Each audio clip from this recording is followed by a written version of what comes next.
Quiet, please.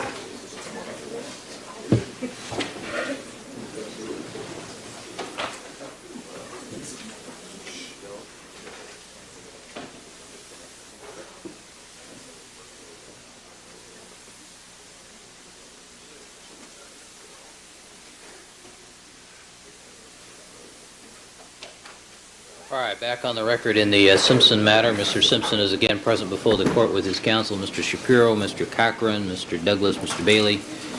People represented by Ms. Clark, Mr. Darden, and Ms. Lewis. Good morning, counsel. All right, anything we need to take up before we invite the jurors to rejoin us? Mr. Cochran, Ms. Lewis. Morning, counsel. Good morning, Your Honor. Just briefly, Your Honor, yesterday I filed on behalf of the people, a motion to compel discovery of experts' reports and notes and so forth, which this court's minute order, or I should say written ruling of January 29th, had ordered the defense to disclose immediately.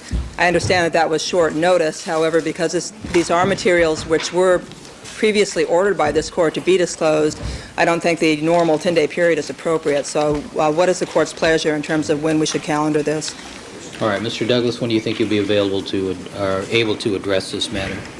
Your Honor, the motion was faxed to Dean Ullman yesterday. He asked that he be given until Tuesday to respond. I'd asked to have the matter heard on Wednesday, which is less than 10 days' notice.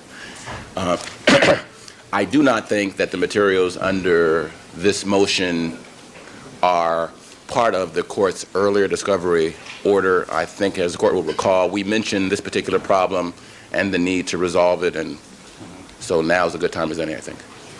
All right, Ms. Lewis, are you going to be available Wednesday? Certainly, Your Honor. All right, Wednesday, 9 a.m. Thank you, counsel. Thank you.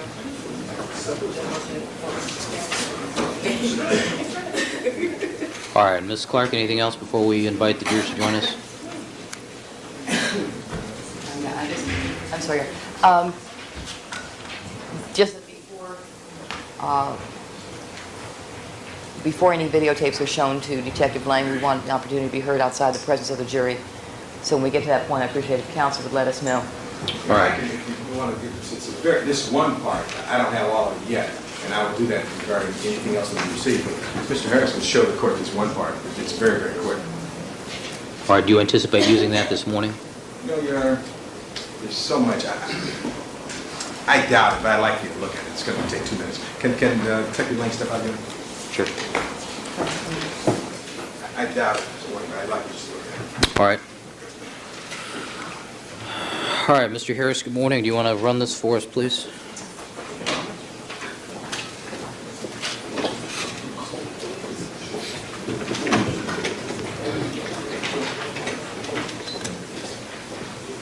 Are there any victims?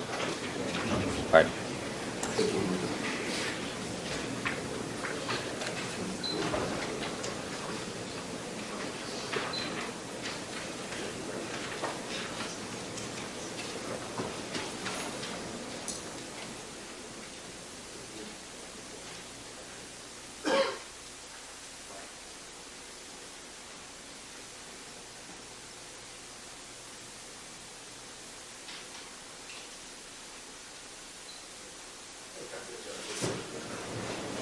All right. Ms. Clark, do you have any objection?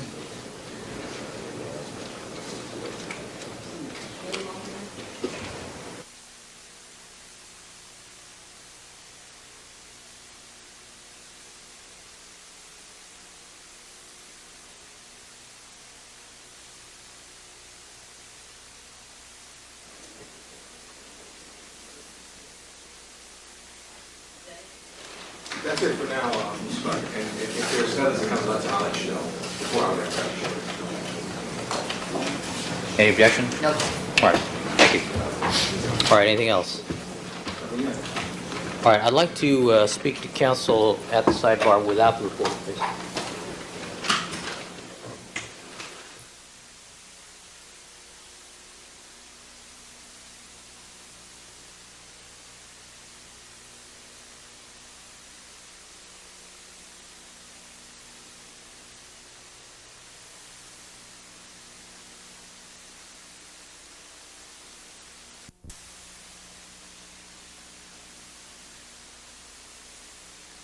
Clerk.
We had addressed some issues at the scene at Bundy, and you had shared with us, I believe, that it was your opinion that Mr. Nicole Brown Simpson's body was in full rigor mortis. Is that correct?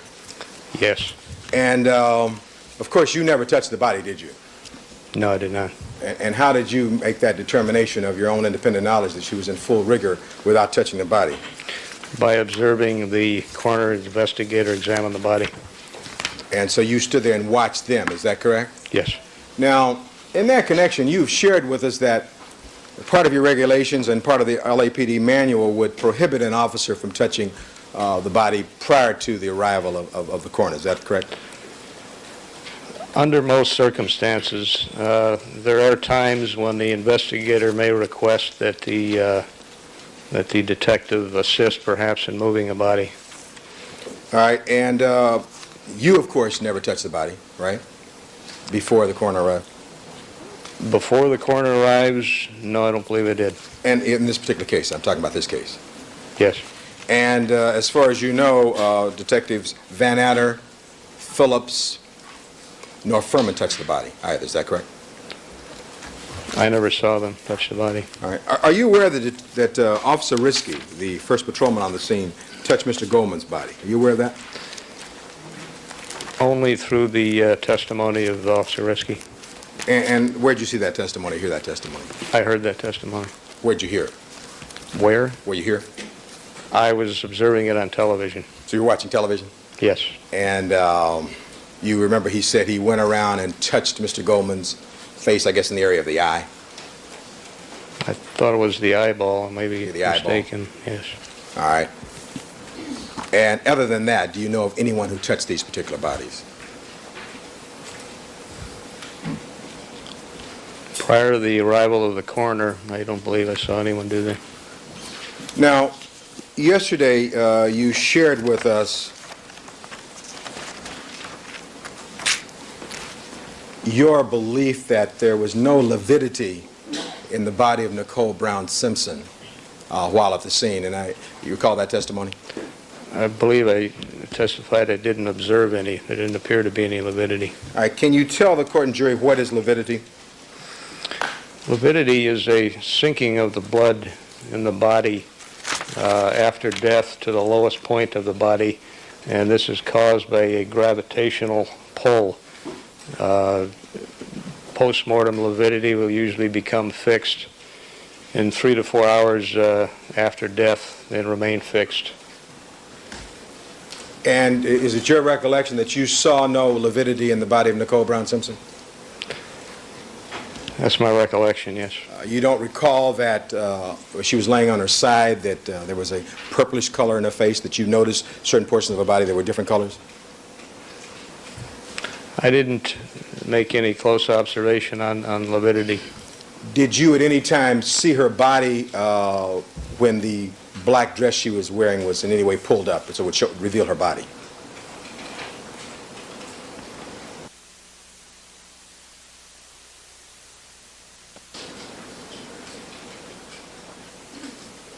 I may have. And do you recall seeing any lividity or any discoloration of the skin at that point? I don't recall seeing anything that I would call marked lividity. All right, well, when you say marked lividity, did you see any lividity at all, sir? As you think about it now, and you can feel free to look at your notes if you have notes in that regard. I don't recall seeing any lividity. That's not to say that it wasn't there. That's to say that that wasn't something that I particularly looked for. Now, yesterday you shared with us that you had, that you believe that the coroner's office had taken a liver temperature of Miss Nicole Brown Simpson. Is that correct? Yes. And you recorded a number of 82 for us, and you recorded that as about 10:30 to 10:40 a.m. on June 13th. Is that correct? I believe so. Now, in order to take a liver temperature, did you see the coroner actually use a scalpel to actually take the liver temperature in this case? Did you see that? That's the method that's normally employed by them, yes. All right, and so that we're clear about that, the method is that the liver is somewhere under the diaphragm, under the rib cage. Isn't that correct? A little lower than that, but yes. And in order to take this liver temperature, they have to make an incision, put a hole in there, and they take the temperature that way. Is that correct? That's correct. Now, were you present when this happened? For either one of the bodies? I was present for Mr. Goldman. As far as Mrs. Simpson, I believe that was done in the van. So All right. I didn't actually observe that. All right, so with regard to Mrs. Simpson, and you were told by somebody this was done, or you were just told the results? No, it's my recollection. I believe I requested of the investigator to do a liver temp. I don't believe it was done immediately when the body was removed. And so that we're clear, why did you want to have a liver temperature done, sir? It could be an indicator to assist one in establishing an approximate time of death. In fact, in your 20 years of experience, you've almost always tried to get the liver temperature where possible, where you're on the scene within a reasonable time after the what you believe is the time of death. Isn't that correct? It would depend on the appearance of the body. As an example, one wouldn't want to necessarily do that if you had a decomposed body or a bloated body. I understand that. Under most circumstances, if you can get a liver temperature, then that's what you want to do. All right, so that's a normal thing under most circumstances. And in this instance, with regard to Ms. Nicole Brown Simpson, you were not present, and do you know how the liver temperature was actually taken? Do you know that for a fact? Again, I don't recall observing it myself. All right. Now, a couple days later, on the 14th or thereabouts, or a day or so later, you attended an autopsy in this matter, did you not? Yes, And so you were present when these bodies were autopsied, isn't that correct? that's correct. And at that time, did you see any kind of a round hole in the body at about the place where the liver would be? You remember? On Miss Nicole Brown Simpson? I wouldn't have looked for one, so I don't recall seeing one. So you don't recall one way or the other, right? That's correct. So at any rate, without seeing this, you were advised that the liver temperature was 82 by the coroner's investigator, Mr. Ratcliffe. Is that correct? Yes. Now, with regard to Mr. Goldman, you've described for us that after, let me see if I understand the sequence of events, some sheets were placed down under these bodies. Is that correct? No. There was a plastic sheet placed out on the walkway, All right. and the bodies were moved onto the plastic sheet where they were examined for such things as a rigor mortis and liver temperature and these types of things. All right, and after the examination was concluded with regard to Miss Nicole Brown Simpson, was the sheet left there and the body was taken away? No, the plastic sheet that she was on remained with her. She was All right. wrapped in that sheet. Was there some other kind of sheet left there under the plastic sheet after the body was taken away? There was a light cotton blanket that was there, yes. All right, and that light cotton blanket had been put down at what time, if you recall?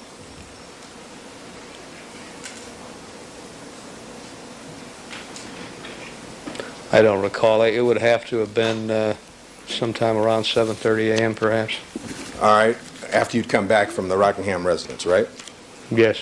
Now, and then after Miss Nicole Brown Simpson's body had been moved, then Mr. Goldman's body was lifted and put somewhere in that area, somewhere near where her body had been. Is that a fair statement? Yes. And was a plastic sheet put around his body also? The plastic sheet was laid down first on the walkway, and he was placed on top of the sheet. Did you at all assist the coroner's representatives in moving that body out of this very small area we described yesterday over onto the sheet, Mr. Goldman's body?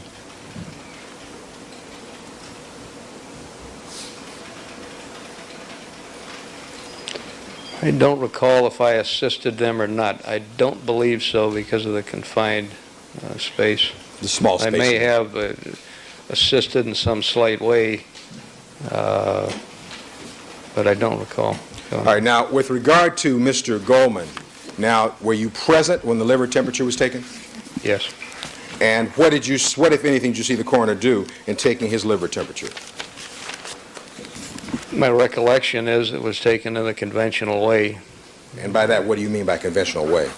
There was a cut made around the area, and the thermometer was inserted, to the best of my recollection. And as you sit here now, can you visualize that? That actually happened? Think back.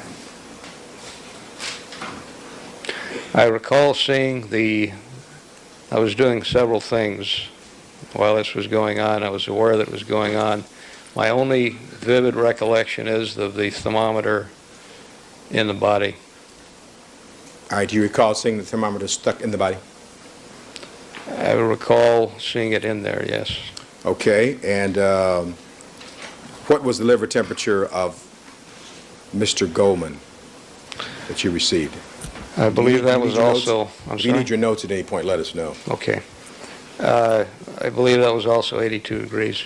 82 degrees? Yes. And the ambient temperature was about the same as you told us yesterday? Yes, 70 degrees. So it was 70 degrees to June 13th, is that correct? Yes. By the way, did you ever have occasion in the course of your investigation to determine the ambient temperature at about between 11 and 12 o'clock p.m. on June 12th?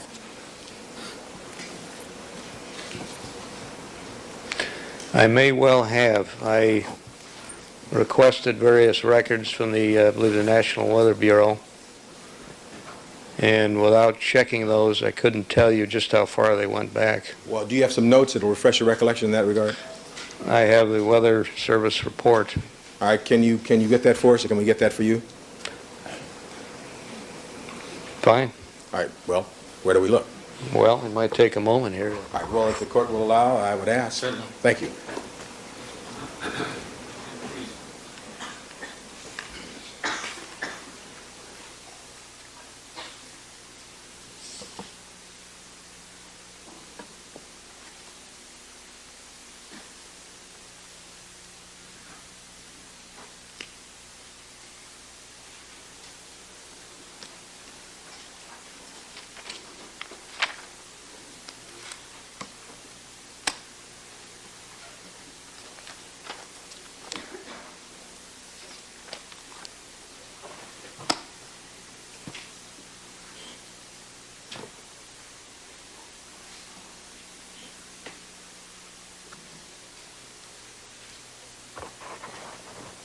I have in front of me the U.S. Department of Commerce report.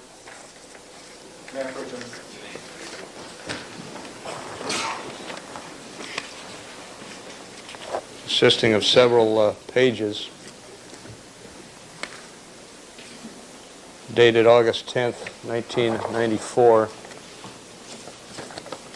I also have a National Weather Service report dated June 12th, 1994. There are quite a few figures on here. It may take a moment to, is that 11 p.m.? Yeah, between 11 and 12 midnight on June 12th.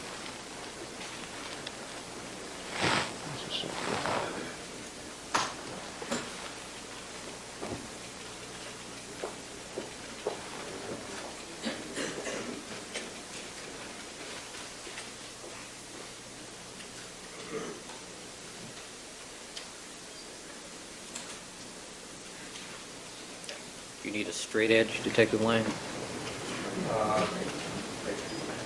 Well, I think I have it here, Your Honor. It appears that at 23:51, which would be 11:51 p.m., temperature was 64 degrees. Can you compare that with this other gauge you have from the U.S. Department of Commerce, sir? 11, 20. Detective Lang, you're losing your microphone there. There you go.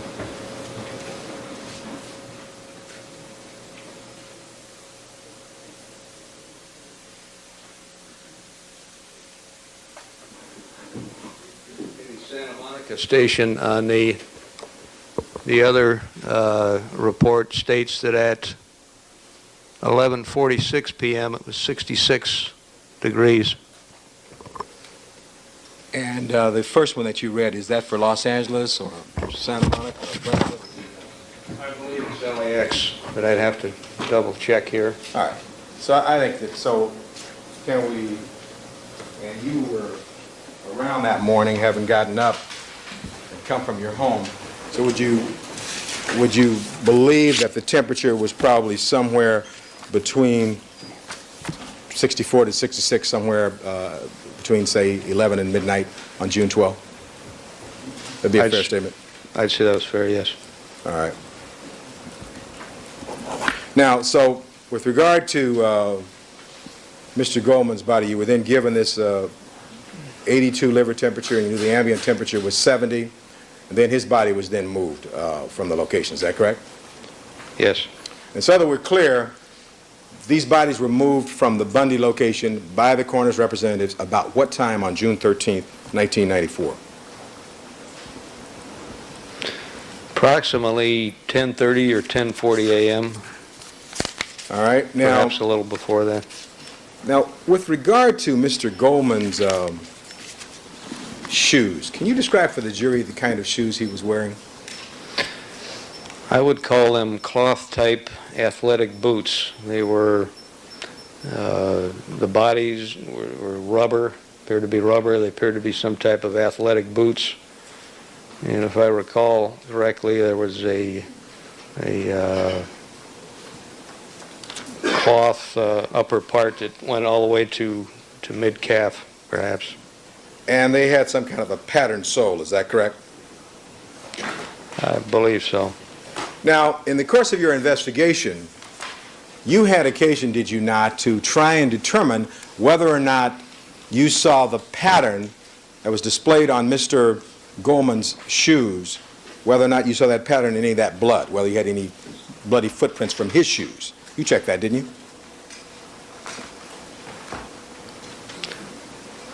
I may have.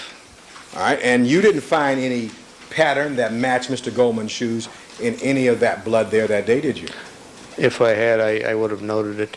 And you didn't find, did you? No. So, as far as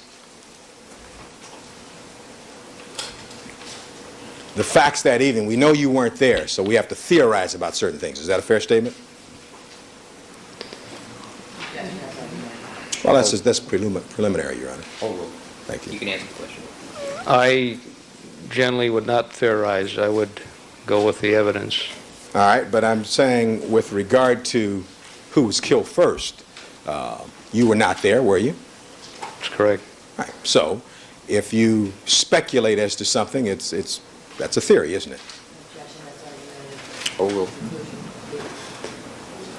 As far as who was killed first, Yes. it would be speculation because I might have two or three versions of what could have happened due to the evidence. Right. In the final analysis, there's only one body that'll make that determination in this case, isn't that right? And that's the 12 people over there, isn't that correct? Same. That's argumentative. Argument? Yep. Okay. All right. Now, so that we're clear, the patterns on Mr. Goldman's shoes, you did not find those patterns in any of that blood, which was very plentiful there at the scene at Bundy. Isn't that correct? There was plenty of blood, yes. Right. And you did not find the pattern of those shoes, right? That's correct. And if I were to show you, so that we're clear, I'd like to mark an exhibit, Counsel. 2-8.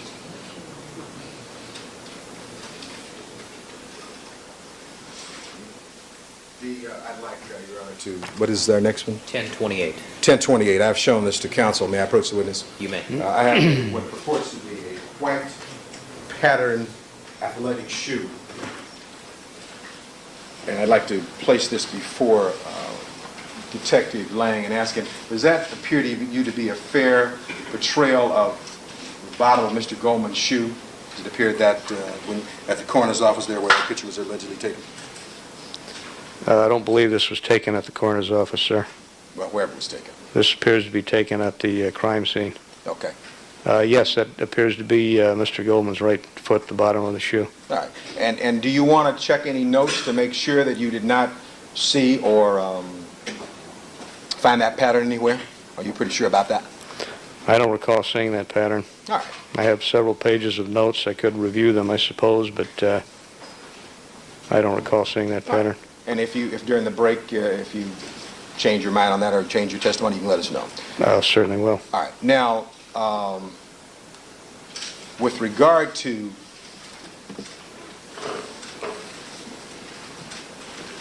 and this picture here, 1028, was, as best you can tell, taken at the scene. Is that correct? Yes. And there's a person dressed in blue who has a glove on. Do you recall seeing one of the coroner's representatives with a glove on that morning? Yes.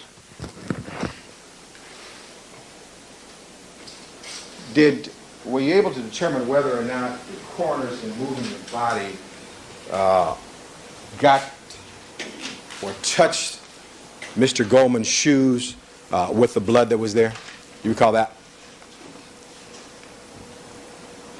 I'm not sure I'm clear on your question. As they, at any point when you were at the scene, when the coroner's representatives moved Mr. Goldman's body from one location to the other, did you see them have his shoes come in contact with any of that blood that was there on the sidewalk and around?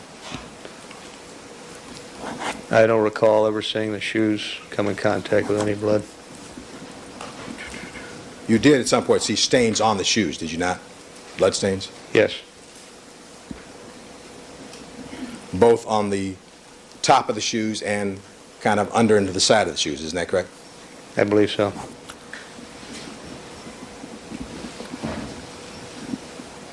Just a second, Your Honor.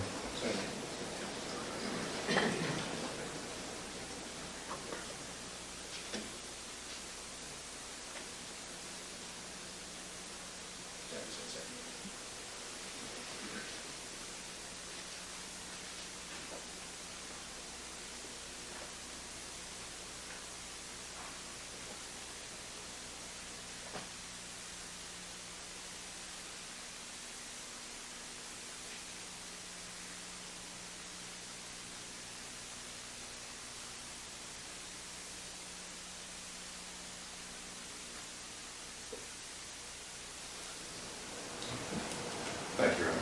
Sorry.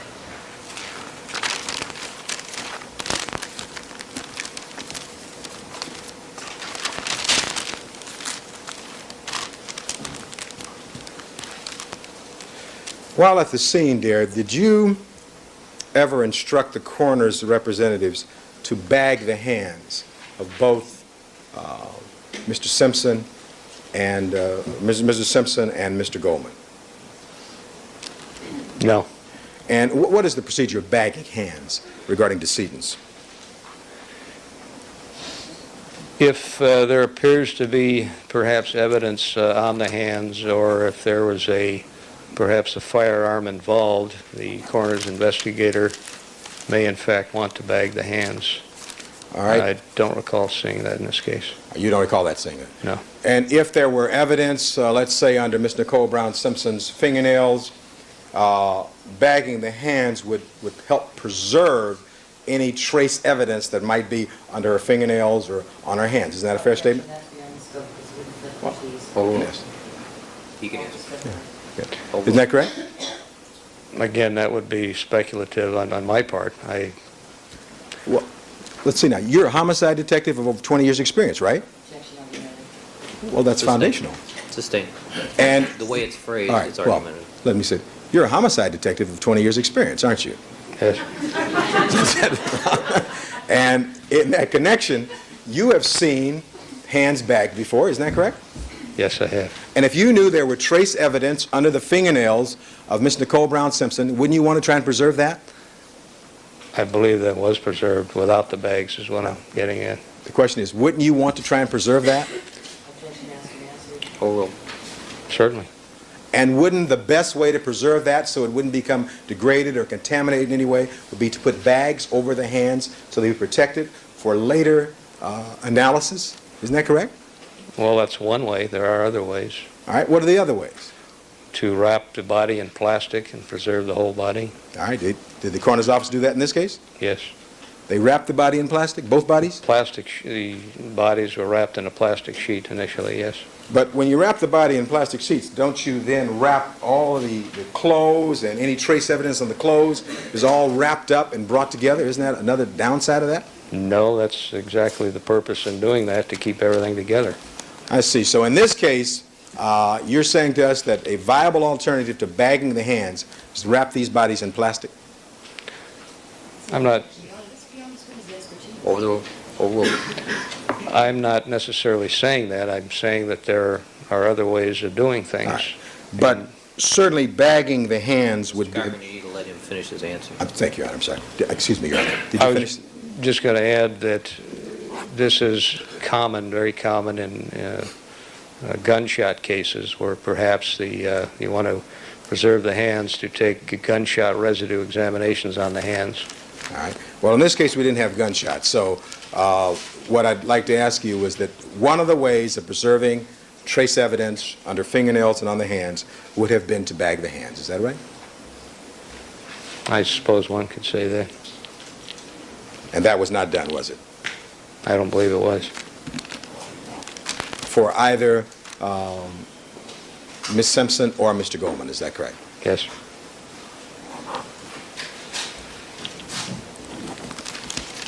Now,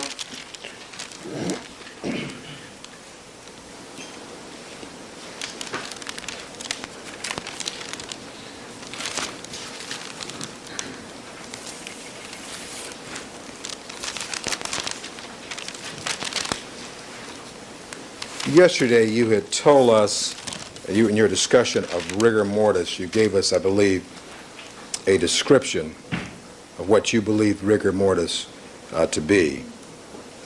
And I believe you told us that you believed it was coagulation of proteins in the blood.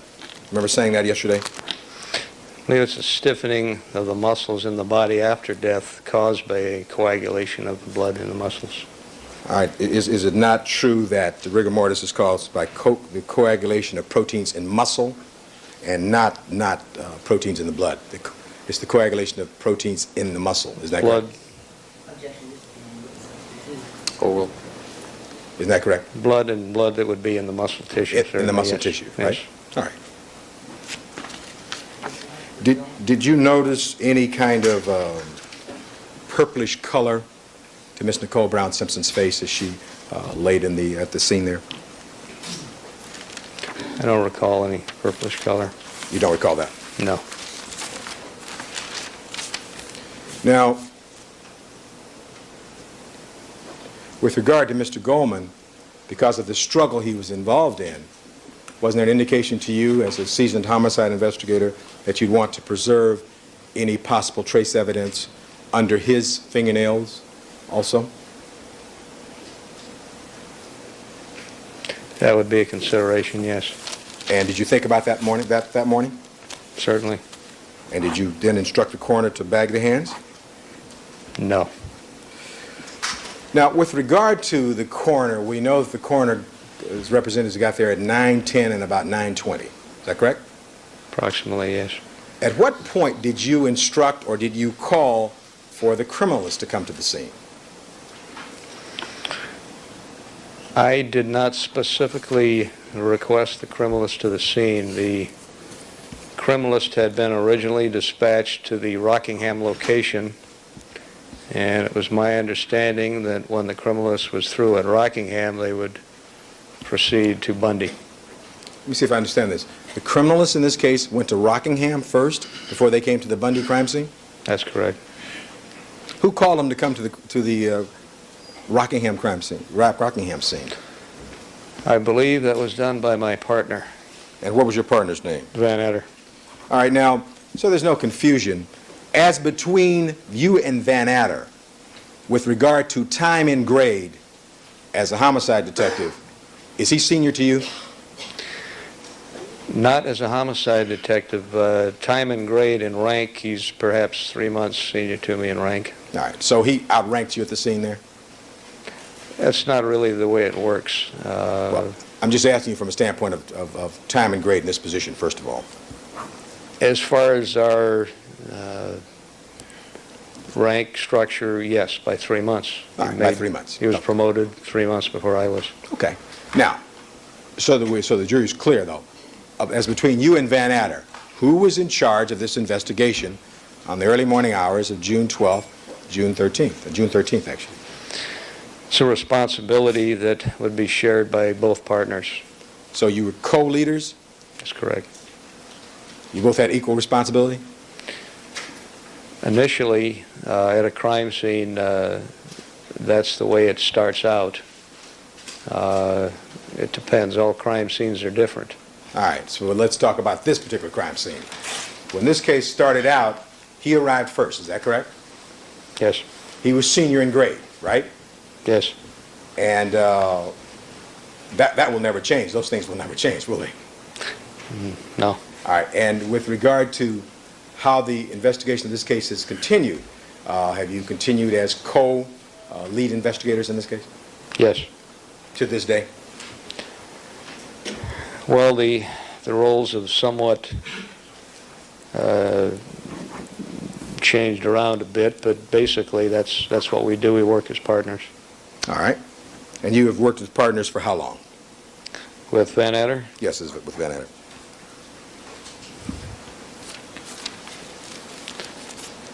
I want to say as a regular partner, approximately 4 to 5 years.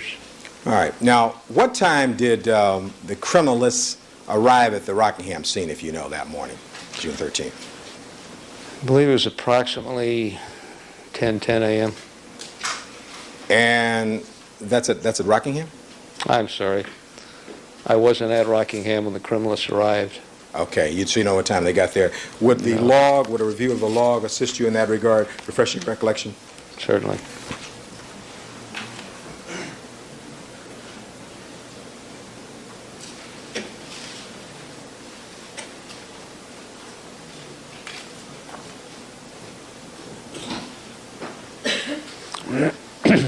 Placing before the witness, Your Honor, Defendant's Exhibit number 10006, and I'll ask him to read it to himself and see whether or not a review of that document will refresh his recollection regarding what time the criminalists arrived at the Rockingham scene.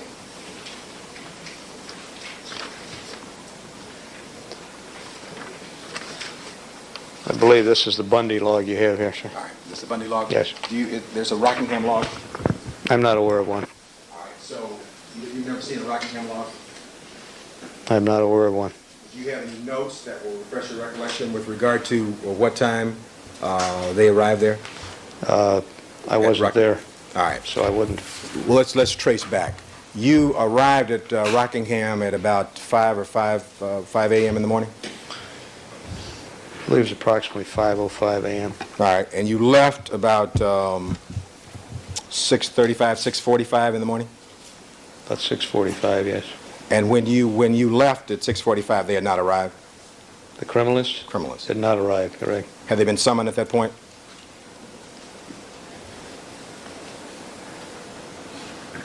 I believe it was about the time I left that I was told a criminalist was going to come by the location to do a presumptive test on the vehicle and then proceed to Bundy right after that. All right, and who told you that? I believe it was Van Adder. All right, and Van Adder remained at the Rockingham location, is that correct? Yes, When you went back over to Bundy? correct. All right, so it was sometime after 6:45 in the morning that they arrived, is that correct? At Rockingham? That would be my assumption, All yes. right. And since you weren't there, you don't know the exact time. But we know that they arrived at the Bundy crime scene at what time? I believe that was approximately 10 a.m. And the bodies were still there at that point, is that correct? Yes, And when the criminalists arrived, let's give these criminalists some names. You saw Mazzola, did you not? yes, And you saw Fung. You saw two of them, is that correct? yes. And when they arrived at the Bundy crime scene, did you give them some instructions?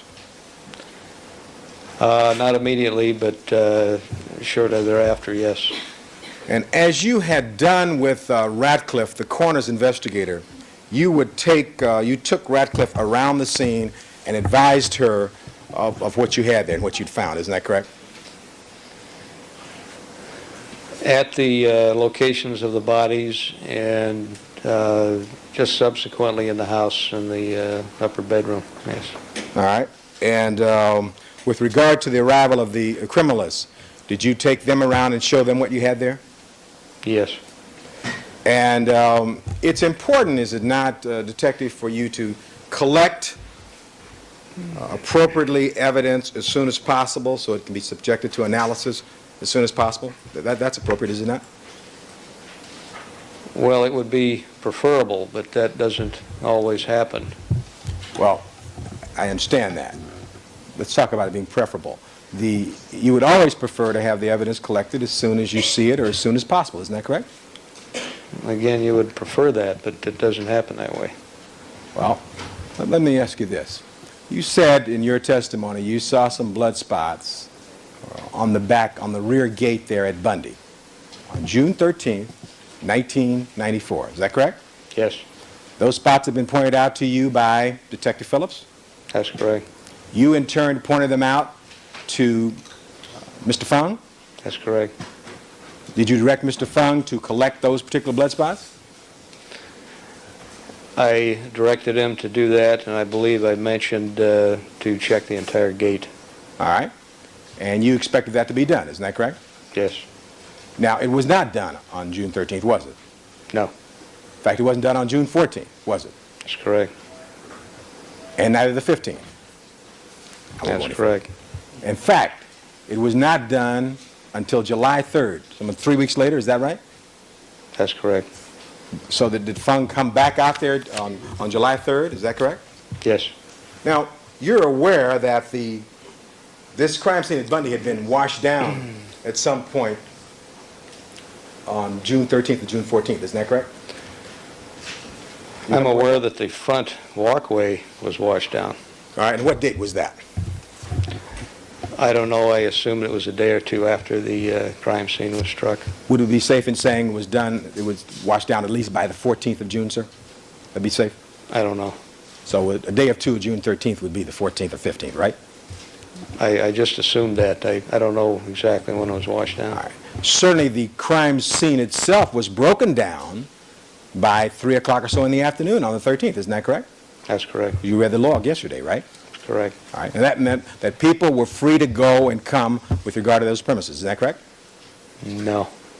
That meant that the police department had finished their business at that location, isn't that correct, sir? No. Sir, if you had known that Fung had not collected and sought to preserve any blood spots that were allegedly on this back fence, you would not have released that crime scene, would you have? No, I wouldn't have. You wouldn't have, would you? No. Okay. But it was released on the 13th, isn't that correct? No, it was not released to the public. Let's see now. Was the crime scene released on the 13th, sir? Objection is last and answer. Overruled. The crime scene was secured. The residence was secured. The gates were locked. Was the crime scene released on the 13th, Detective Lang?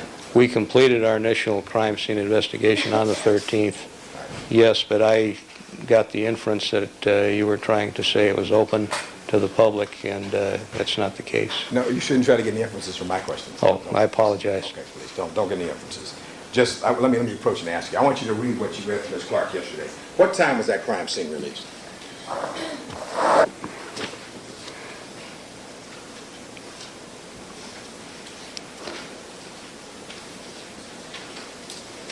Objection, this is...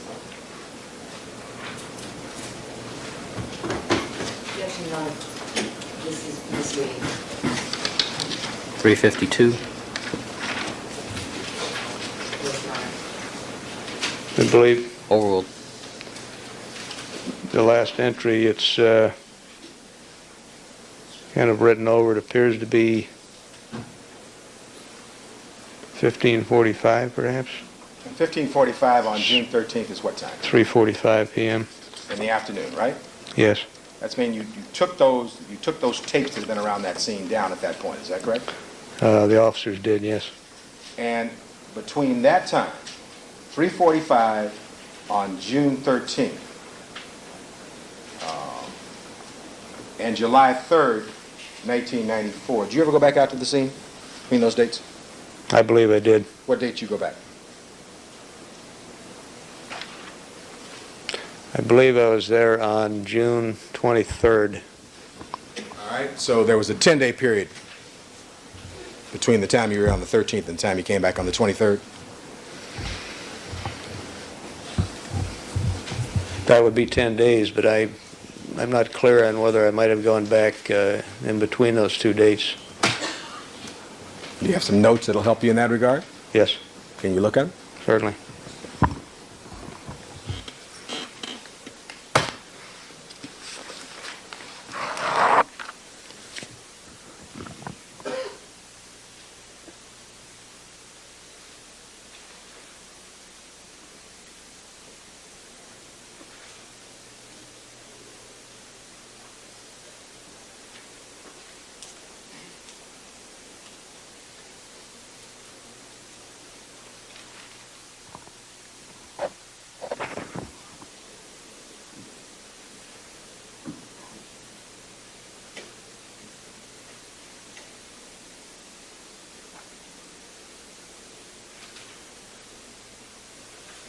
My notes indicate I was at the location on June 16th, but I didn't enter the premises. I just did a mileage check from the location. Can I ask you a question while you were there on June 16th? Did you notice Certainly. that the blood had been washed down? No. You don't recall? Or you didn't If notice? the blood had been washed down on the front walkway? Yes. I don't recall making that observation. All right. It's not to say that it hadn't been done. Okay.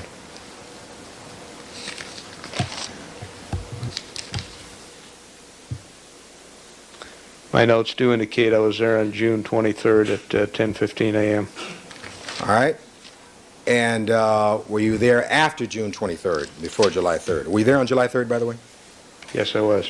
All right. Were there any visits between the 23rd of June and July 3rd? There was a visit on June 27th. All right. Were there any other visits? No. All right. So you've told us all the visits. Is that correct? As reflected by my notes, those are the only ones I have here. All right. But despite all those visits, this blood that was allegedly on this back gate was not collected on any of those dates that you came there on. 17th, the 23rd, the 27th. Is that correct? Not collected, was it? I believe it was the 16th. But 16th. That's correct. And was finally collected on July 3rd, 1994. Is that correct? That's correct. And what time of day was that? I believe it was in the morning, Were you present? approximately 10 a.m. Yes. Now, with regard to blood spots and blood drops, you can't tell the date that blood was placed there, can you? You can't really tell the age, no. All right, and I'm going to show you a photograph of Mr. Fung.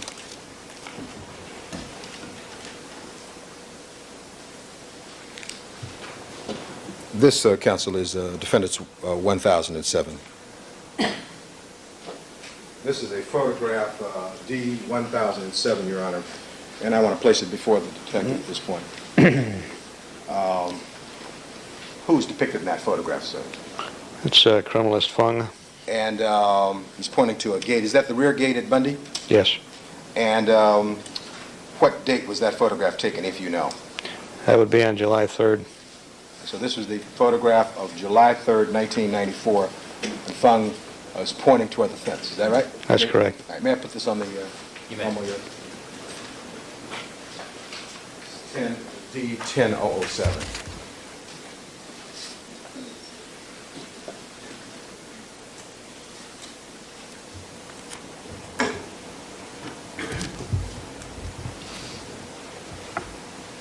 Mr. Harris, do you have a shield?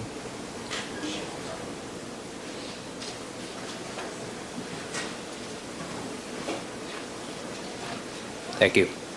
All right, can you see that on the monitor? Yes. And that's a photograph of Dennis Fung, the criminalist, taken on July 3rd, 1994. Is that correct? Yes. And you were out there at that location? Yes. Now, you're aware that after the crime scene perimeter was taken down by Officers Jones and Peridine, P-E-R-R-I-D-I-N-E, they had a number of looky-loos and others, tourists from around the world who came in and around that location. Isn't that correct? Yes. You're aware of that, aren't you? Yes. And you also know that some people placed flowers on the walkway and at various places around the Bundy location. You're aware of that also, aren't you? Yes. By the way, when did you first learn that no blood was taken from samples allegedly taken from the back gate? When did you first learn that? On that day, July 3rd. You were not aware of it on all those other visits, is that correct? That's correct. And with regard to that location, may I have just a second, Your Honor? Yes.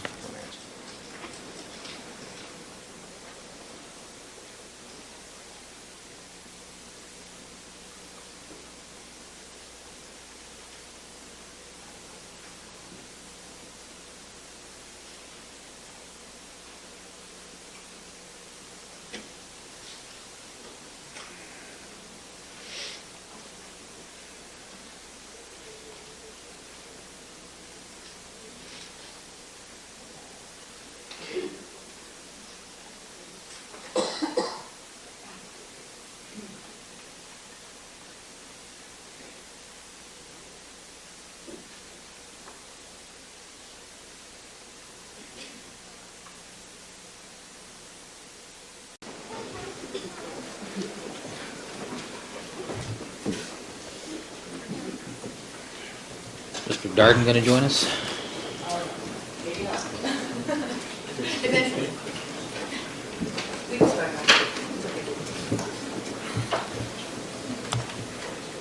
All right, Madam Reporter, you ready? All right, Deputy Magner, let's have the jurors, please. Yes, hold on. Wait. The items that I was looking for to introduce into evidence with Detective Lang have been returned now. What I'd like to do, with the court's permission, is to open these boxes to determine where the item is that I wanted to introduce with Detective Lang on the record, because these items did not come back to us from the defense in the same condition that they were sent to the defense by us. So I don't have an inventory for each envelope and box to indicate what's inside. Well, I would propose that we do that then, that we do the inspection at the noon hour, since it appears to me that Mr. Cochran is just getting warmed up. All the more reason to do it now, Your Honor.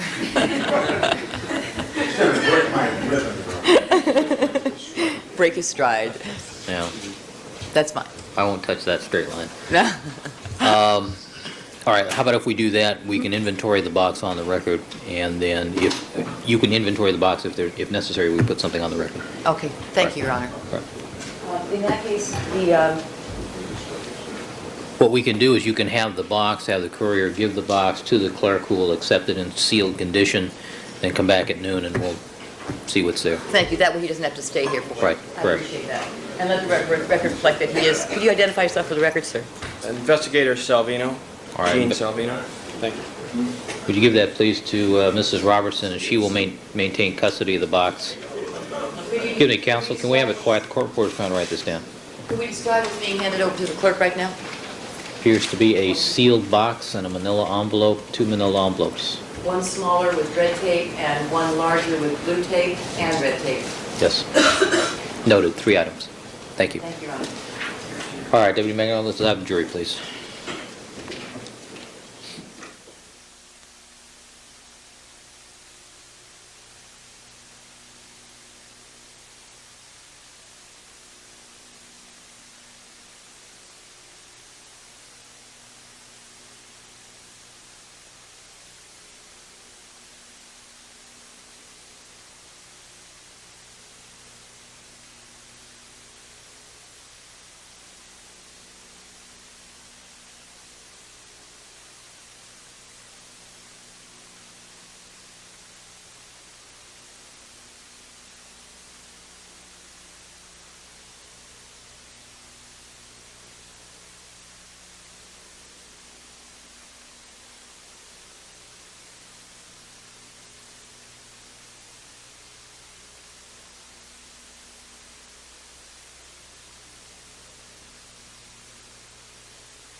Let the record reflect that all parties are again present.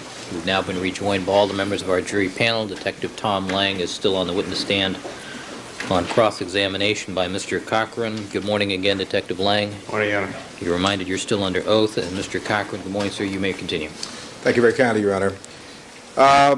Detective Lang, so that we're clear, between the period of June 3rd and July 3rd, there was no police presence at Bundy on a regular basis to guard that location. Isn't that correct? Restate your question. I think you got the dates wrong. Between the dates, I'm sorry, Your Honor, of the June 13th, 1994 at about 3:45 in the afternoon and July 3rd, 1994, there was no police presence at the Bundy location. Is that correct? Overruled. There was no permanent police at that location. I believe they were called to that location on several times. All right. And they were called that location on several occasions to chase away individuals who would... I'm asking him... I'm in the process of asking the question, Your Honor. You can ask him if he has personal knowledge of these All right. items. Are you aware of calls made to that location for police assistance because of the crowds and individuals who were coming to that location? I had heard of those things happening through the media. I wasn't there. Don't have personal knowledge of it. All right. Well, you've seen on the media that there were hundreds and hundreds of people in and around that location after June 13th. Isn't that correct? Yes. Are you aware of any specific police calls that were made regarding specific individuals in and around the Bundy location after the crime perimeter was taken down at about 3:45 on June 13th, 1994? I don't recall any specific incidents. Would it refresh your recollection to see any particular documents in that regard? If that occurred, it certainly may, yes. May I be permitted, Your Honor, to ask? You may.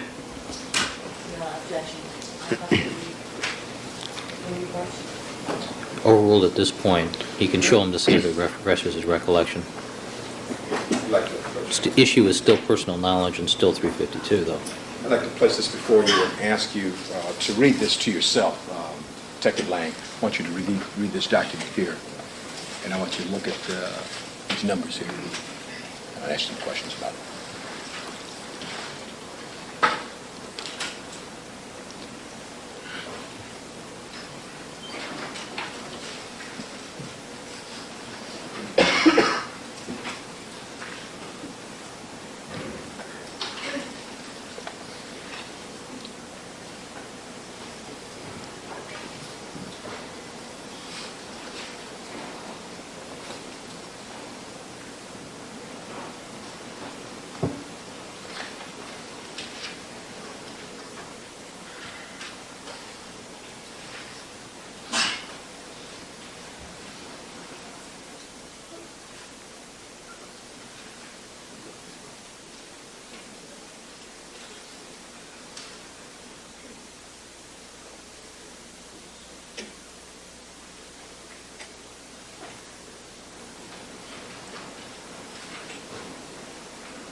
Okay.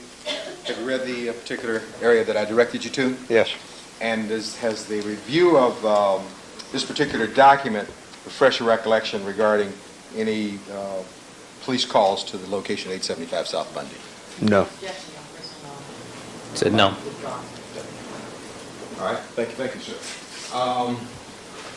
At any rate, how did you determine that there had been no blood samples collected near the rear gate area of Bundy after June 13th, 1994? How did you make that determination? The determination was made as I approached the rear gate and entered on that date. I hadn't been to the rear gate prior to that to examine it. I really felt I didn't have any reason to. As I walked through the gate, myself and others observed what appeared to be the The blood smear that was observed earlier on the 13th. So you saw it on July 3rd, is that what you're saying? That's correct. And hadn't you met with the criminalists at any time between June 13th and July 3rd? I don't believe so. So you hadn't met with either Fung or Mazzola to discuss their work? To discuss their work, no. Had you read any reports from Fung or Mazzola between the dates of June 13th and July 3rd? No. And when you were at the scene on July 3rd, I presume from what you're saying, you were there in the company of some other officers, is that correct? Yes. And you were there before Fung was called as depicted in the photograph that we showed just before the break, is that correct? We were doing a district attorney walkthrough, and I don't recall... Can you answer that question? Were you there Well- before Fung was there? I don't know. Well, if you didn't, at the time you arrived there and you were walking through at that point, no blood samples have been collected, right, on July 3rd at that point? At the time of my arrival, that's correct. Right, because you didn't know. You thought they'd already been taken, right? Yes. All right. So it was after that that the blood samples, if ever, were taken. Isn't that correct? Yes. All right. And do you remember whether you called Fung to come to the scene? Or was he out there? Or was he due out there? What happened? I don't recall just how that happened. I may have that written somewhere. What time of day was it that Fung came to the scene on July 3rd, 1994? I don't recall. I think it was perhaps late in the morning.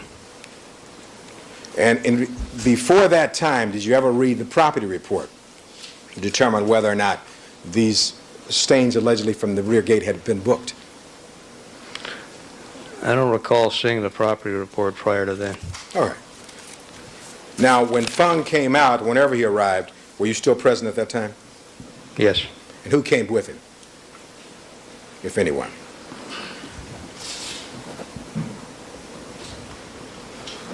I believe he might have been by himself, but I don't know for sure. All right. Do you have any notes which refresh your recollection? It may be in my notes.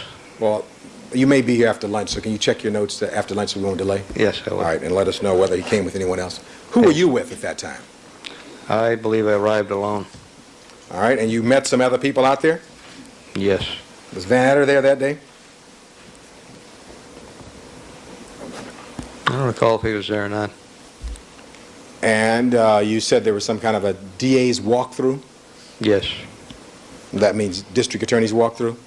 Yes. Were any of the DAs to my immediate right out at that scene on that particular day? Yes. Was it a female? Yes. Is that Miss Marsha Clark there? Yes, sir. All right. Mr. Darden wasn't there, was he? No. Any other DA there along with Marsha Clark? Mr. Hodgman. So it was Marsha Clark and Bill Hodgman? Yes. Did you get there first? I think I did. You were the first one there at the scene? I believe I was. And who Well, arrived first. after? Who arrived next after you? I don't want to be inaccurate about this. I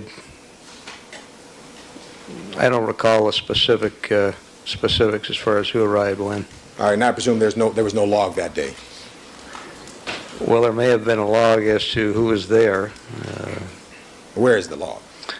Well, it would be in my murder book. Were you planning to have lunch today? Because I might impinge upon that a little bit. Can you check that log for us all over the lunch hour? Make a list and I'll do it. We'll make a list of the things we'd like to have you take a look at over lunch hour. Now,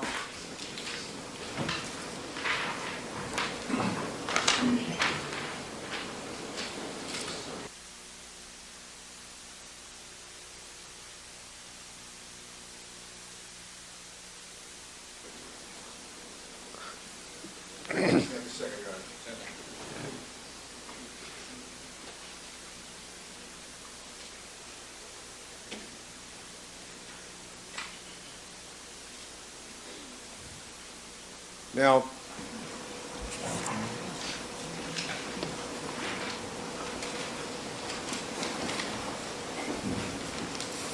with regard to your testimony yesterday, you indicated to us that you had noticed some blood splatters or some blood spots on the back of Miss Nicole Brown Simpson. Do you recall that? Yes. And if we can have a photograph. I don't know if you want to cut the feed on this or not, but you Yes. recall this particular photograph. Yes, I do. Mr. Harris.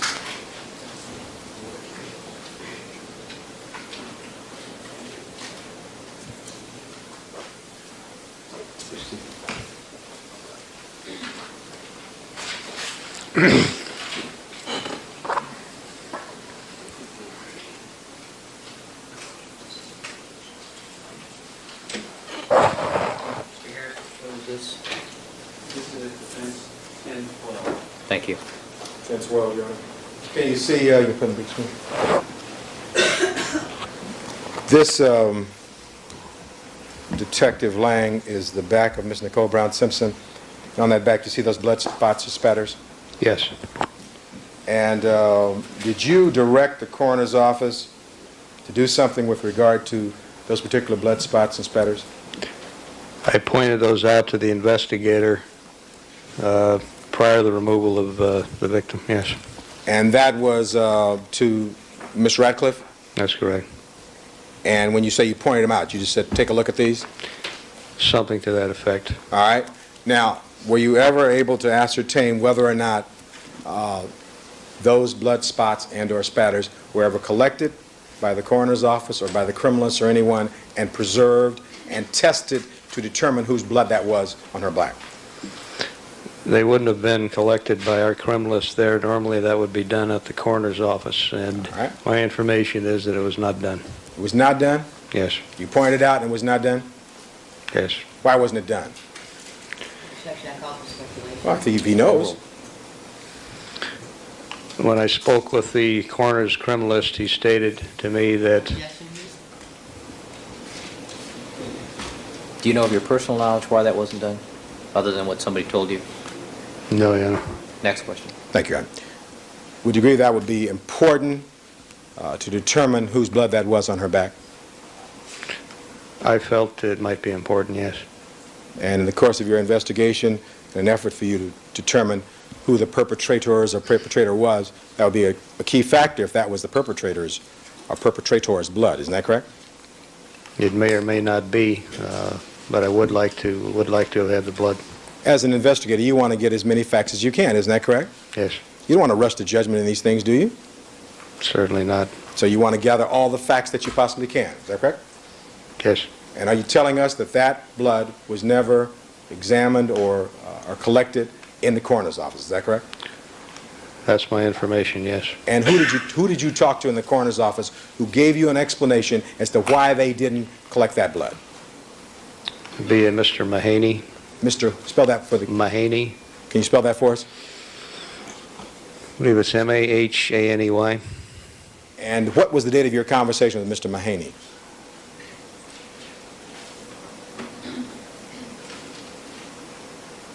I don't recall. It was sometime after I got the coroner's criminalist report. And when was that? I don't recall. This was probably several months ago. Several months ago? Yes, So from the time you last saw that photograph that we just depicted on the screen for the jury, or that you saw that scene on June 13th, is that correct? yes, And it wasn't until several months ago that you found out that they had not collected the blood that was on her back? yes, And then did you institute a call to Mr. Mahaney? yes. What's his title in the coroner's office? He's a criminalist. They have criminalists within the coroner's office, Yes, in addition to the doctors? yes, Now, the doctor who did the autopsies in this case is Dr. Golden, Goldin, right? yes. And Mahaney was the criminalist assigned to this particular case? I believe he was a criminalist on duty when the bodies arrived. I don't know that they assigned criminalists to particular cases. So he'd be the one working to deal with this particular body, is that correct? He was at this particular time, yes. All right. And so when you talked to him, give us a little clearer date as to when you talked to Mahaney about their failure to collect these spots and examine them. What date was that? Again, I don't recall. I'd have to look at the coroner's report and perhaps go from there. And again, over the lunch hour, can you look at that for us? Put it on the list. All right, we'll try to get that list.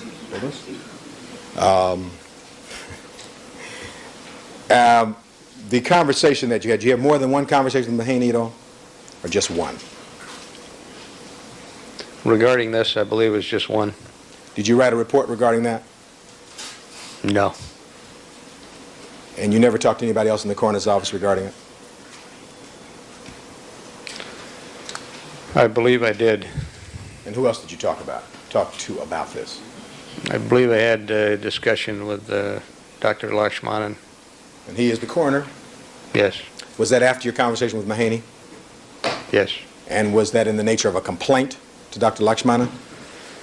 No, it was in the nature of a general conversation that I had with him. Now, were you able to ascertain of your own knowledge that this blood spot, the blood spots on Miss Nicole Brown Simpson's back, had been washed off at the coroner's office? Were you able to ascertain that? From my own knowledge? Yes, of your own knowledge. No. Well, now, you and Van Adder attended the post or the autopsy of these two bodies, isn't that correct? Yes. What date was that? I believe that was on the 14th of June. Okay, June 14th. That would have been then on a Tuesday, is that correct? Yes. And when you went over there, you saw these bodies, isn't that correct? Yes. At that time, had the bodies been washed and prepped?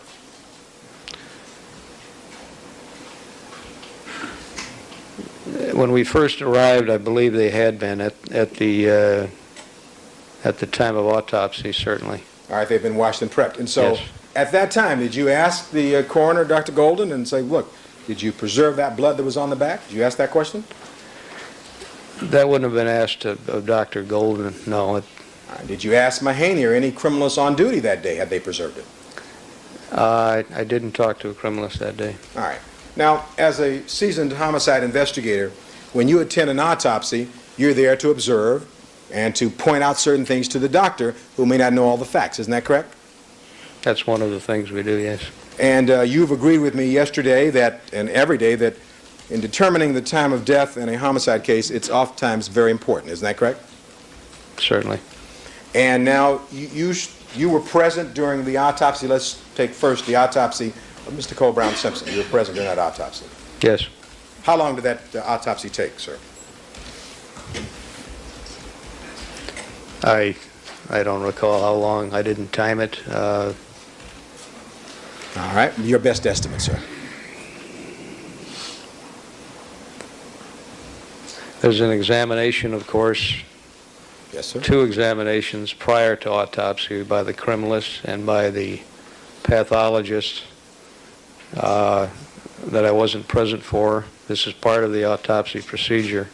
Well, let's take the part when you were present, the part that you dealt with, sir. Okay, that would be the actual autopsy. Perhaps 2 hours. Perhaps 2 It's hours. very difficult for me to. Okay, and we're talking about Miss Nicole Brown Simpson's Yes. portion. All right. So that the examination by the criminalists or whatever would have been conducted at a time before you got there, is that correct? Yes. And when you got there, did you ask them? Did you ask the criminalist on duty that day if he'd done anything regarding these blood splatters on the back? Not that day, no. All right. It wasn't until 1995 that you asked that question. Did you say this year?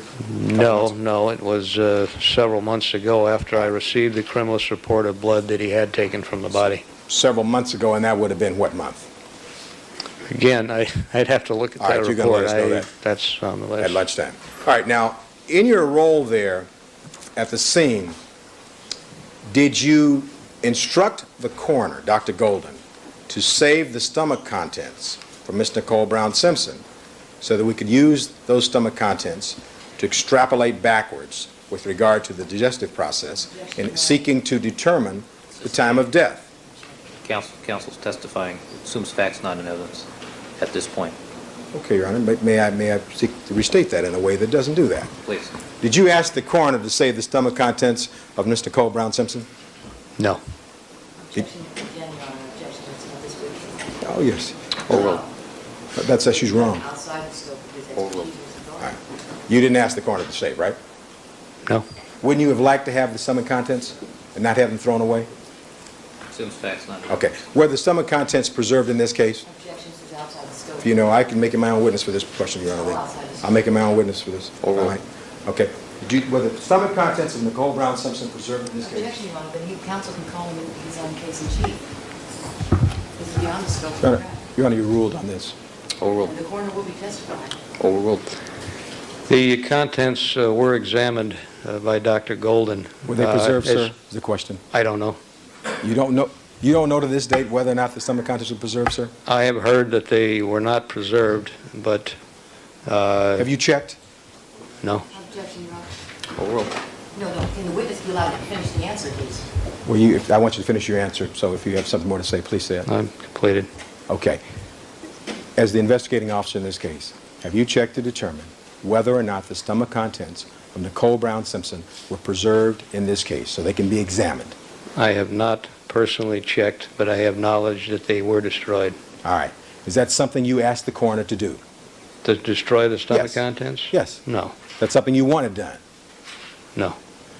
With regard to a rape kit analysis, did you ask the coroner to perform a rape kit analysis on the body of Nicole Brown Simpson? No. Was that done? Not to my knowledge. Now, did you think that it might be helpful to make that determination regarding the rape kit analysis? And you answer that yes or no. No. What is a rape kit analysis? Rape kit analysis would include swabs from the vaginal area, perhaps the anal area if there's any evidence of that, perhaps the mouth. Now, when you arrived at the location of Bundy, you've described for us that you saw candles burning in the living room. Is that correct? Yes. And what time was this these candles were burning at that point? Well, I arrived at 4:25 a.m., so I'm approximating 10, 15 minutes after that. So between 4:25, let's say by 4:40 or thereabouts, the candles were burning. Is that right? Yes. And did you find out from talking to the other officers those candles had been burning since midnight or 12:15 or thereabouts? Yes. And when you went upstairs in the bedroom, how many candles did you find burning? I don't recall exactly. I believe there were 2 or 3 or 4 in the bedroom and perhaps 2 or 3 in the bathroom.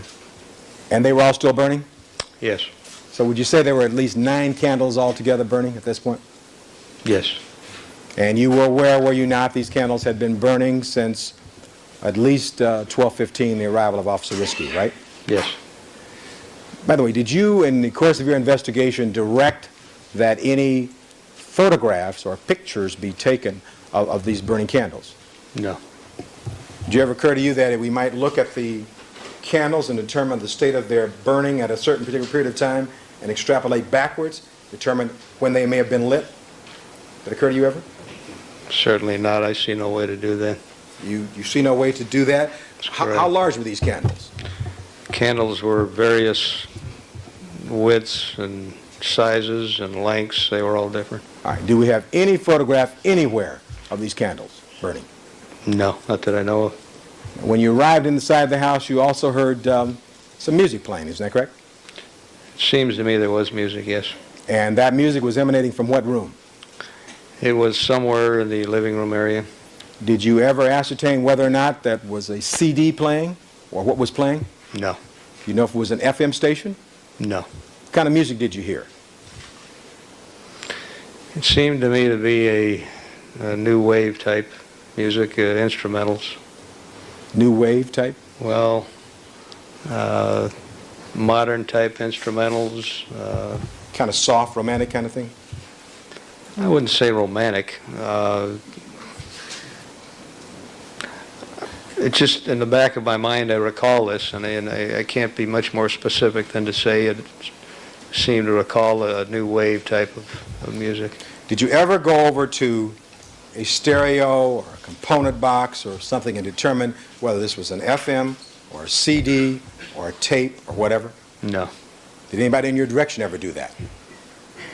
Not under my direction, no. There was bath water in the master bedroom in the bathtub, is that right? I observed no bath water in the bathroom. You never observed bath water? That's correct. And do you remember looking in the bathtub? Yes. And there was no bath water in the bathtub? There were candles on the tub, but there was no water in the tub. If other officers have testified there was bath water in the bathtub, do you think one of them let that bath water out before you came? Did they leave it out? No, but I believe it drained. All right, so you have no doubt that at some time earlier there was bath water in the bathtub. That's the testimony of the arriving officer, that he saw bath water. I didn't see any. All right, you're talking about Risky. Yes. All right, you just didn't see it when you got there. There was none in there when I got there. All right. Now, with regard to the bed, you described the bed was made but rumpled. In other words, the covers were rumpled in the center of the bed. Is that correct? Something like that, yes. And are there any pictures or photographs taken of any of this interior area at all? Of the bedroom? Yes, of the bedroom. No. Any pictures taken of any of those candles or the bathtub at all? No. Any pictures taken of the stereo or component system where this music was emanating from? No. And the television was on in the bedroom also upstairs, isn't that correct? That's correct. Now, you showed us the other day, you took some pictures of a Ferrari in the garage as you were coming inside the house. But once you got inside the house by that banister, did you take any pictures of the ice cream cup that was there? No. We have no pictures to this date of that ice cream cup and the state of the ice cream at that point when you arrived? It wouldn't be accurate for me to say that. I believe that in that overall shot, if one looks, they'll see what appears to be a small ice cream cup in the blow-up. You mean the picture, let me approach if I can. Are you talking about from People's Exhibit 74? Is that the one taken from the garage area of the Ferrari? Is this the one you're talking about?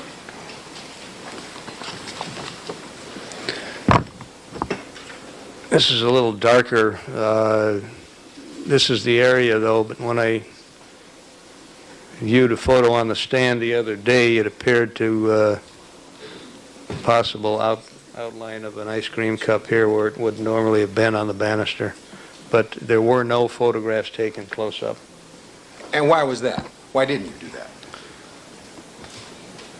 I felt no reason to do that. It was not part of my crime scene. I wanted to document it, the state that it was first observed. I saw no reason to take a photograph of melted ice cream.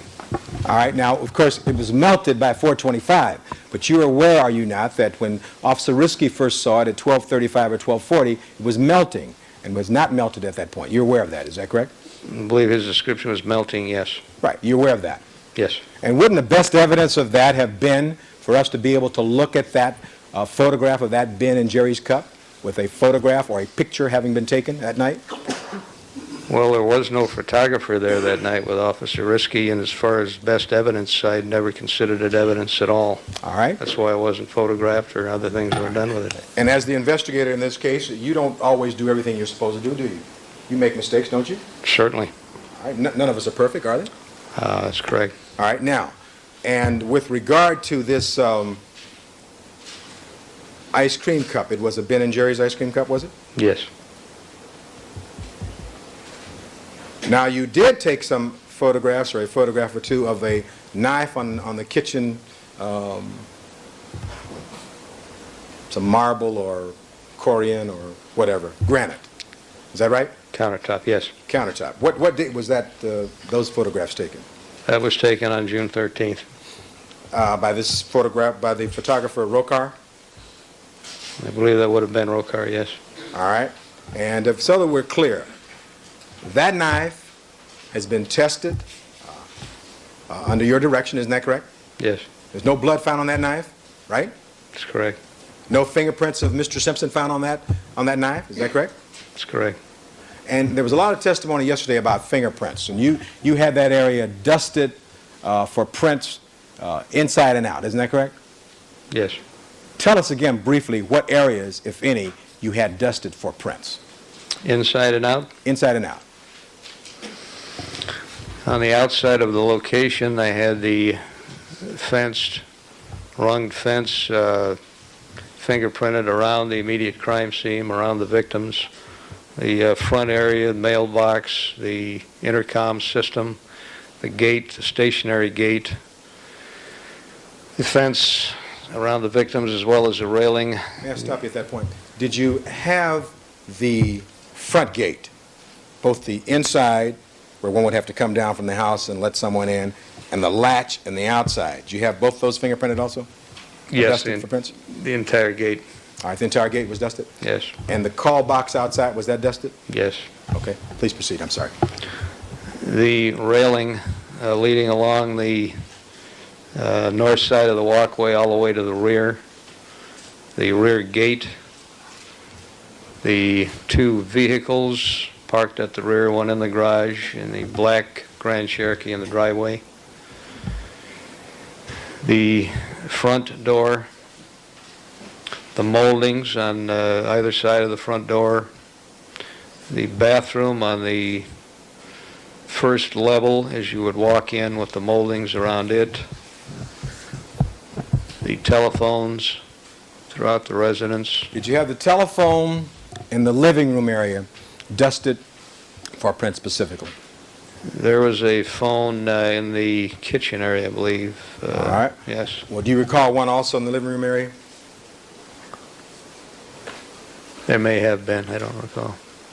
With regard to the phone in the kitchen area, I'd like to place 1022 on the Elmo and show it to Woody side here.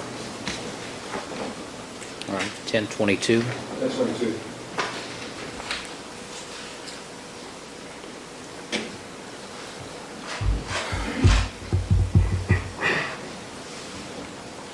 Can you see, see if we can make it a little clearer? Can you see that, what's depicted there, and it's apparently a speed dialer component of a phone, supposedly in the kitchen of the Bundy residence. Do you remember seeing a phone in that condition with the names by the speed dialer of Daddy, Dita, Dash, Opa, Cora, Pam, or Robin? Robin and Pam. I can't make them out, but yes, I recall seeing that. You remember seeing that there that particular night? Yes. And that's a fair portrayal of how that phone in the kitchen appeared that particular night or the date of June 13th, 1994? I don't know. I don't recall seeing it like that. You remember seeing the names on there, did you not? I remember seeing some names, and I believe Daddy was the top one. All right. Well, by the way, did you take any photographs of that yourself? Do you have any photographs? No, So you have none, right? that's correct. Okay. Do you recall whether or not there was a phone anywhere in the living room area when you first walked in the house? Once again, there may have been. All right. I don't have a specific recollection of that. And you saw the testimony of Officer Risky, did you not? I saw parts of it. All right. And with regard to if there was such a phone in the living room area, you would have had that dusted also, would you not have? My instructions were for all phones. All right. Yes. Well, you could continue on with what you had dusted in the interior if you had not completed it. The knife subsequent to the examination for blood. The banister railing going up the front stairwell all the way to the top and across towards the main bedroom. Various moldings in the upstairs area. The bed in the bedroom, the posts on the bed, the television set, I believe around the bathtub off the master bedroom, the counters up in that area. There was a pack of cigarettes that I believe was on the floor of the bathroom that was printed. There may have been other areas that they did. Basically, my instructions were to do everything that had the possibility of containing prints. So this was a thorough job that you wanted to have done to try to determine latent prints, is that correct? I certainly wanted every area covered where someone might have left prints, yes. Did you have the ice cream cup dusted at all? No. And what is a latent print, officer? Latent print is a fingerprint that's not readily observable to the naked eye. And so in order to bring such a print up, is there some kind of a powder that's used by the print Yes. technicians to determine whether or not they can get a print from a particular subject or object? That's correct. And in this case, you'd had a very thorough dusting done of the residence there at Bundy, and thereafter, you received a report back, isn't that correct? Yes. And if I can show this to counsel and approach the witness room. Two-page report. I'd like to mark this as the defendant's next in order. I believe that's 1029. 29.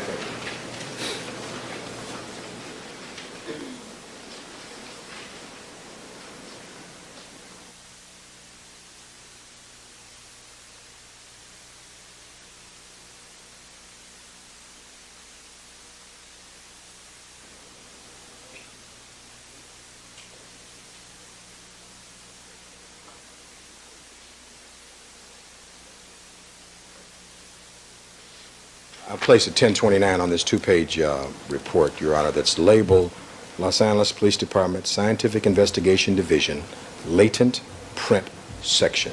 1029? 1029. I'd like to place this two-page report before you, Detective Lang, and ask you to take a minute and take a look at that, first of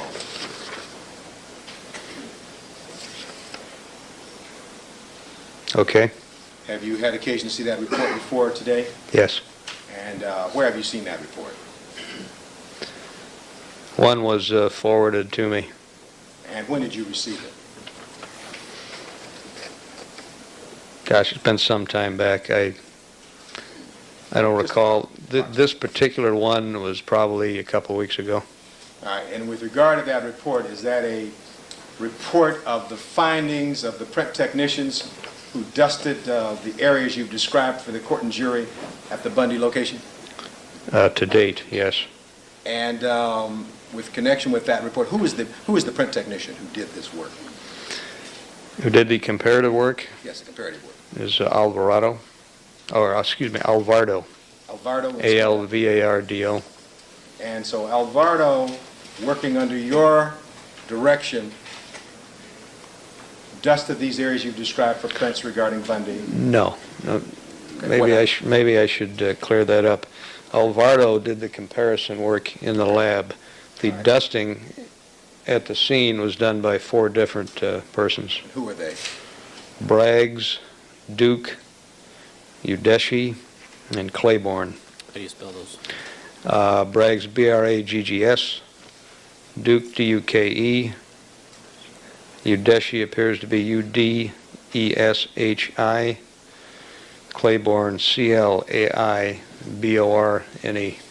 As I understand it, then, these 4 individuals are like technicians. They're the ones who work at the field. They carry out your instructions, is that correct? Yes, They then take, after they make the collection of the latent prints, if any, they then take them downtown to the Scientific Investigation Division, is that correct? yes. Then a comparison is made by Alvardo, is that correct? That's one of the things that, yes, And then the report before you is the 2-page report is from Alvardo, is that right? that's correct. And in the course of this, were you looking to determine whether or not Mr. Simpson's fingerprints were in any of these particular areas? That's correct. And what is the, counsel? And the report, you have a report as to whether or not Mr. Simpson's prints were in any of these locations, don't you? Yes.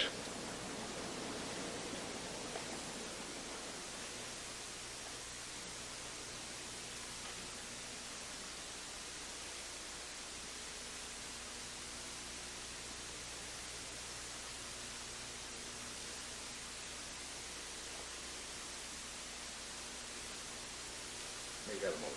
Trying to avoid a sidebar.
Yes, please.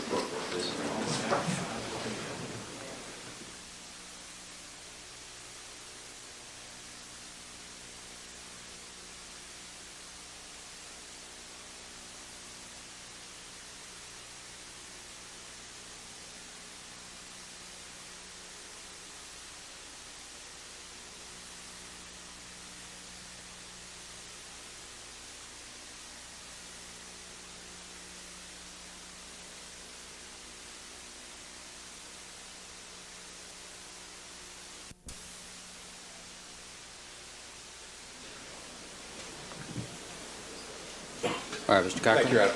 I want to ask you a few other questions about this particular document. You asked to have a number of individuals compared, I presume, to see if you could locate their prints inside Bundy. Is that correct? Term used is eliminated. Eliminated? Yes. You sought to eliminate certain individuals. Is that correct? Yes. Okay. And can you tell us what subjects, if any, you sought to eliminate as having their prints inside the location? All LAPD personnel at the scene, all civilian personnel at the scene, family members, any friends that we find may have visited the scene at one time or another. Just basically all persons who have had access to that scene. Well, let's okay, you've given us some names. Was Mr. Simpson one of the people you sought to see if you eliminate? That's correct. All right. Was Mr. Cowlings one of the people you sought to see if he was eliminated? Yes. Was Mr. Marcus Allen one of the people you sought to see if he was eliminated?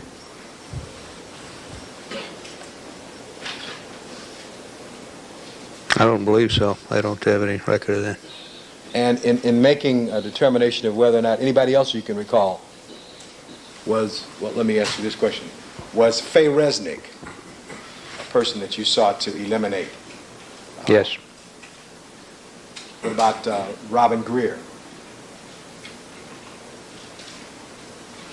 I don't recall if we ran Robin Greer's prints or even had her prints. What about Cora Fishman? We did not get Cora Fishman's prints. Anyone else that you can recall that you sought to eliminate as having prints at the Bundy Street location in the analysis that was done? It's depicted on There were 29. There's a list of names, several names on a list. I don't have that in front of me. Can you get that pretty readily for us? I can check here. See See if I you have can it. get that without too much delay.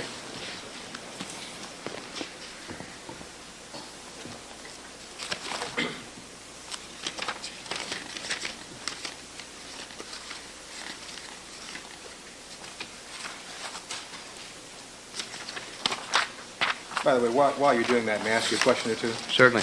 What are you referring to there? This is my murder book. That's your homicide book? Yes, that's one of them. Okay. And so how many books do you have? Homicide books do you have? In this case, Yes, in this case. 4 or 5. And so Just over whether, lunch hour, if we ask you to look for something, you're going to look in your homicide books to try and find it? if I think it's in here. All right. And those are originals, is that correct? Yes. Thank you. This list may be with, was compiled by the Leighton Print Unit, and that's perhaps the ones who still have it. This is an ongoing process where they're adding to it every time we come up with another name. So I am not certain that I would even have that ongoing list. All right. Would it be easier for you if we put that on the list for lunchtime? And we took a look at lunchtime? It wouldn't be easier, but I'll do it. Oh, Well, here it is here. I'm sorry, I do have it. it's one less thing to do. Can I look at that with you? Yes, this is appears to be a partial list. The person's run and eliminated. The current list, the ongoing list would be maintained by the print unit, and I don't believe all the names would be on there. All right. Now, this list that you have here, do you mind if we mark this? about if we have a photocopy made of it? Please. Let I the guess you do detective. mind, huh? Okay, so we'll get the clerk to make a copy on that. That's it. While we're waiting to do that, is that a complete list of everybody, including Mr. Simpson? Once again, I don't believe it is. I think there's an ongoing list maintained by the print unit. All right, but at the lunchtime, can you also check to see if you have any other lists? Is that the only one you have at this point? I believe it's the only one, but I don't know for sure. Okay, but so we're clear, what you're trying to do here is to eliminate certain individuals' fingerprints, is that correct? Yes. And that's an actual list of the individuals who have been eliminated at this point that comes out of your homicide book, is that right? The list would be those who are eliminated and the ones who are made on prints. All right, and so that we're clear, you did in fact make some individuals on the prints, is that correct? Yes. In fact, you made some police officers, didn't you? Objection, Your Honor. He didn't Sustained. make anybody. Sustained. Well, the, Objection, Your Honor. Counsel. Sustained. well, I haven't asked the question yet. Next The, question. Next question. you objected to the? Okay, let me see if I can state a question. There are individuals who were not eliminated, and you have the names of those individuals, is that correct? Yes. And on that list of people who were not eliminated, would there be some friends of Ms. Nicole Brown Simpson? Yes. And would there be police officers on that list also? One police officer. Would he be a detective? Your Honor, same objection. Sustained. List is, no, sustained, Counsel. May I mark these as, we have a copy, we'll give him the original back. May I mark this as 1030, Your Honor? Yes. It's a two-page document. I think that's mine. Is that my original? On maybe, that's yours. I thought I had a copy, but there. You may.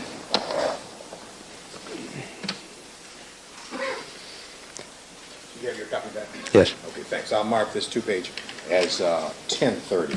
All right, 10:30, but Mr. Cochran, this is not the person who did the comparison. I understand, Your Honor. All right, Now, thank with you. regard to 1030, so we make it clear for the record, Your Honor, what this is. Tell us what 1030 is. 1030 is a partial list entitled Homicide Worksheet of police personnel whose prints were compared to print lifts made at the Bundy location. All right. And who is the person who can come in here and tell us what the findings were? Who was eliminated and who you found prints of? Who's that person? Well, there are probably several, depending on when the information came in. Alvardo, I believe, would be one of them. Some of this work is done on day watch, and some may be done on night watch. I think the best way to tell would be to contact the print supervisor for that information. The print supervisor? Yes, the supervisor of that unit. Do you, I was asking you some questions yesterday and this morning with regard to lividity being present on first Nicole Brown Simpson. And you remember you indicated that you didn't recall any. Remember that? I don't recall any marked lividity. And by the way, with regard to Mr. Goldman, do you recall any lividity on his body? He was clothed. I wouldn't have observed any. Well, in order to take the liver temperature, didn't they have to raise up his clothing? The scene there? To that area, yes. You see any lividity then? I don't recall seeing anything that stood out to me. Would it refresh your recollection to see a document with regard to that in the coroner's office? Certainly may. Okay, I'd like to mark as the next exhibit 1030, is it? 1031. 1030. It's a two-page document. 1031. 1031. It's a two-page document, page 2 and 3, and I'd like to show it to counsel.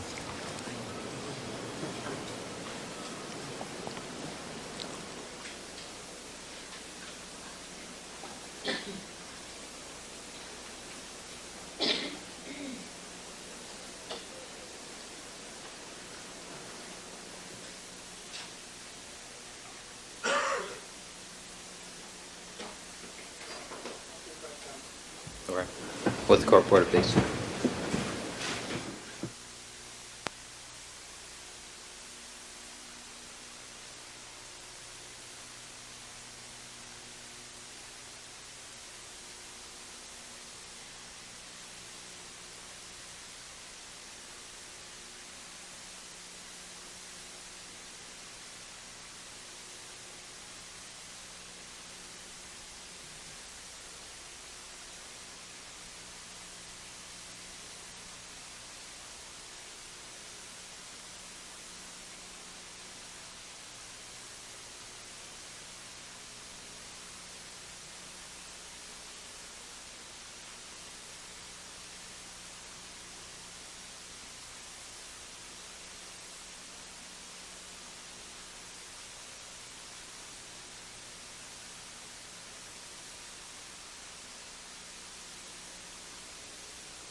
You may.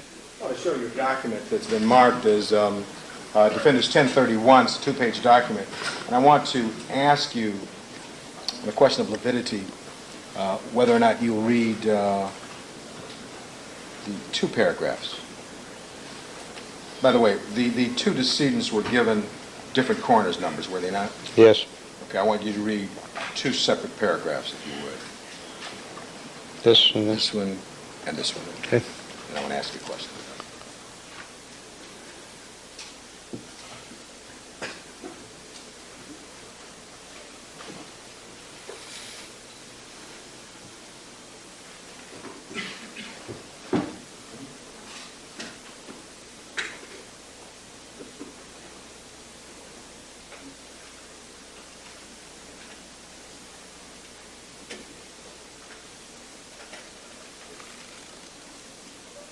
Okay.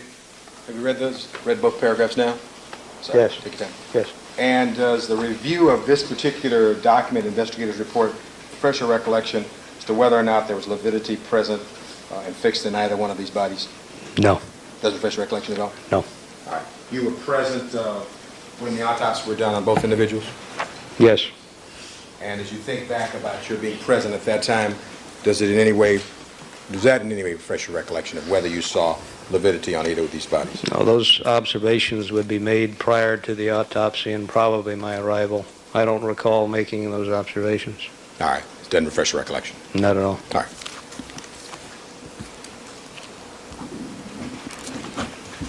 Now, you received a call to respond to this homicide, as I understand it, sometime in the early morning hours of June 13th, 1994. Is that correct? Yes. And who called you at that time, if you recall? I believe it was a detective from detective headquarters, on-duty detective. And do you remember what time it was that you received this call? Approximately 3 a.m. And I presume you were at home in bed at that point? Yes.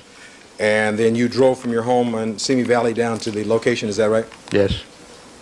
And how long did it take you to get from Simi Valley to the location at Brentwood?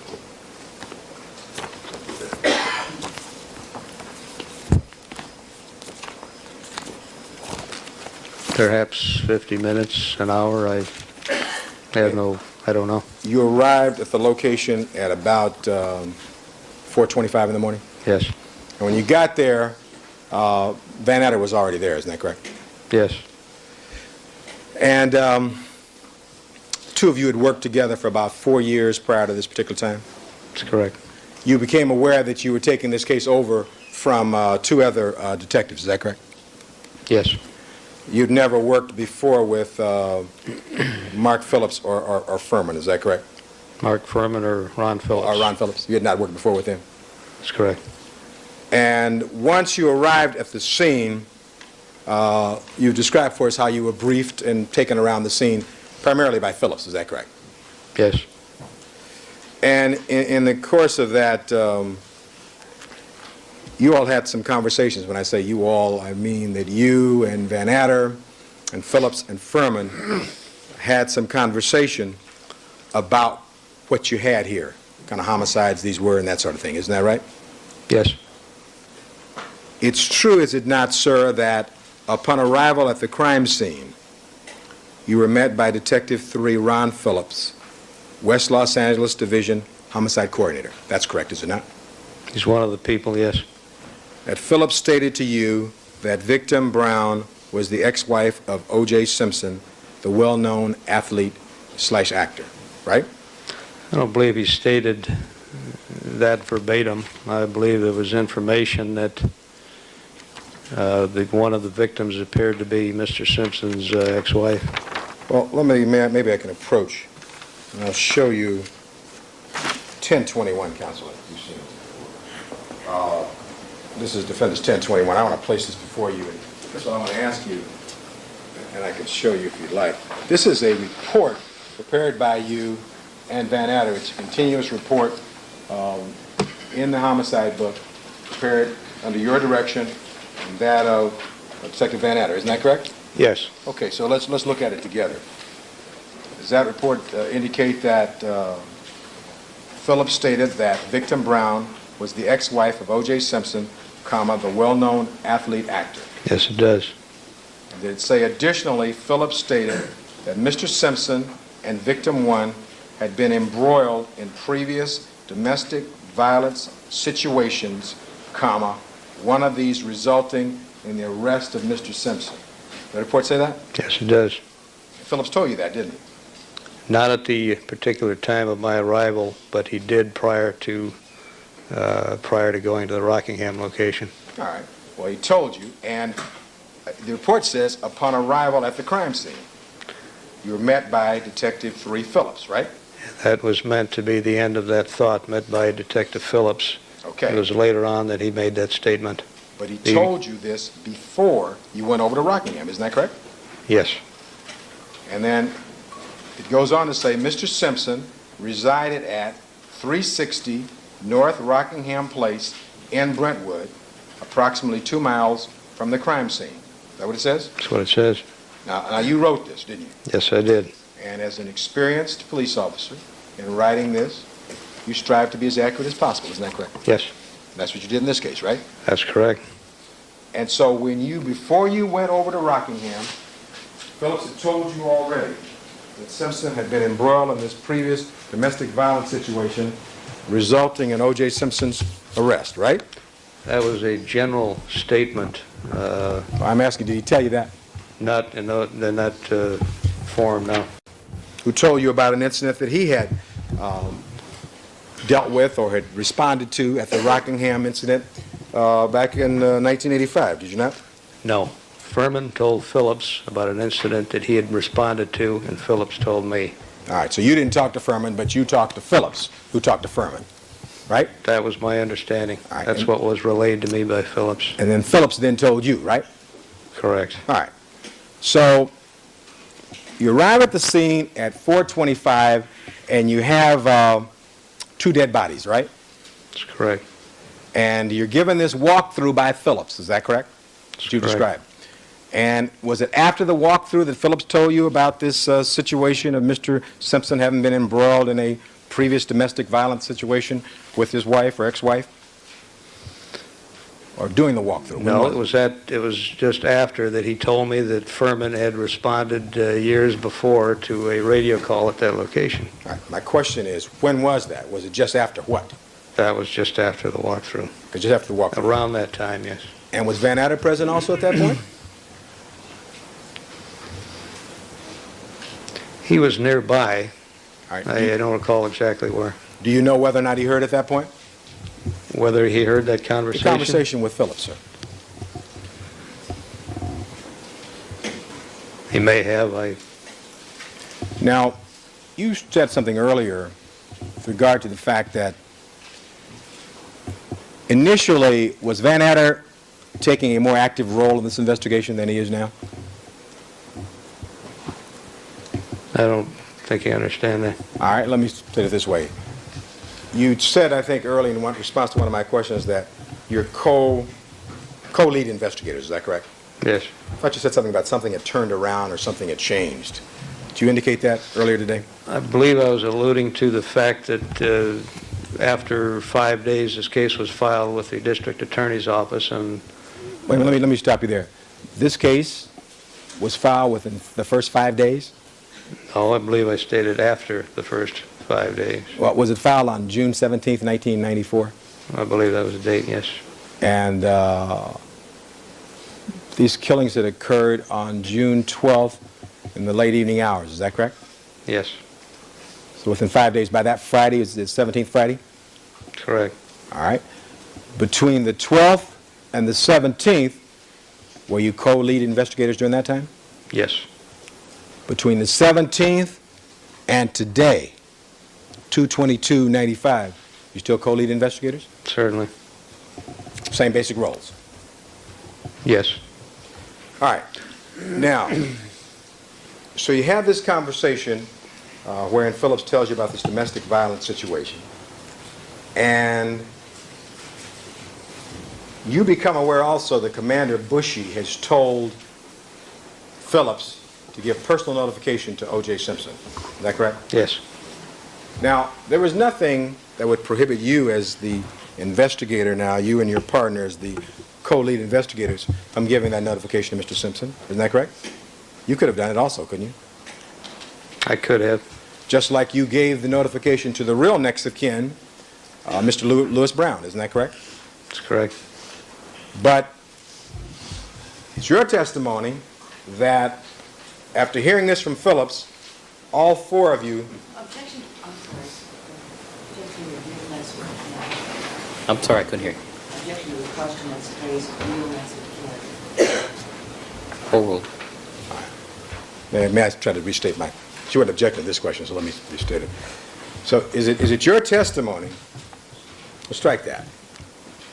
You were aware, were you not, that Van Adder had worked West Los Angeles? You were aware of that sometime in the past? Some 20 years prior, yes. And were you aware that he's testified he knew the area in West Los Angeles and knew how to get to O.J. Simpson's house in Rockingham? He stated to me that night that he didn't know the way. All right, now, my question to you is, are you aware whether or not he's testified before that he knew the area of West Los Angeles, having worked... Let me finish the question. May I ask... Sustain. All right. Did you watch your partner testify at the preliminary hearing in this case? I did not. I was banned from the courtroom. Well, they have television? I was sent into the hall and not allowed to watch. Well, you weren't here all the time, but you watched, right? At the preliminary hearing, I was excluded while my partner testified, and he was excluded while I testified. So you didn't hear what he said? That's correct. Did you read his testimony in the preliminary hearing transcript? No. All right. Have you talked to him about it, his testimony? No, I'm saying objections. I can ask, he can answer that yes or no. Overruled. I don't recall discussing specifics like that. The only conversation I had regarding your question with Van Adder was that evening. Okay. All right. At any rate, you were aware he'd worked West Los Angeles at some point in the past. Is that correct? Yes. Okay. And you and Van Adder were in one car. Is that correct? Yes. And who was driving that car? Van Adder. All right. And is it your testimony that your purpose, after hearing this from Phillips, was to go over and just establish some rapport with Mr. Simpson so you get to know him, so you could cooperate as this investigation proceeded? Is that your testimony is? That's one of the reasons, yes. All right. Was one of your reasons that you went over there because you thought he was a suspect in this case? No, not at that time. Well, let's see now. If when you got inside the Rockingham residence, if Cato Kalin was a potential suspect and you looked at his shoes, O.J. Simpson wasn't a suspect? I'm not saying that Cato Kalin was a potential suspect. I believe Furman requested to look at his shoes. Well, let me ask you this. You told us yesterday that Furman looked at his shoes. Didn't you see Furman give Cato Kalin a nystagmus test? Did you see him looking in his eyes to determine whether or not he was under the influence of anything at some point? Were you aware of that? He may have done that. I wasn't in the room. I was out on the walkway. He may have. But you've read reports, have you not, about that? I don't recall. Well, he's the investigating officer, Your Honor. I'm asking you to read reports. Sustain. Sustain. All right. Now, were you aware that Furman looked through this pile of clothes that were in Cato Kalin's room? He may have. I don't have a specific recollection. I didn't see him look through any clothes. Now, with regard to your going to this location, you described for us you're going over there. Your purpose then was to establish this rapport with Mr. Simpson, right? Among other purposes? That's one reason, yes. All right. And the other two detectives, Furman and Phillips, were going to go over there to for Phillips to give notification. Is that correct? Isn't that right? Well, if Mr. Simpson were at home, myself or Detective Van Adder would have probably actually given the notification. Well, then why then would you need Furman and Phillips to go over there? Because it was my intent to leave both detectives with Mr. Simpson while we returned to the crime scene to complete our investigation. And was that to establish more rapport with him and kind of get his cooperation? Is that what you were going to do? As far as my contact, Yes.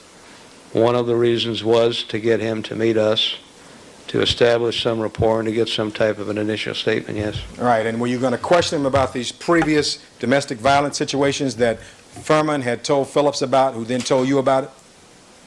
No. Certainly not at that time. You weren't going to talk about that. That would be the last thing I would have brought up at that time. But what you were going to do was just try to establish this rapport and leave these detectives there to try to assist Mr. Simpson, right?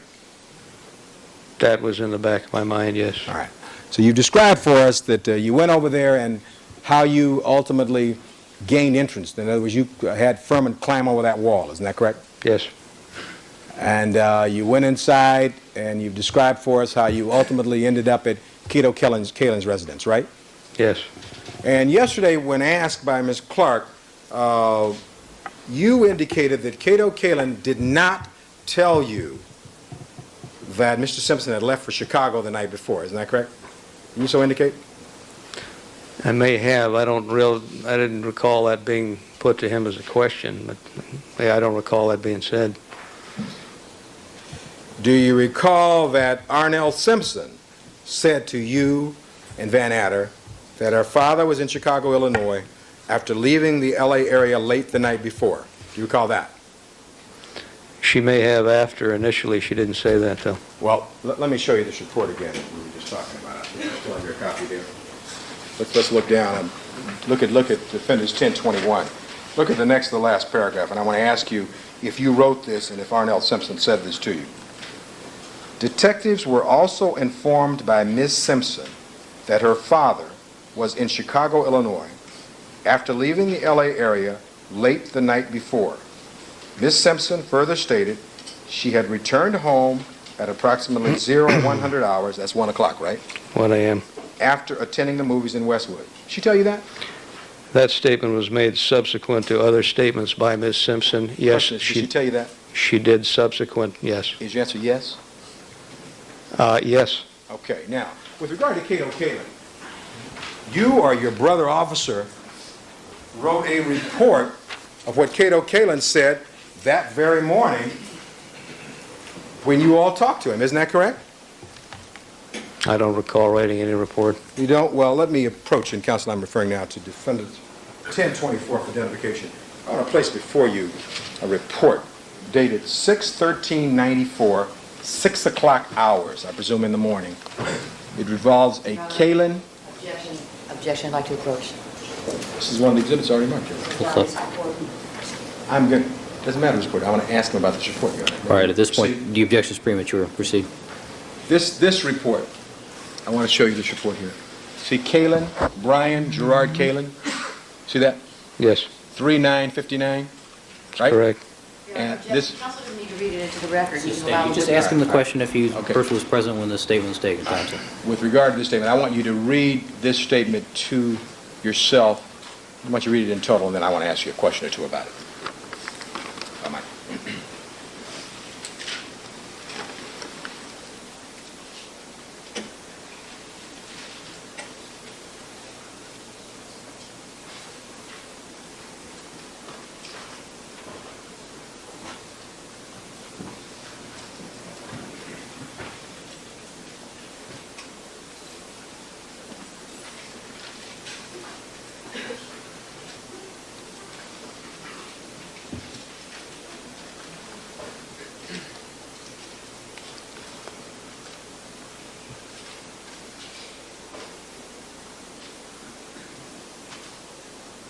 Okay. You read that report over? Yes. All right, and you recognize this as a Los Angeles Police Department report of some kind? It appears to be a partial statement. And do you recognize the handwriting on this report? I think it perhaps is Detective Van Adder's. Now, you worked with him a long time. It looks like handwriting to you? It appears to be Detective Van Adder's. And you were present, were you not, when Van Adder spoke with Cato Kalin? Isn't that right, at least a part of the time? No. You were never present when Van Adder was talking to Cato Kalin? No, Van Adder was in the rear at the bar area with Kalin, and I was with Arnell in the kitchen area. Well, let me ask you this.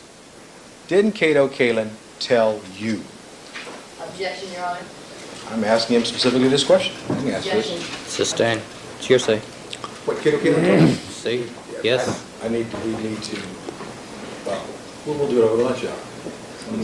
But then it won't be a lunch hour. Well, it's okay, Your Honor. His lunch hour is ruined already anyway, so we're going to ruin everybody's, except The the fact that jury's. his is ruined doesn't mean mine has to be ruined. Well, Judge, we all have to suffer together, Your Honor, in this whole thing. All right, Mr. Cochran, we're about 6 minutes till. Do you want to excuse the jury at this point and argue the point? No, I'd like to proceed a little bit longer. All right. This won't take long, Your Honor, Thank you. this part of it. Thank you very kindly, Your Honor.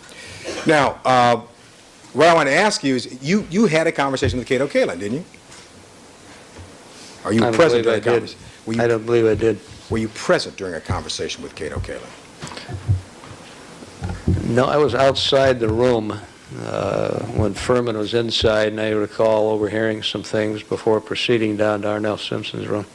Well, if you were looking for O.J. Simpson to establish this rapport and cooperation with him, and you were the co-lead investigator, wouldn't it have been important to talk to Arnell Simpson and Cato Kalin there to find out when they last saw O.J. Simpson?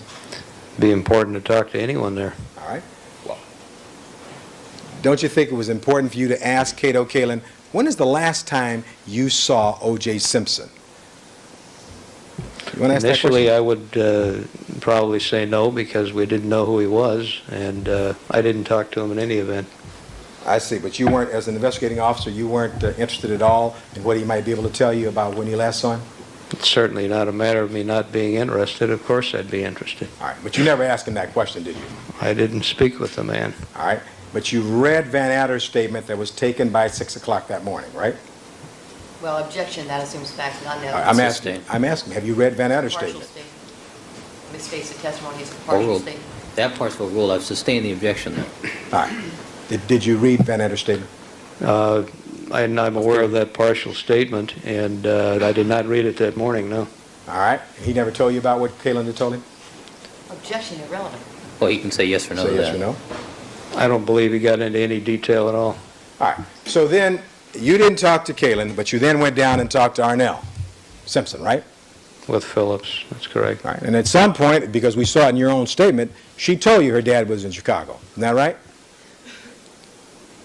Yes. Now, when you were searching around that house and going all through the house, did you ever go upstairs and look in Mr. Simpson's bedroom for him if you were so interested in finding him? No, because Ms. Oh, no, Simpson, you answer that, can you answer yes or no, please? I never went upstairs. All right, and so when you were trying to find out whether O.J. Simpson was on the premises or not, you never went upstairs to his bedroom or looked in the upstairs part of that house, right? That's correct.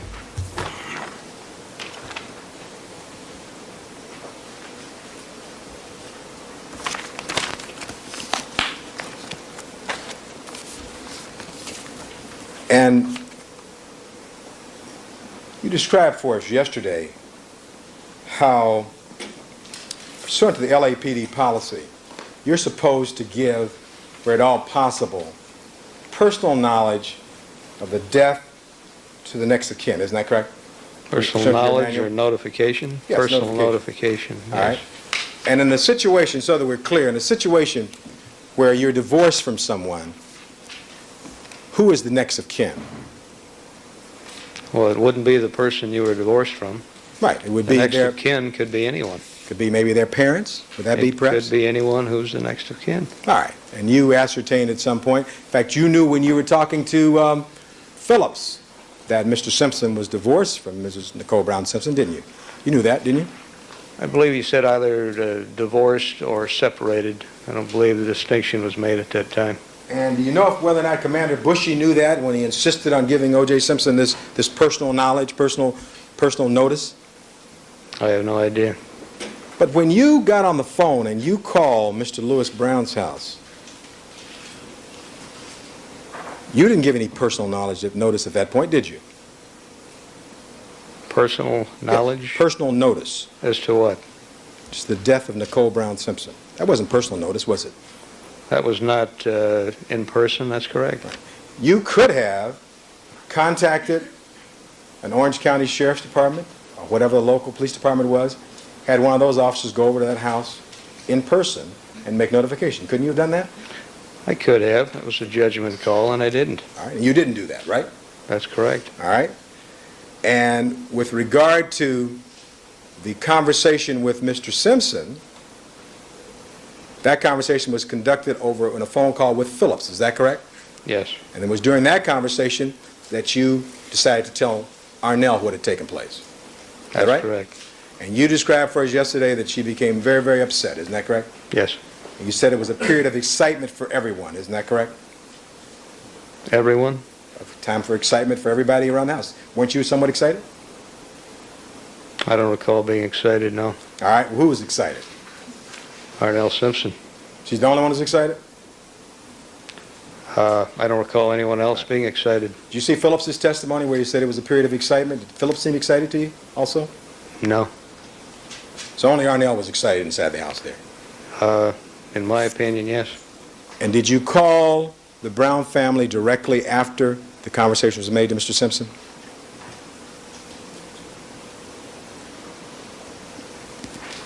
I don't recall the timing. I'd have to look at the phone bills. It was around that time. All right, and you can look at some phone bills for us maybe over the lunch hour. Now, at some point yesterday, you told us you left the Rockingham location because you had to go downtown somewhere. Remember that? No, I believe it was to go back to the Bundy location. Yeah, well, I know you went to Bundy, but at some point you left Bundy, I'm sorry, Yeah, to go okay, downtown, Bundy. right? That's correct. And were you aware that Mr. Simpson had returned to town? Yes. And you went downtown to see Mr. Simpson, didn't you? Yes. Down at Parker Center here in Los Angeles, right? That's correct. And you and Van Adder went down to talk to Mr. Simpson, isn't that right? That's correct. You found him to be very, very cooperative, didn't you? Well, objection, Your Honor. I can answer that Beyond question. scope, this Can is make him my own counsel witness. testifying, so it's backed on evidence. She's speaking objection, Your Honor. No, those are statements of 3 legal causes. It's sustained at this point. I'm making my own witness, Your Honor. I can answer Well, this it's question. sustained at this point. Okay. It's 12 noon straight up. All right, let me ask one last question. You went downtown and you saw O.J. Simpson at Parker Center, right? Yes. And you found him to be cooperative with you at the time you saw him at Parker Center. Isn't that correct? It's all beyond the scope. Well, let me ask this question. You took a statement. Okay, well, thank you, Your Honor. What- You can just say he took a statement from him. Okay, That's well, where let we're me, gonna end- that's where we're going let to me end go back to the warrant. other question. You took a statement from him, right? Yes. All right, that's That's a where we're good ending. point. Thank you. All right, ladies and gentlemen, we're going to take our recess for the noon hour. Please remember my admonitions to you. Don't discuss the case amongst yourselves. Don't form any opinions about the case. Don't allow anybody to communicate with you. Don't perform any deliberations till the matter has been submitted to you. We'll see you back here at 1:30. All right, let's clear the court.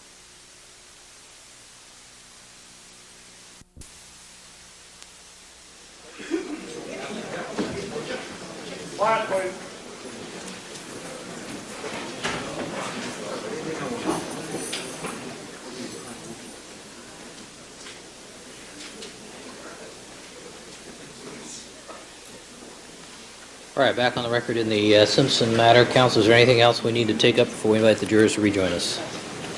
No, Your Honor, this afternoon, probably at the break, we want to show some more videos additional videos we'd like to show, according to counsel. Yeah.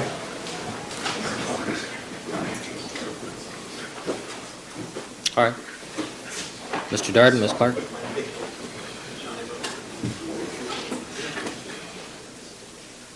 We ready? I'm sorry, I can't, I'm sorry, Your Honor. We ready? Oh, yes. All right, let's have the jurors, Is there please. something else that counsel wanted to show us? No, they indicated, Mr. Cochran indicated that at the break, he had some additional video. Why not show us now?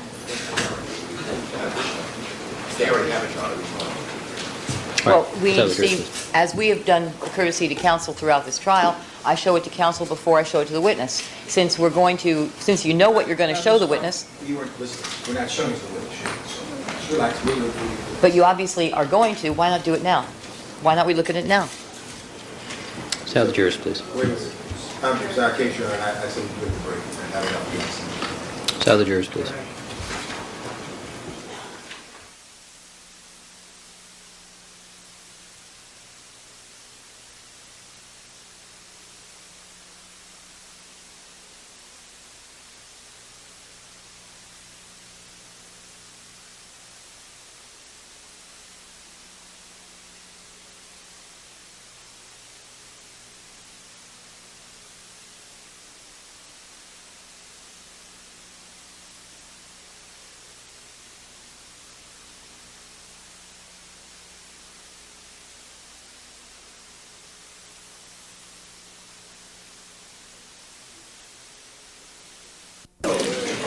Detective Tom Lang is still on the witness stand.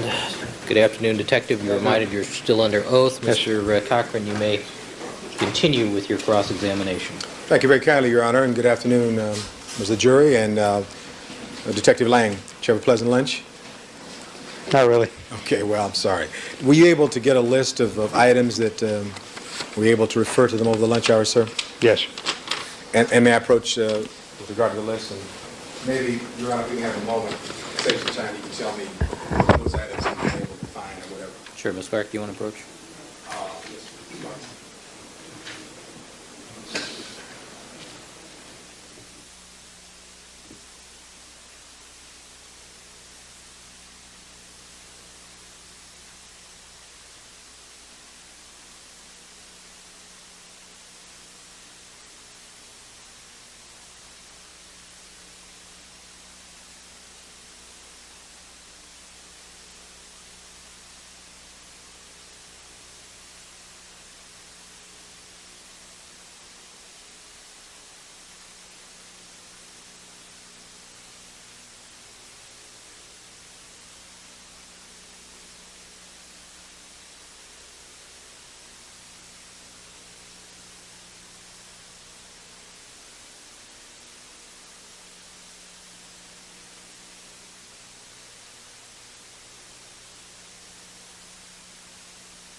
Mr. Cochran.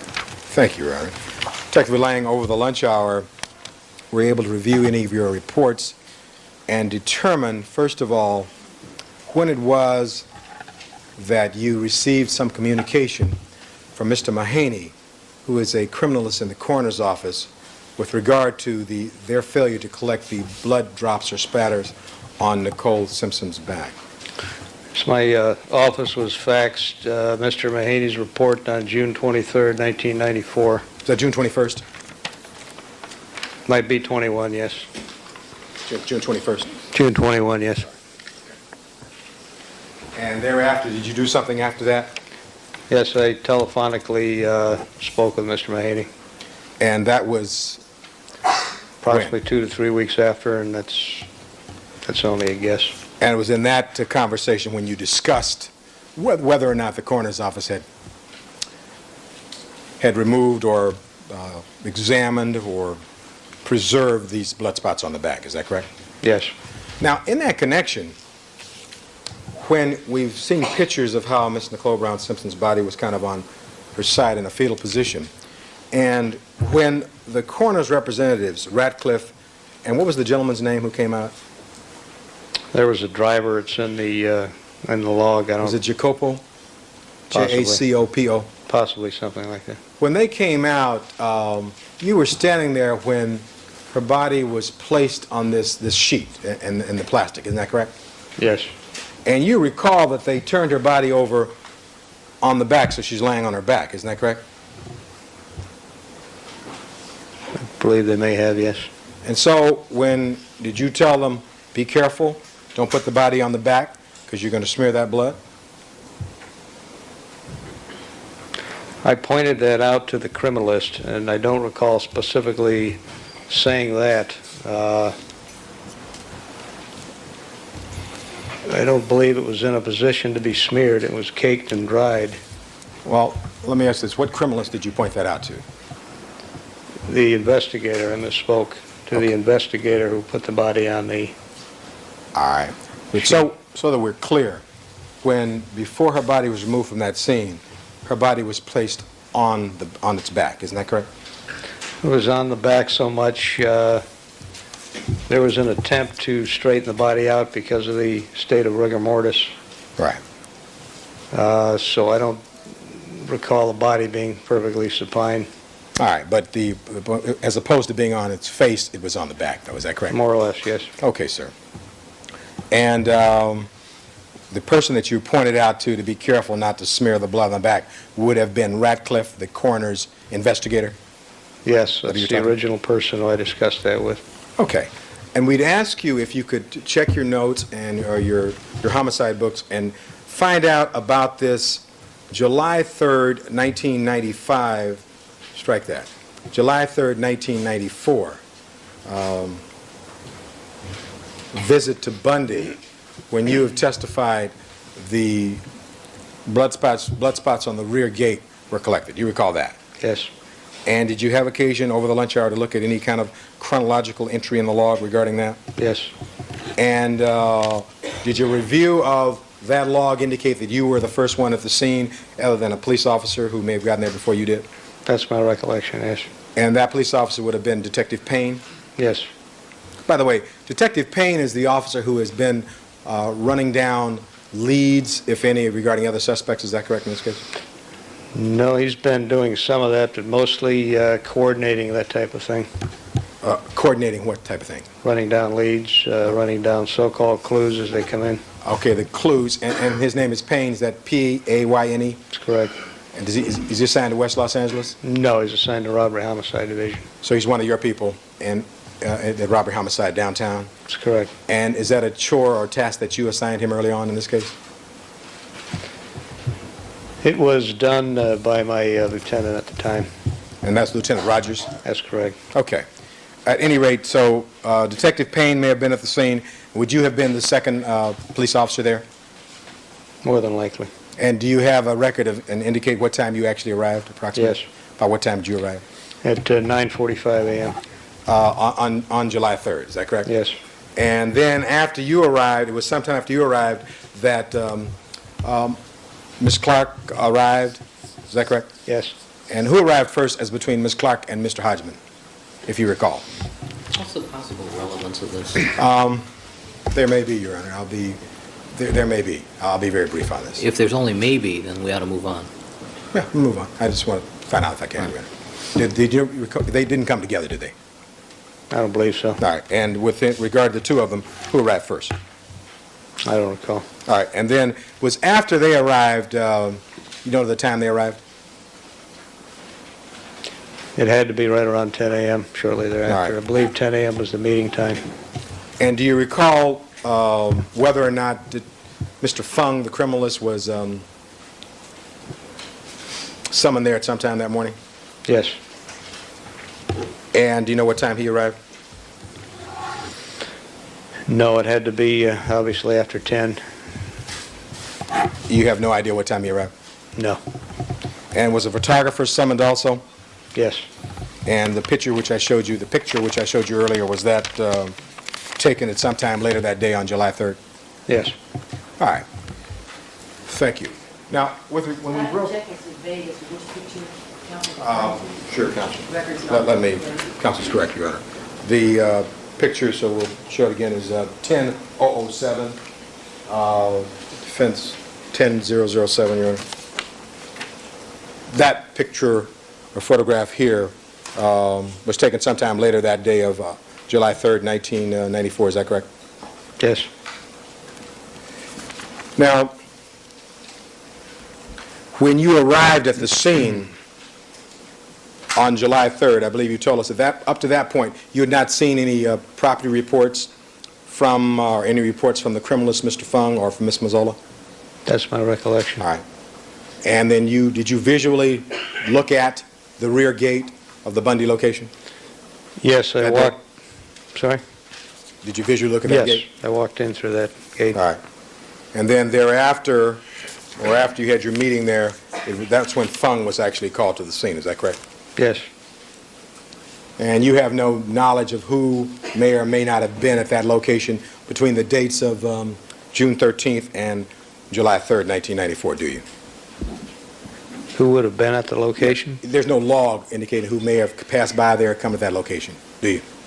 Well, I have my entries only. I don't know if someone else has a log there. All right. You have no log of people who were at that scene during that period of time? Oh, on the 3rd? Yeah, no. Between June 13th and July 3rd. Objection, Vegas location, let's see here. Oh, well, we're talking about Bundy. Talking about Bundy. Where is Bundy? 875 South Bundy. Front, back? Your Honor, speaking objection. Could you please answer? There are several logs in the book, and I know that I'd been to that location prior. I don't know. What I'm asking you, sir, is there was no police who maintained a perimeter for the 3-week period of time after you took the yellow tape down. Is that The correct? entire time. Okay, I misunderstood your Okay. question. I'm sorry. No, there wasn't. Okay, that's all I was asking you, sir. Now, when we broke for lunch, we were just asking you about the fact that you had left the Bundy scene at some time around noon, was it, on June 13th, 1994? I believe it was approximately 12:15, yes. All right, did you log out at that point, if you recall? I believe I did. And did you receive a telephone call or something that caused you to leave the location? Yes. Who called you? The station from the division, one of the secretaries? Okay, and you had a brief conversation with her? Yes. And you had left, and you left about 12:15, is that correct? Yes. If I might have put you again, Your Honor. Yes. The log indicates, I'd like to place before you the log, which is now Defendant's 1006. The log indicates that, let's see, you arrived about 4:25? Objection. Witness can refresh his memory constantly with the document. I'm not trying to refresh his Can the recollection. witness be allowed to read? Well, what's the There's a question? proper way to do this, Your Honor. What's You the, speaking objections, Your Honor? what's the question? The question is, did you arrive at the scene at about 4:25 in the morning? Yes. All right. And you left to go downtown to Parker Center about 12:15. That's correct. Now, does the log reflect the time that you left Bundy to go over to Rockingham, and then the time that you came back from Rockingham to Bundy? No, I checked out with my lieutenant at the scene. All right, well, now you can look at the log. Did you indicate that? Is that indicated on the log that you left at all? That wouldn't be indicated on there, no. So the log indicates what? When I first arrived at the location and when I left the location for the day. All right, does not show the Rockingham sojourn, right? No, again, that would have been my lieutenant who I checked out with. Okay. Now, so when you went downtown, were you accompanied by anyone when you went downtown at 12:15? No, I believe I was alone. Okay, did you go anyplace else after you left Bundy before heading downtown? I don't believe so. You didn't stop by Rockingham at all? Not at that time, no. Okay. How long did it take you to get downtown, if you recall? Perhaps 30, 40 minutes, I don't recall. All right. At any rate, you went downtown to Parker Center, and that's when you found Mr. Simpson to be cooperative, right? Yes? Can you tell us how long you were in Mr. Simpson's presence during that time?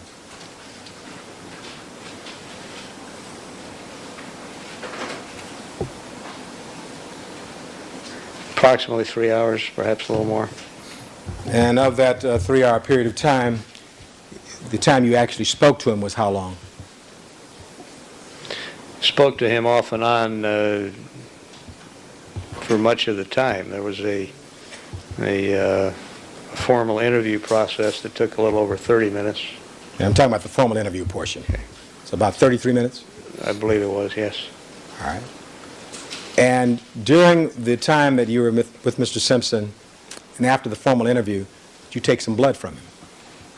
I did not. I'd ask leave of court to make this my witness for that purpose, Your Honor, rather than recalling him. All right, the objection will be sustained. May we heard, Your Honor, with regard to that?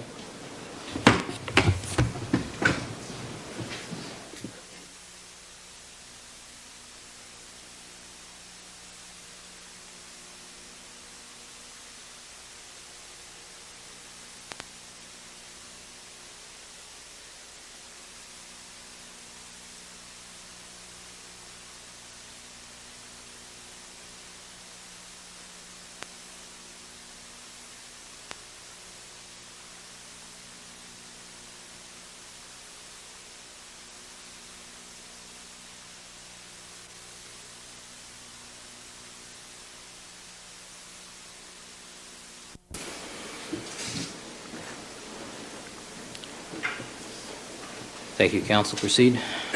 Thank you very kindly, Your Honor. About what time did you finish with your contact with Mr. Simpson downtown on June 13th in the afternoon? Approximately 4 p.m. And about 4 p.m. in the afternoon? Approximately, it may have been a little earlier. Well, didn't you finish about 2:30? With my contact, Yes, seeing Mr. Simpson. I thought I was with him for approximately 3 hours. And just give us your best recollection then. Well, my best recollection, Overruled. Yes, This is not beyond the scope because we're talking about the time that this detective spent on that day. I'm not allowing him to go into the content of what he did with the defendant. That's beyond the scope. Thank you, Your But Honor. as far as his activities, where he was at certain times, that's within the scope. So let's go back over. I understand the distinction. All right, thank you. You arrived downtown at Parker Center what time? I believe it was approximately 1 p.m. All right. And your best recollection now is how long were you there before you left Parker Center? Approximately 3 hours. All right. And when you arrived down there, did you meet your... Not there, as long in the company of Mr. Simpson, I believe it was approximately 3 hours. Okay. Was that all downtown? Yes, Okay. And so would that be at Parker Center? that's correct. And were you also in the company of your partner, Detective Van Adder? For part of that time, And you went some other place while you were downtown also? within Parker Center, In the same area? within the building. All right. And there came a time when you were concluded with Mr. Simpson for that day, is that correct? Yes, That was about 4 o'clock? I believe it was. Did Mr. Simpson then leave the building at that point? Yes, And during this 3-hour period of time, strike that. After he left the building about 4 o'clock, did you then leave the building shortly thereafter? sometime after that, yes. Okay, do you know what time it was you left the building? I want to say approximately 4:30, perhaps. About 4:30 p.m.? Approximately. Do you have any kind of log or any kind of notes which refresh your recollection regarding this, sir? I wouldn't have made a recordation of when I left. And you don't have any time, any report indicating the exact times? That I left the building? Yeah, that you finished with Mr. Simpson and left the building? I wouldn't have done that. Okay. And when you left the building at about 4:30? Again, that's an approximate time. I believe it was somewhere in All there. right. And where'd you go at that point? I went to 360 North Rockingham. Went back out to Mr. Simpson's residence, is that correct? Yes, And how did you get out there? I drove. And were you driving by yourself at this point? I believe I was. And did you have some conversation with Detective Van Adder before you went back out to Rockingham? Yes, Did both of you then go back out to Rockingham? yes. And about what time was it that you arrived back at Rockingham, if you recall? Approximately 5:15 p.m. And when you got to Rockingham, was Mr. Simpson at that location? I don't believe he was there at that time. Do you recall a time that he came back to Rockingham that afternoon? I recall him coming there. I don't recall the time. You have no idea what the time was? Well, it would have to be after 5:15 and probably before 6:30, somewhere in there. Somewhere in that time frame? I believe so. Again, do you have any reports which would refresh your recollection regarding that time?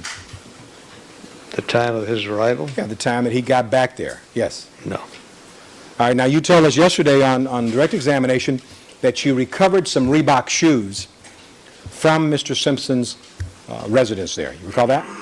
Yes. And when you recovered these shoes, Mr. Simpson was there, right? Yes. Do you have a report with regard to that that indicates the time of the recovery of these Reebok shoes?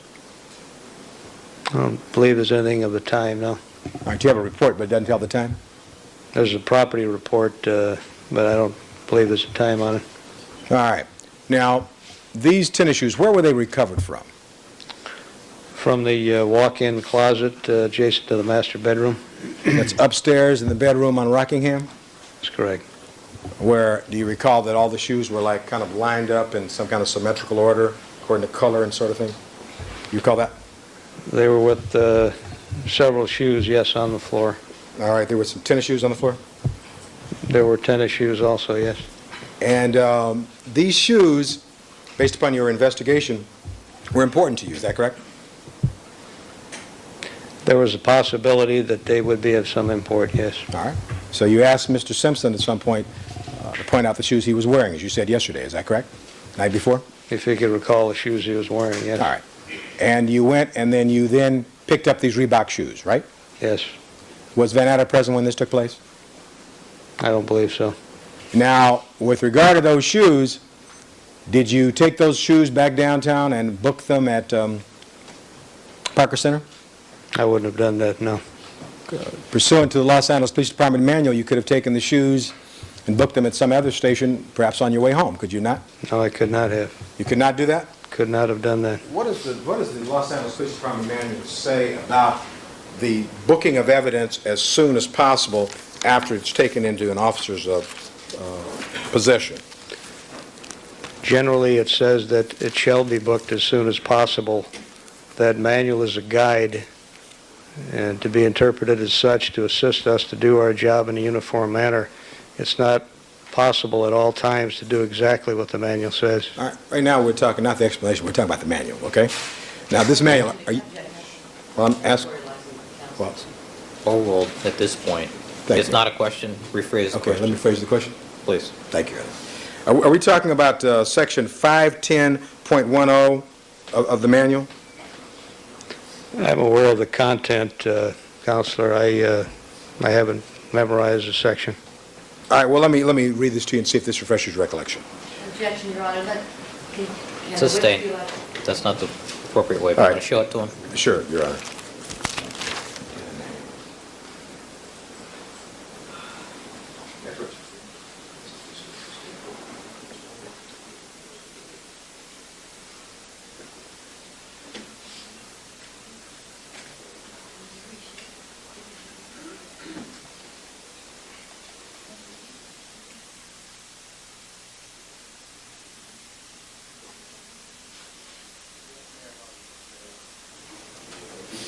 I returned that back to the chief's office after we borrowed it. What counsel just happened? It's not a manual. All right. Put a section of the manual, and I want to show it to him. Your Honor. Yes. If it's not the actual manual, we have a manual available, don't we? Why don't we pass this topic? All right. I'll see if we can get the manual.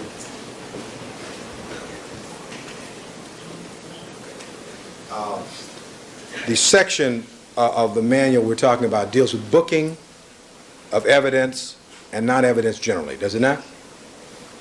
I believe it may, yes. And doesn't it indicate to you that an employee seizing or taking custody of evidence shall ensure it's properly booked? Sustain. Now, I can ask him about his recollection of what it says, Your Honor. You can. Doesn't the manual indicate that you shall book evidence seized without unnecessary delay? Isn't that what the manual says? It states that, but that is in fact a Can you just guide. answer, is that what the manual says? Wait. He's entitled to finish his question. Don't argue with witness. Okay, I won't, Your Honor, but I'd like to be responsive to the court. No, please. he is. He's answering the question. All right. Can you And I proceed? think we're all agreed, as a general policy, evidence should be booked as soon as possible. All right. Thank you. I want him to say that, Your Honor, not you. Well, he That's said that okay. already All right. twice. All right. So now, in that regard, so you're aware of that on June 13th, is that correct? That's correct. Okay. Now, with regard to the taking of these particular shoes, you did not book those shoes anyplace that night, did you? That night, I couldn't have, no. You took those shoes home to Simi Valley with you? That's correct. You put them in the back of the police car? In the trunk. The back of the trunk of the car? They were Did you placed in a cardboard box that went into the trunk, yes. did you examine them visually when you first took them from the Yes. closet? And then where'd you get this box that you put them in? I had a box in the trunk of my vehicle. All right, and you took the shoes, and then you put them in the box, and then you took the box, put it in the trunk, I presume, and took it home, right? That's correct. Did you, on June 14th or sometime after that, book those shoes in the property evidence? No. When did you ever book the shoes? No, I turned the shoes over to Greg Matheson, the criminalist, to be examined, and then he would turn them over and to be booked. And when did you turn the shoes over to Greg Matheson? I believe it was approximately 7:30 a.m. on the morning of the 14th of June, '94. Do you have a report with you today that details this information you're just talking about? There wouldn't be any report that details that, possibly a log entry, but there wouldn't be any report. All right, do you have a log entry that tells us this? I could look, I don't know. Can you look?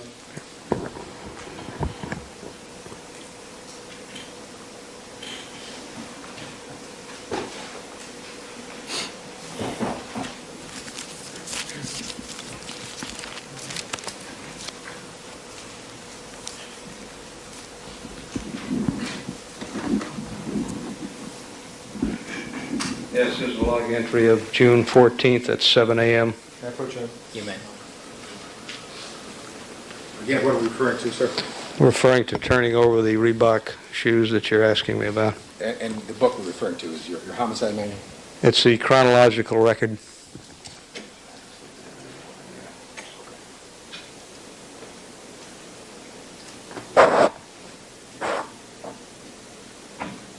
Well, does it say anything about shoes on here? No, it says evidence. Just says Ray evidence, right? That's correct. Doesn't say anything about any Reebok shoes, does it? Doesn't say anything about Reebok shoes, but that was when I turned them over. All right, do you show, let's look at this log while we're here.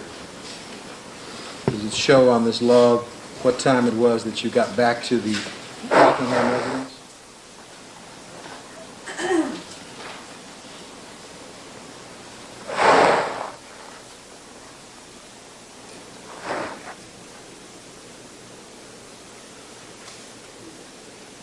Back to the Rockingham residence? Or got From- from Parker Center, do we have an indication of that? On the 13th? Yes.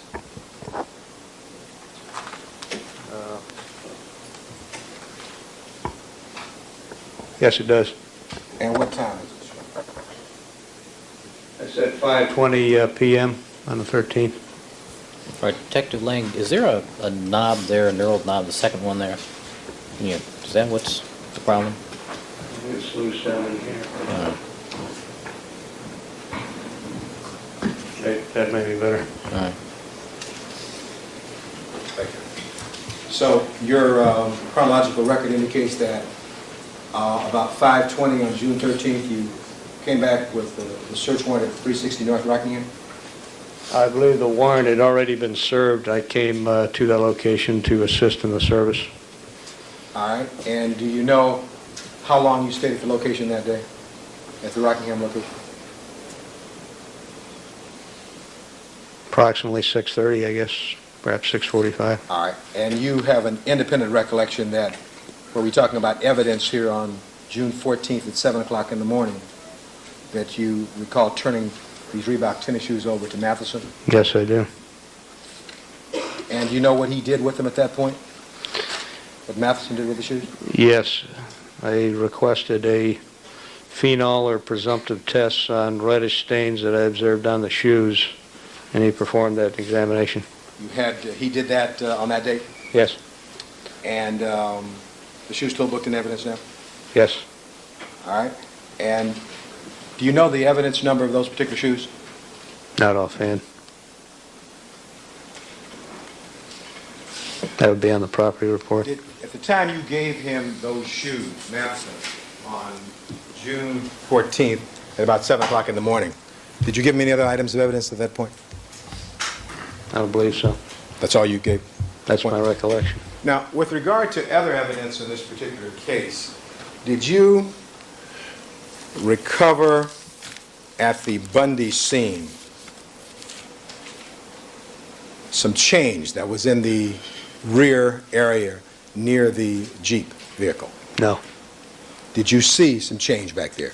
Yes, I believe that was recovered by the criminalist. And was the change ever booked into evidence? I believe it was. And who booked that evidence? I believe it was criminalist fund. Now, would the criminalist book that, or would that be booked under your direction as the investigator? The criminalist would have tagged it and had it photographed, collected it, and booked it. Now, you saw it, though, that night, is that correct? Yes, it was pointed out to me when I first arrived By whom? by Detective Phillips. And so that we have a word picture. Can you tell us where this was located?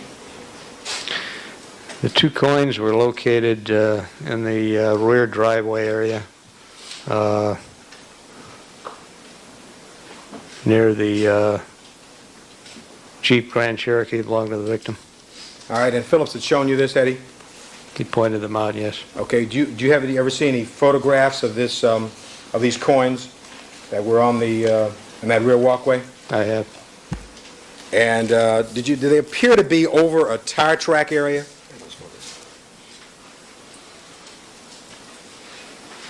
You recall that? I don't recall that. Just a second, Your Honor.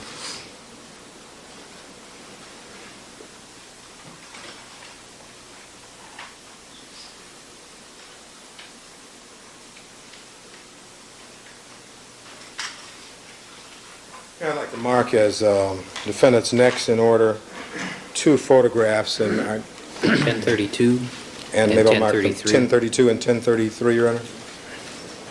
Have you shown those to Ms. Clark? 1032, 1033. Show them to counsel.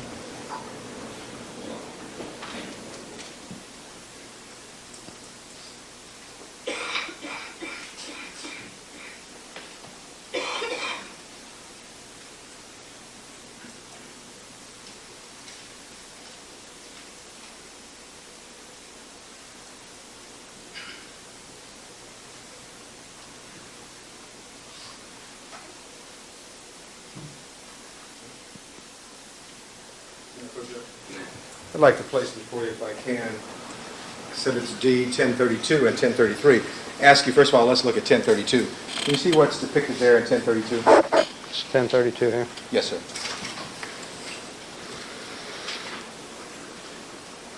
Yes, it appears to be a dime and a penny.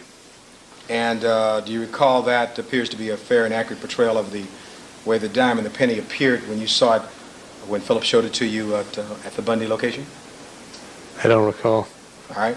Look at 1033 and tell us what you see there in 1033. Also a dime and a penny with a, looks like a photographer's rule alongside. All right. Do you recognize that dime and that penny depicted there?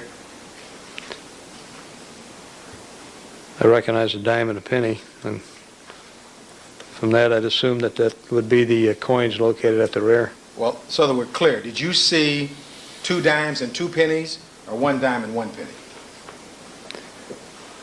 My recollection is 1 dime and a penny. Now, I want you to look, first of all, look at 1033. There appear to be tire track marks on that photograph. Do you see that? Yes. Okay, and the penny seems to be right over the end of the tire track marks. You see that? Yes. Is that the way that appeared when you saw that on June 13th, 1994? In this photo here, Yes, sir. I would It has a say ruler there. this is the way it would appear, yes. Okay. Now I want you. Kidding, which one? That's 1033, I believe, Your Honor. Thank you. Referring to. Now I want you to look at 1032. We put them on the Elmo, Your Honor. And I want the dime and the penny in that photograph appears to be in a different location. But you see tire track marks under that also? You see them? Yes. Okay. Do you recall ever seeing a dime and a penny in that particular location? No. All right. In reviewing your reports, do you recall the total amount of change booked at the time this evidence was recovered? I believe it was 11 cents. All right. So under that scenario, this would be the same dime and penny, right? I would assume that, yes. Okay. May I put this on one here? I'd like to, first of all, put 1032 on the all wall. And Detective Lang, you see right where the penny is? You see those marks right under that? Those appear to you to be track marks, tire track marks? Appears they could be, yes. Okay, and the 118A, that little card there, what does that, is that an LAPD evidence card? That would be the criminalist identification card taken for the benefit of the photograph. All right. And by the way, did you have a tire track expert come out and look at any of the tire tracks that may or may not have been at the rear of that location? No. Never did that? No. Never been done to this day? No. All right, let's take a look at 1033.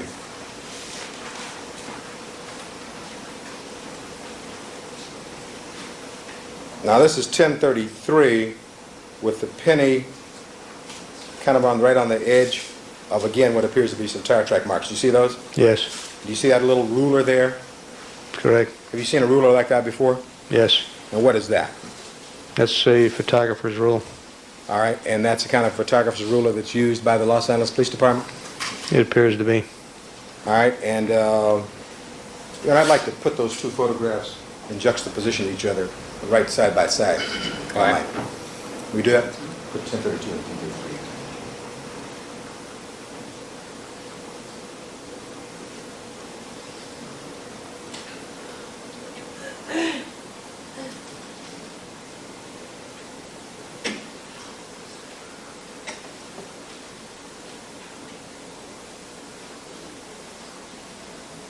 Now, can you look and see the tire track marks on both those photographs?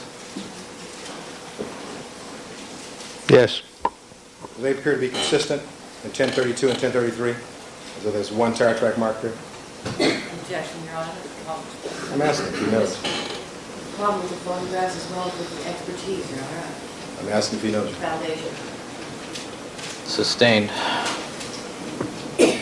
The, without further foundation. all right. You've been a homicide detective, as we've established, for 20-some years, is that correct? Approximately 20 years. And in the course of your experience as a homicide detective, you've dealt in other cases with tire tracks, I have. scenes of crimes, have you not? I have. And you're familiar with the patterns made by different kinds of vehicles as they leave tire tracks, are you not? No. You're not familiar at all with that? I'm familiar that tires leave patterns, not with the vehicles. All right, well, let's talk about tires leaving patterns. You're familiar with that, right? Yes. And you have in the past called upon other people in the police department to take photographs of tire tracks. You use those in evidence in other cases? That has happened, yes. All right, over the course of your 20-year experience? Yes. And given all your experience in looking at these tire track marks depicted on 1032 and 1033, first of all, you...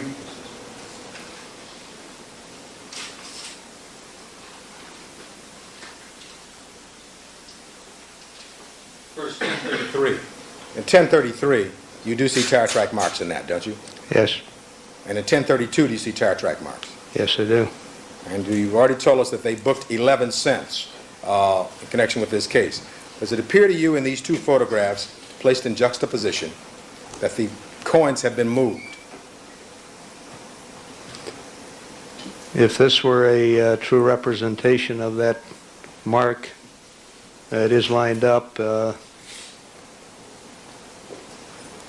lower one certainly does appear to be closer. They seem to be closer together, do they not? Yes. All right. Now, one of the things that you strive to do as an investigator at the scene is to make sure that evidence is not moved. Isn't that correct? Certainly. And if evidence is moved inadvertently, intentionally, or accidentally as part of your training, You log that, or you make a note of that, isn't that correct? I would probably do that, and either that or have it documented such as it is here. Right, you would document it in some way, is that correct? If I knew of it, I'd attempt to do that, yes. Have you seen these photographs before today? I have seen the photographs, yes. Have you ever seen them together in juxtaposition like this before today? No. You've never? No.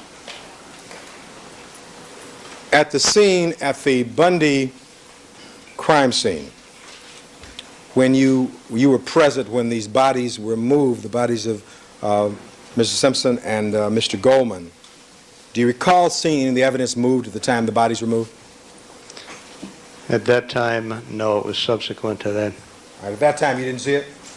I didn't see them being moved, no. I mean, evidence being moved we're talking about. I didn't physically see evidence being moved, no. Okay. If you'd seen the evidence being moved, you would have made a note of it, would you not have? Either a note or documented it in some other fashion, such as a photograph, All right, you would have tried to make some recordation of that, isn't that correct? more than likely. But you didn't do that in this case, right?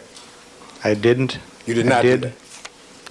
You did not note that in this case, did you? I didn't note those coins at the time Okay. in the rear.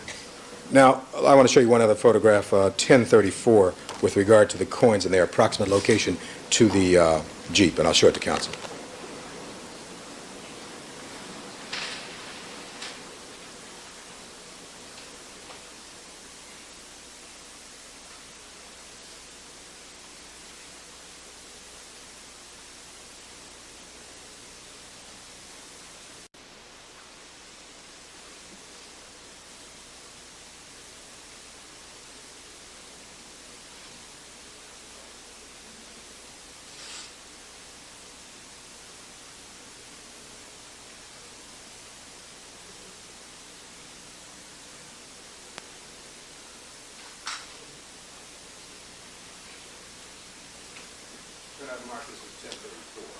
All right.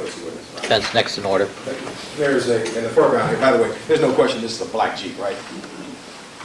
I believe that's the Jeep, yes. Yeah. So now, and you know generally, because you were shown by Phillips where those coins were, can you point on that photograph 1034 and show us generally where those coins were recovered? Can you do that? No, people have an objection. I don't mind. Yeah, no, speaking of objection, can he answer my question first? What's the objection? The objection is that this photograph is misleading. Overruled. So, can he answer? Overruled. Thank you. Thank you. I don't see any coins in here. You see well, first of all, my question was this. Is that the general area where those photographs, where the coins were recovered, is that depicted in that photograph, sir? The general area? Objection, that's vague. Overruled. The general area as to the north side of the vehicle, are you referring to? Yes, sir. I believe so. All right, it was recovered from the north side of the Jeep vehicle, is that right? I believe so. I could check the property report and get an exact location. Do you want to for do that? Why don't you do that for us? If you would like me to. Can you, if it's okay with the court? Yes. Yes. Certainly.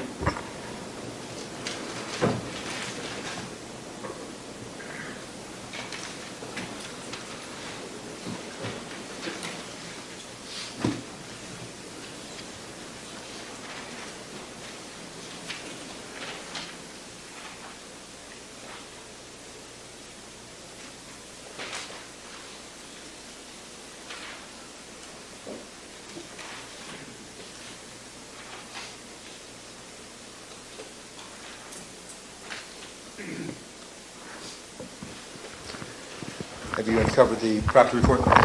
Yes. And, may we read it, Your Honor?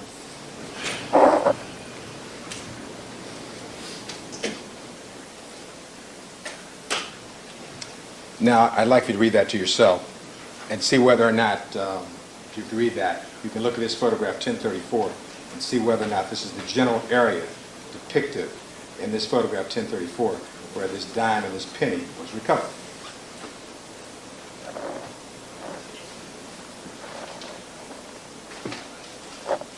Yes, it appears to be that general area. All right, and what is your report, what does your fresh recollection indicate to you? It- About what? What does your fresh recollection indicate to you about where the dime and penny were recovered? Approximately 6 feet east of the west edge of the driveway and 3 3 feet north of the north wall. And, Your Honor, that's 1034 I'm asking put on the Elmo at this point. All right. And that area we've asked you, that's the general area where this diamond penny were recovered, right? I believe so. By the way, do you recall that on or about August 27th, 1994, that we saw you at the scene, that you were at the scene of the Bundy location, and I was there with some other individuals? Do you recall that? I believe that might have been the date, yes. And do you recall that one of our investigators, Mr. Pavlik, pointed out some change that was inside the garage area on that particular day? Do you recall that? Change? Yes, pennies, dimes, or something on the ground. I recall a cigarette butt that he might have pointed out. There may have been a penny, I don't recall. Do you recall there may have been some change also pointed out? There may have been a penny or something. I do specifically recall a cigarette butt. All right, it had not been booked, isn't that correct? The cigarette butt? Yes. No. And the penny hadn't been booked either, if there was a penny there? No. Now, also, by the way, while we were inside the Bundy location on August 27, 1994, do you recall being pointed out to you a dark blue or black knit cap? Remember that? Seems to me there was a cap up in one of the kids' rooms, yes. Yes, it was outside one of the kids' rooms on one of the landings. Do you recall that? It was, I believe it was in a box, yes. Okay, if I were to show you a copy of the log, perhaps this will refresh your recollection regarding this. I'll show this to counsel for 1219. You have that.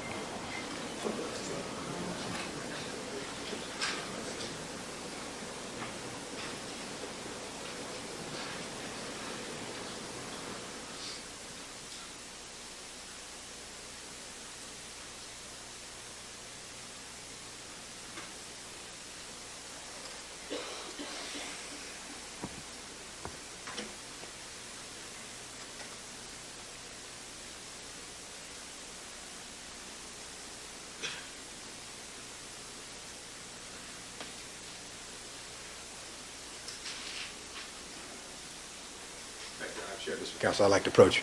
I'd like for you to refer to this particular report regarding the August 27th time that we were at Bundy. Read that to yourself, first of all, and see whether or not that refreshes your recollection.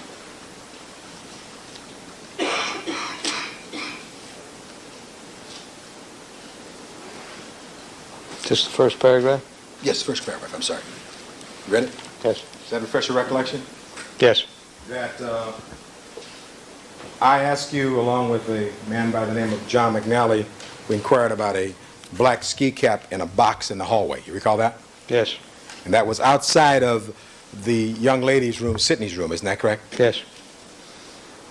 And by the way, was that black ski cap booked after we pointed it out to you? No. I had no reason to book it. But you did see it there, did you? You pointed it out to me, yes, I did. All right.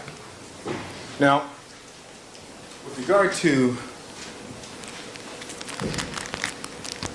a plastic heart, do you recall seeing a small plastic heart, item 288, somewhere recovered at the Bundy location, somewhere near the rear of the Bundy location? Yes. And, Your Honor, I'd like to mark this as our next exhibit, if we might. 1035. Where did you see this plastic heart, if you recall, sir? It was somewhere in the vicinity of the vehicle, also in the driveway. Was that near where this change was? I think it may have been on the other side of the vehicle. All right, it was somewhere back near the vehicle, though, but maybe it was on the south side of the vehicle? Perhaps. All right, I'm going to approach you and show you this plastic heart and ask you whether, as pictured here, this is a fair and accurate portrayal of the way this heart appeared, sir. Yes, it appears to be. All right. Now, when you saw that, when did you see it? That would have been on the initial walkthrough. Now, when Phyllis was showing you what was taking place? Yes, On June 13th? that's correct. And did you have that item booked into evidence? It was booked, yes. And, by the way, now you saw it on June 13th. Can you look in your reports and tell us what date was that item booked into evidence? It was sometime after the 13th because I held this item out. All right, I understand that. My question was, what date was that item booked into evidence? I don't know. Can you look at your reports and tell us? I could go through them, several pages, Could you do that for us? certainly. I'd like to show the item here. All right. This is 1035, sorry, down here, south side.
Okay, I'm sorry. It's item 288. 288. I thought I'd said that earlier. I'm sorry.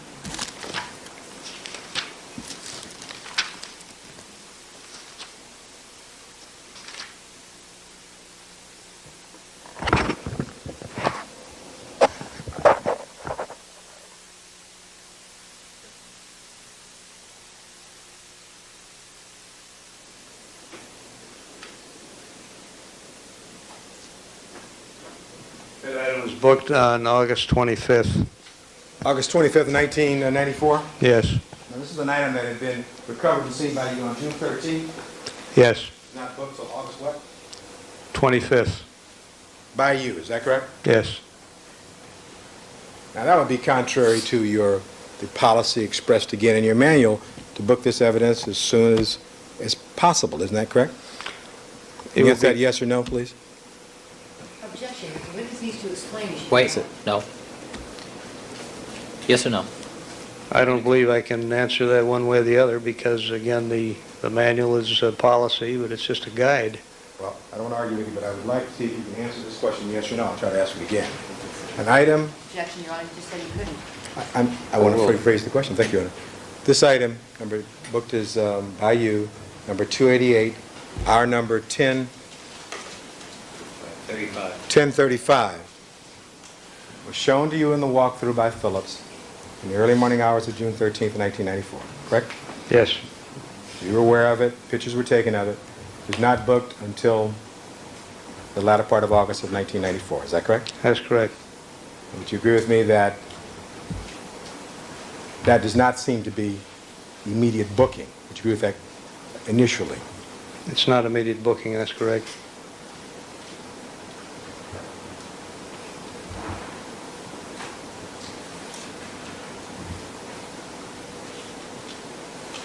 Does the property division of the Los Angeles Police Department that is downtown here in downtown Los Angeles, does it close or when at particular hours, there are certain hours when the property division is open for booking evidence? Yes, And if you recovered evidence in the middle of the night, so your testimony, there's no procedure by which an officer can book evidence that is recovered in the middle of the night when the property hours, irregular property hours? the evidence control unit is closed. There is a property division downtown that is staffed 24 hours a day. So if you wanted to book something, you could book it 24 hours a day? Ostensibly, yes. You got a DR number, and you could then take it down and book it if you wanted to, isn't that right? Yes, This item was booked by you on what date, August what? it was booked by Detective Payne on August 25th. But Detective Payne works for you, does he not? He works with me. He's assigned to this investigative effort, yes. Now, turn our attention back to the Bundy scene. Do you recall at what time it was that the criminalists arrived at Bundy, from where I believe you told us they were at Rockingham? What time they arrived at the Bundy location from Yes, sir. Rockingham? Yes, sir. I believe I testified to approximately 10:10 a.m. All right, and did you review that on the log at all? See whether or not that was accurate? You have it up there? Yes. And what is the log indicate? Log indicates 10:15 a.m. All right, and that's, so we're clear, that's when this lady whose name was Ratcliffe and followed by her associate, Mr. Jacopo, arrived shortly after her. Well, strike that. That's when Fung and Mazzola came over from the Rockingham location, right? That's when they arrived at Bundy. That's correct. All right, and by the time they got there, the two people from the coroner's office, Ratcliffe and Jacopo, had already been there, isn't that correct? They were already there? They were still there, yes. All right. And the bodies had not been moved at this point, is that correct? I believe that process had started. Have you ever seen a video of the sequence of events that took place that early morning hours vis-a-vis the arrival of the coroner's representatives and then the arrival of the criminalists from Rockingham? I recall some video that's been played on on television several times, different pieces put together. All right, have you ever seen that? Yes. All right. And the parts that you saw, do they refresh your recollection at all about whether or not the bodies had been moved by the time that Fung and Mazzola arrived at Bundy from Rockingham? Again, I believe they were in the process of doing that at the time. All right. And when you say in the process, were they both, with both the bodies still in place at that point, had not been actually moved, sir? I believe Mr. Goldman was the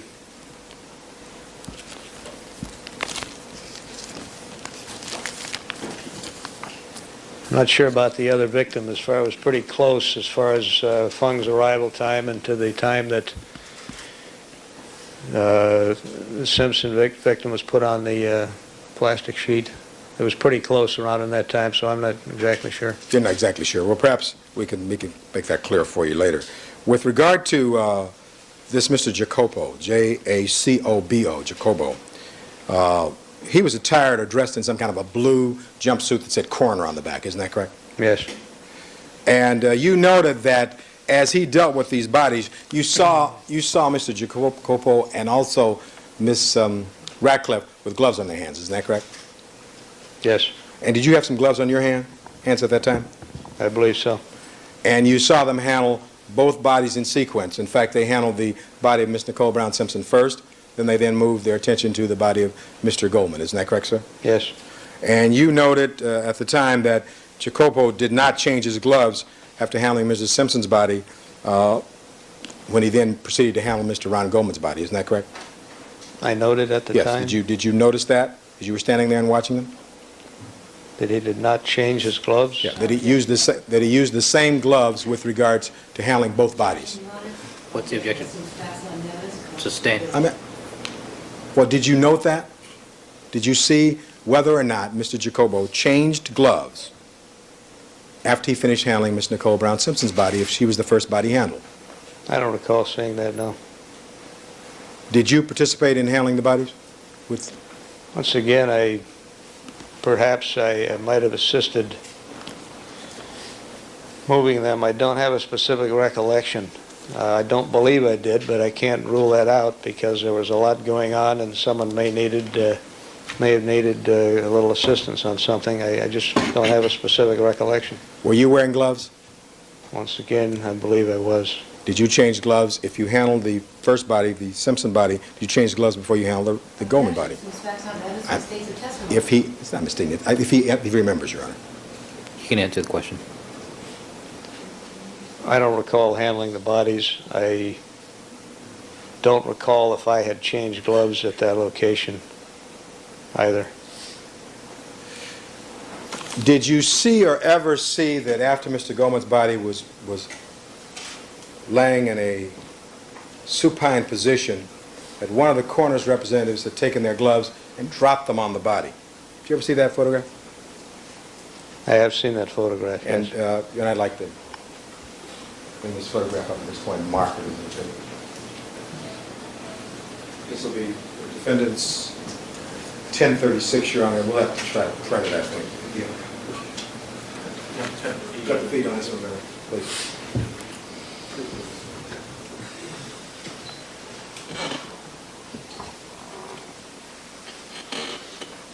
Now, you see those gloves on Mr. Goldman's body there?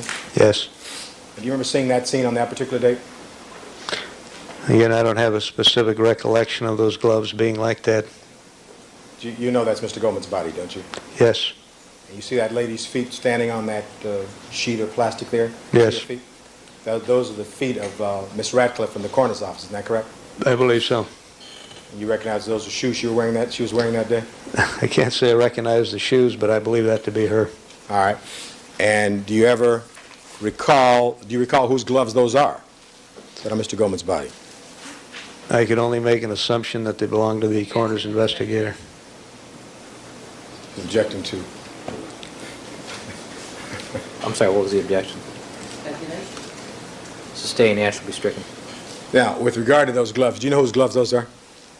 No. And you recall seeing that particular picture, what's depicted there? Yes. And when you saw that particular picture, think back for me, was Jacobo wearing gloves when he handled these two bodies? I don't recall if he was or not. All right. And do you recall at some point Radcliffe was in fact wearing gloves when she was handling the two bodies? I, again, would assume that. I didn't check them for gloves or make note of that. At some point, did you see her take her gloves off and drop them on Mr. Goldman's body? No. Do you know what the coroner's procedure is with regard to taking gloves that apparently have some blood on them and placing them on the bodies of victims? You know what their policy is regarding that? What the coroner's policy Yes. is regarding that? I don't even know if there is a policy regarding that. When you saw these gloves placed on Mr. Goldman's body like that, did you say anything to Ms. Radcliffe? Objection, Your Honor. Sustained as facts, assuming facts not in evidence. He said he saw it, Your Honor. So you've seen the photo. Thank you, Your Honor. Did you ever see, you've seen this photograph that's depicted there, right? Yes. All right. And is that a fair and accurate portrayal of the way that scene was that day? It appears to be Mr. Goldman's body. I don't recall seeing the gloves. On that particular day? That's correct. Who took that photograph? I would imagine it's one of our photographers. And didn't Rokar? It's probably Rokar. And didn't you direct the photographs be taken there at the scene that day? In a general sense, certainly, yes. And you were standing right there when the photographs were taken, weren't you? Not necessarily. If, by way of explanation, when we have the bodies out like this, most of our photographers have been through this before, and they'll work also with the coroner's investigators, getting various views of various injuries on the bodies. I may or may not have directed this specific photograph. I was doing many other things. So you don't recall? I don't recall seeing those gloves. But you know that's an LAPD photograph taken on June 13th, 1994, of Mr. Goldman's body with Miss Radcliffe standing right next to him, right? I would say it is, yes.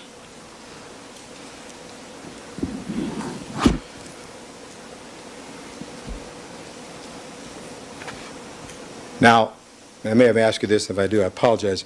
Did you ever take this man Rokar, the photographer, inside the interior of the house, and other than that kitchen area, did you ever take him upstairs and have him take any pictures of anything you saw inside that house? Asked and answered. Sustained. I apologize in advance. And I'll sustain the objection again. All right, good. I won't ask that. With regard to Rokar, he doesn't come out and just start taking pictures. He takes pictures under direction of the investigating officers, right? As a general rule, yes.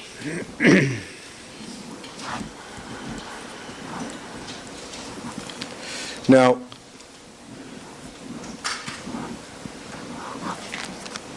with regard to this Jeep that was at the rear of the vehicle, you testified yesterday that the Jeep had the passenger side door was partially ajar of the Jeep. Is that correct? It was cracked open. It wasn't really ajar. It was cracked, but still not ajar, but slightly cracked open, I'd say. All right. Did you have any pictures taken of that door so we can see how it actually looked? I believe there were pictures taken of it. Do you have one showing the door ajar or cracked open at all? I know there's photographs of that side of the vehicle. I don't know if one shows it ajar. All right, that's what I'm trying to find out. Is there such a photograph? Well, I would have to look at the photographs, Well, perhaps when we take our break, you can help us with that. certainly. Now, speaking of cars being parked, at the Rockingham location yesterday, you talked about the Bronco being parked in a fashion that was askew, or whatever words you use. How would you describe the way the Bronco was parked when you first saw it? The rear end of the vehicle appeared to be jetting out in the street more than the front end, and parked at an angle in towards the curb, facing northbound. And yesterday, we saw a picture during the presentation by the prosecution. I'd like to see that picture again. I don't see John.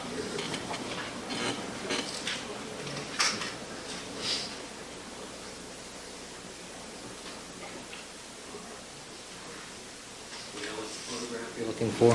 Yeah, we're looking for the one of the Bronco cars. Find it. The curb.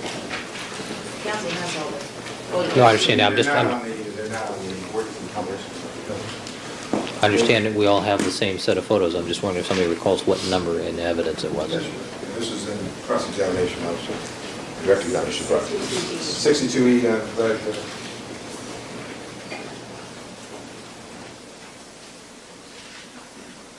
ability to call that up? Picture, the photograph was used? What? Is there a print, 62E? It's on one of the posters.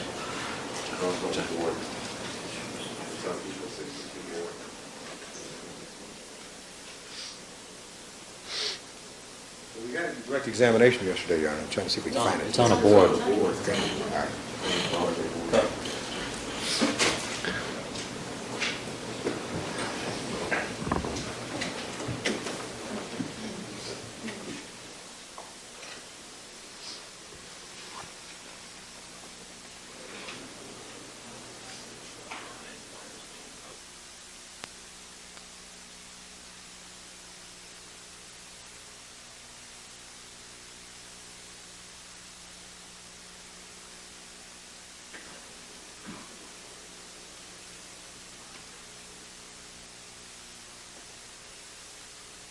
Recorded. 3 o'clock?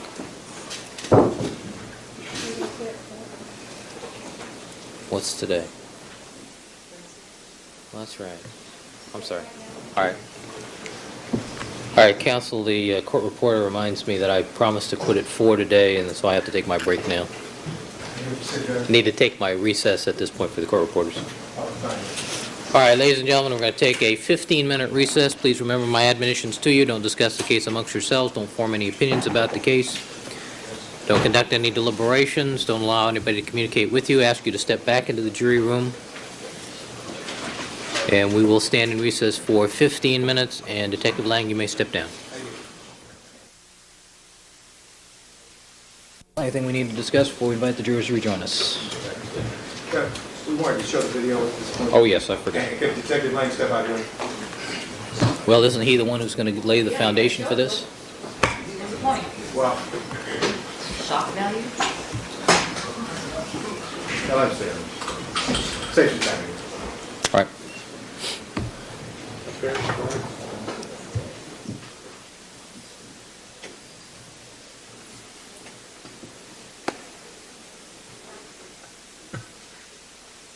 it comes to a part where I don't necessarily want to show, I'll try to let Your Honor know and see if we can cut through that.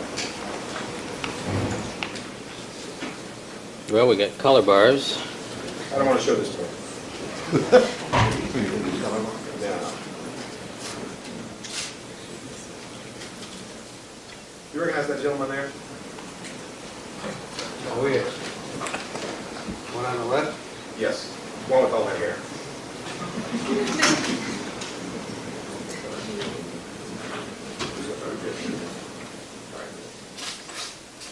You recognize those two? Oh, yeah. Is that Phillips and Rogers? On the record here? Yes, we are. Yeah, I think they're. Why don't you use the microphone to take one? We're actually reflect we're viewing a videotape at this time.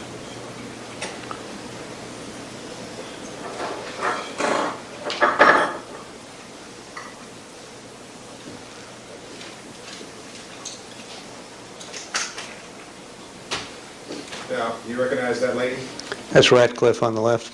Corners lady? Would Yes. this be a time when you are telling me what you have here? Yes. That Phillips in the foreground? Yes. What time would that be? Shortly after 9 o'clock that you arrived at 9:10? I'd say so, yes. Now, that sheet that's over the body, that's, that sheet that you're handling there, is that the body of Nicole Brown Simpson? Yes. And are you showing the back at that point to her? I don't know if it's the back at that point or possibly, I don't know for sure what I'm doing there. It's hard to see. But it's Nicole Brown Simpson's body, and you're talking to Ratcliffe, and you're over the body, but it's still in that fetal position, right? Yes. With the arrival of the county coroner's office with Jacobo, Yes. that would be a few minutes after she came at 9:10, Yes. about 9:20, 9:25 perhaps? Something like that.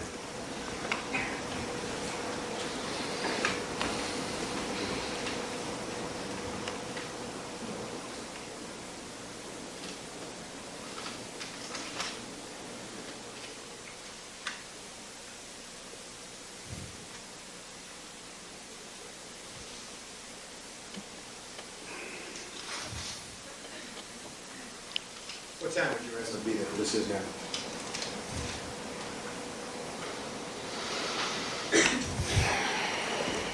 Perhaps 9:15.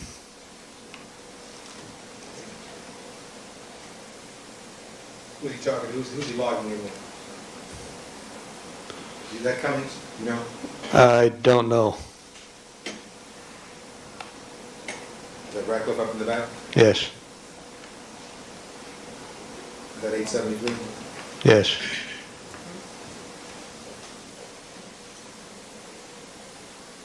That's Nicole Brown Simpson's body. Yes.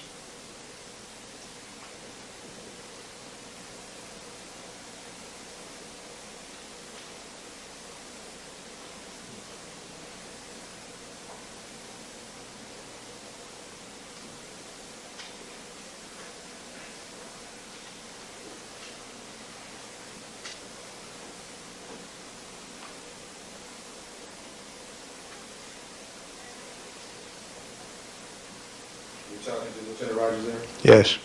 Do you remember what time that was approximately?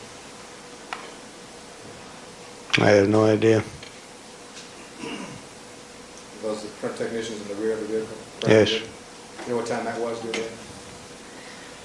No. You're not interested in this part. This part I want to show.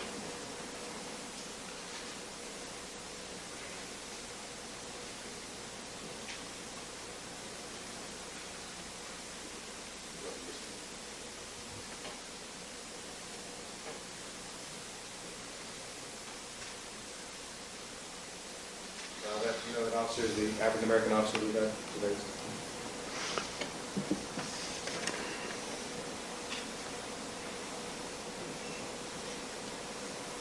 I recognize it.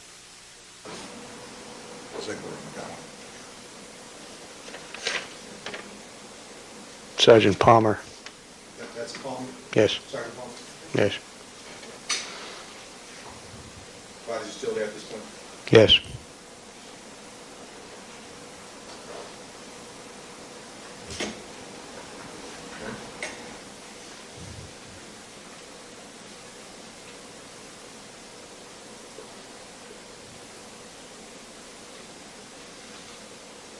All right, now that, you recognize that gentleman? Yes, that's me. What do you have in your hand? Gloves. Fresh your recollection?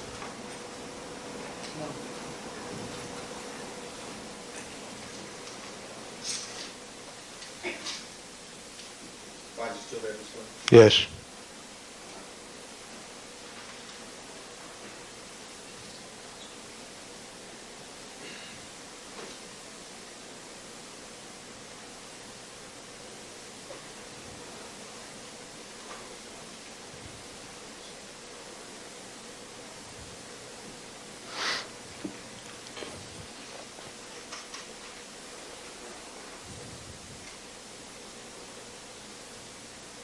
Recognize each person's depicted here?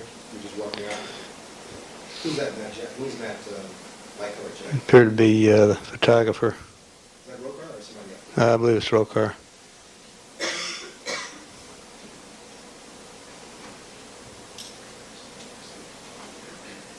What's happening now? Is this one, is that the plastic you're talking about? Yes, This is regarding Ms. Simpson's body? I believe so. Who moved this?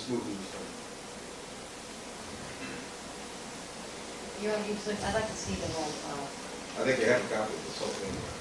This is not, I'm sure the part that I want to show this one. You can look at it all the time.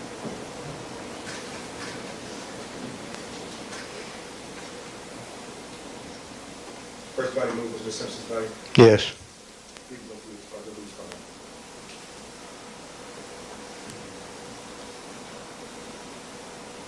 Is that Rokar in there, with the white hair? Yes. I'll skip through this part. Lieutenant Rogers is being interviewed here.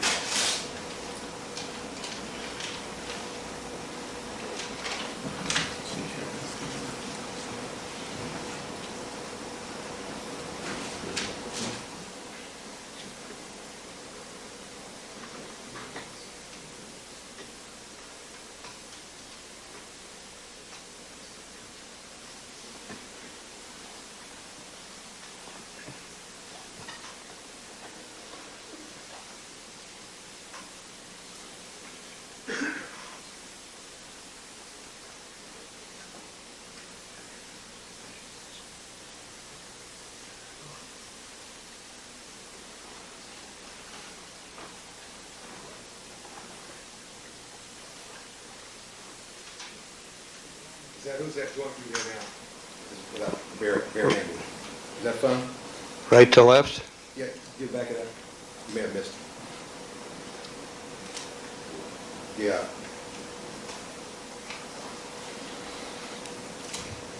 That's you, is that? Yes. Now who's that? Fung. Barehanded? Appears to be.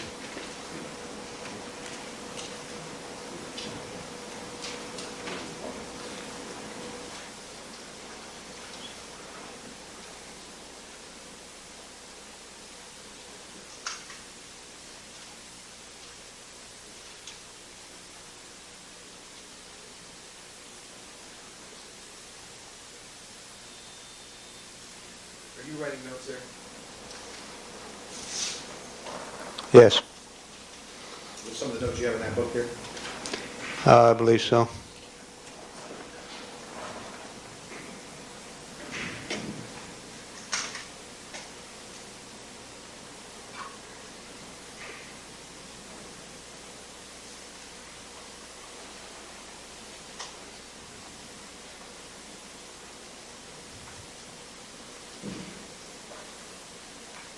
What time of day is it now? This is Mr. Gordon's body. We can skip through this. What time of day is that? It's probably about 10:40, 10:45 perhaps. Okay. Maybe think later. That's it, Your Honor. I think these are witnesses who are now making statements. Could you tell on there, of these fresh recollection at all, that the liver temperature of Mr. Goldman was taken there? Do you have a recollection of that now at all? I don't see that on there, but I believe that's where it was. All right, is there an objection to this? yeah, we still have a problem with the time and with the angle. We have a problem with depth perception. This is a telescopic lens. Obviously, there was no media allowed inside the crime scene tape. And the problem is with distortion, as well as the lack of foundation. Now that goes to weight, not admissibility. Lay a foundation, run with the cameraman, to take contemporaneous, so we know what time it was, you're on 9:10, between 9:10 and about 10:30. It's absolutely clear, pictures are clear, we want to show nothing objectionable, and I want to cut out anything either about moving the bodies, because I don't think that's necessary. Again, would Mr. lay a foundation to deal with the bodies? When do you intend on doing this? This afternoon, if I can. How do we do it without showing all the extraneous stuff and fast forwarding? I can ask my experts about that and find out. Can Why not? may I check, please, counsel? No, may I make an objection, please, counsel? Under 356, I think that it all ought to be shown, instead of having portions cut out, so that the jury gets a more complete picture. It's still distorted. And under 352, even though, yes, there's a weight and admissibility issue, there comes a point after which it's simply misleading. And this...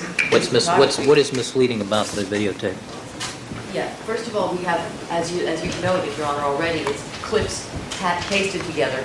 It's also taken from an angle that completely leaves out the depth, and it's incomplete because you can't see where the people are standing or the surface on which they're standing. All that's going to happen is the jury is going to be misled into believing they're standing on bloody areas or contaminating evidence when they're really not, because the lack of depth in this photograph, because it is distorted, because it is done obviously from a distance with a zoom lens, misleads the jury completely. Under 352, you have a situation where the picture not only does not speak for itself, but speaks to a set of events that are very different from what the reality was. So you have a misperception created by the lack of depth shown, and you have clips pasted together that leave out significant events that is going to give a misimpression to the jury about what was going on there. Your Honor, with regard to the people... Excuse me, Mr. Cochran, let me just Sure. ask a few questions of counsel. The clips, you're right, the camera seems to move several times. It seems to be from different locations and/or zooms, and then obviously it's different in time because there's a difference in where cars are parked. I mean, I can sense that. But is what is actually depicted, my recollection of what was just shown to us is Mr. Cochran was concentrating on 3 specific times. The arrival of the coroner's personnel, he was concentrating on the removal of the body of Nicole Brown Simpson, and then the removal of the body of, or the moving of the body and removal of the Ronald Goldman. And the people's point is multiple with respect to that, Your Honor. Let's just flesh out the clips, the 356 issue.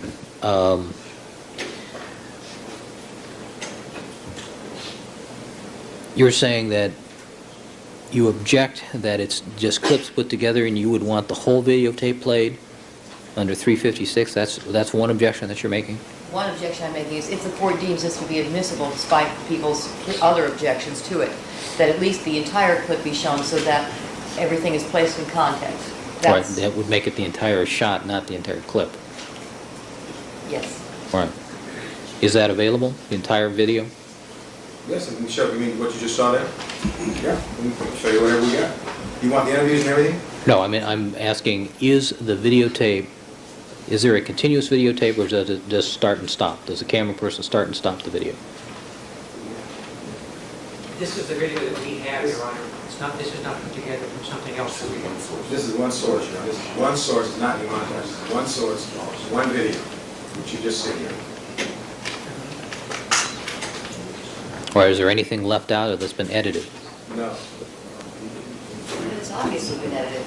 Not the edited by Your Honor. And that doesn't help us tell, obviously. She'll know what she's talking about, Your Honor. We have no objection if she wants to show Well, the entire... counsel, when you videotape something, when you start and stop and you elect not to photograph something and to tape other things, that's editing. Your Honor, how is that different from a photograph? No, I'm just, counsel, I'm not hearing from you yet, Mr. Cochran. I'm just asking informational questions. What I want to hear from, I'm trying to figure out what the objections are at this point. All right, I accept the representation that is from one source, and that, let's assume that the camera person shot and then turned off and then shot some more and moved around different angles, that sort of thing. All right. So if I overrule your objection, you're saying we should watch the whole thing? Yeah, if it's going to be shown, then it should all be shown. Okay. Now, what's your objection? Obviously not the interviews of the witnesses. All right, The other then, objection is that even if we do, the problem with the entire tape is that we have a distortion that is irremediable. The distortion occurs because whoever is shooting it from an obvious distance and doing it with a zoom lens. What that does is it deprives the view of depth.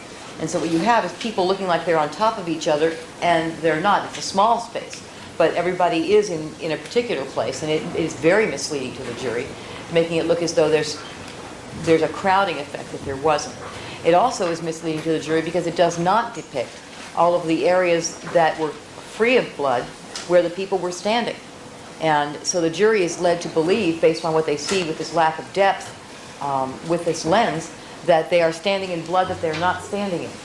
but let me ask you this then, Ms. Clark. How is the jury going to be misled when we have the overview photograph of the steps with Nicole Brown Simpson at the bottom of the steps, correct? And you can see that there are areas on the stairway that is not covered in blood. And we know the testimony from the officers, the first officers and Detective Lang, that they did in fact go up and down that stairway, being careful not to step on the bloody areas, correct? The problem is that those photographs are not evident in this videotape. And this videotape, the way it's shot, because it is shot from a distance, makes it appear that you almost can't tell that there are steps from this videotape. Mm-hmm. But that photograph is not present in this videotape, and you can't see where these people are standing. So to put the photograph, it's impossible to put the photograph together with the videotape to allow the jury to understand that where they're standing is no blood. Mr. Harris, how long is the tape in its entirety, its entire running time? I believe it's about a total of 14, 15 minutes. All right, Mr. Cochran, do you have enough time to see? What I'm going to need to do is sit down and watch this thing in its entirety and carefully evaluate. I've seen this once now. Oh, sure, I have enough, Your Honor. The point, I'd like to, may I address this? Yeah? Certainly. Okay, thank you, Your Honor. Any photograph, Your Honor, there's a depth perception problem. They've talked about this even in their own photographs. The pictures they have up there of the blood spot and the nearest footprint, there's a depth perception problem. There's a depth perception problem with regard to how the Bronco is parked. That's always a problem. You don't hear us screaming and moaning about that. The question is, you can explain those things. It's not going to be perfect, but there's nothing better than a video. We didn't take this video. And if she wants to show the whole thing, it was through sensitivity that we didn't want to show the whole thing, because I didn't need to show the bodies being drug out of there and that sort of thing. So that's the part I wanted to cut out. I have absolutely no problem with Your Honor doing that. What I do believe is that we've been talking about this for a long time now, so if there's a level of frustration evident, it's because we've been showing this from the very beginning. It is admissible. What counsel is talking about goes to weight. It's her witness on the stand. He's perfectly capable of talking about this. You know the 3 or 4 areas I want to get into, and I think that we need to resolve this at some point. But I can proceed on with the cross-examination. I had hoped to, since he's on the stand, to do this toward the end of my examination today. As I said, I'm willing to cut out certain portions, but whatever Your Honor's pleasure is. Mr. Cochran, I don't see that you're ready to go forward with this today, because to have to then fast forward for this stuff and look through it, it's going to be disjointed, and Yes. things will be presented to the jury that perhaps they ought not see. What I would suggest we do is allow the court to carefully review the tape, and over the evening you should prepare an excerpt of each critical scene that you wish to present. Why don't we, that'll be fine, Your Honor. Why don't you review it? Now, you may disagree with what we come up with. How will we do that? Let's see. I can do that with the areas we've talked about. All right, we've talked about 3 areas at this point. Yes, and we can do that and look at those. Are there any others? I'll leave those in, and we can try to do that. Well, if you recall, tomorrow morning, as I told you, we're going to start with the jury at 11 tomorrow. We have that other in-chambers conference at 10, so why don't we resolve this matter at, say, 9:30? That's fine. All right? That'll be fine, Your Honor. Okay. We'll try to come with a pared-down version. I'm sorry, Ms. Clark? Sure. Without report.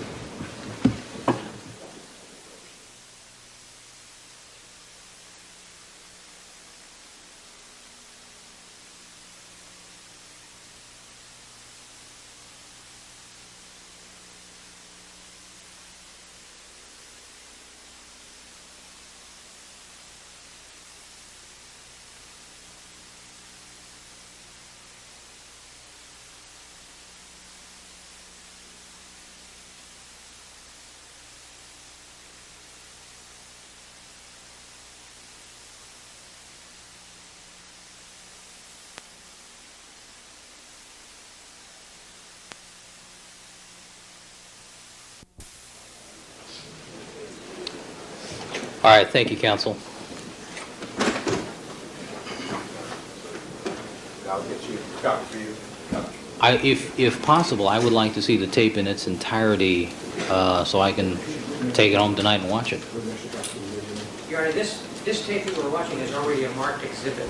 It's exhibit number 2. It was played on January 23rd. We have another copy that we can take with us tonight, so you could have this one. All right? It's my copy to begin with. Court's exhibit. Do you have it already? I'll take it home. Yes, you have a look at it. Okay. That's fine. All right, Would you let's... like a copy of the version we're now, with your permission, editing down for 9 also? Well, I think our agreement is that tomorrow morning at 9 o'clock, you'll file with the court and with the prosecution the excerpts that you intend on presenting. And I think will just make for a cleaner presentation in any event. Fine, probably a great suggestion. Thank you. Okay. We'd like to request that the identity of the cameraman who shot this film, this footage, Camera person. camera person, We who have shot this footage, be divulged to us for the purpose of calling him to the witness stand, Or her. possibly, or her. You never know these days. No, I don't, and it doesn't matter to me. Okay. That's why, it's just a word, Your Honor. Oh, I just think Right? you're trying to lure me into some problem here. We would like to have the As a the matter identity of, the as a camera. matter of discovery, I think they're entitled to know the source of the videotape.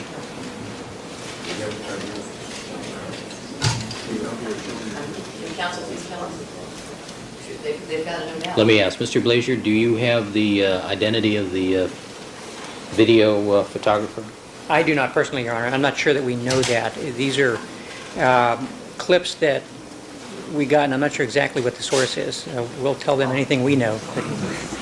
Would this magically appear on their doorstep? Well, Ms. Clark, it hasn't been presented to the jury yet. Mr. Blazier, over the evening hours, would you make your best efforts to find out who this is? Because I think the prosecution is entitled during any redirect or possibly even calling that photographer as a witness in their case in chief to explain what it is that's there and what the timer means and all the other things. They're entitled to know who took these. I'll try to track it down. All right. That's something I'd like to have resolved by tomorrow morning at 9. All right, thank you, counsel. All right, let's resume with the jury, please. Is there a, I'm sorry, I couldn't hear you, Your Honor, if a time was given by which we get that information? No, I indicated to you, I think you're entitled to know who the photographer is, and you're entitled to potentially interview that person and/or call that person as a witness in your case in chief. I agree. Thank you. And I told Mr. Blazier to make his best efforts and have that information for me by 9 o'clock tomorrow morning. Oh, great, that's what I believe. And I would assume we'll be able to find that out by tomorrow morning. I didn't hear the deadline, that's why I was, Yeah, thank you, Your okay. Honor. Well, sometimes I don't make myself clear. For our jury panel, Detective Tom Lang is still on the witness stand on cross-examination by Mr. Cochran. Detective Lang, good afternoon. Afternoon. And you are again reminded you're still under oath. Mr. Sure. Cochran, you may continue. Thank you very kindly, Your Honor. Your Honor, I'd like at this point to have placed on the Elmo a photograph, which I believe is a duplicate of 62E. And I'll also ask the witness some questions about that. 62E.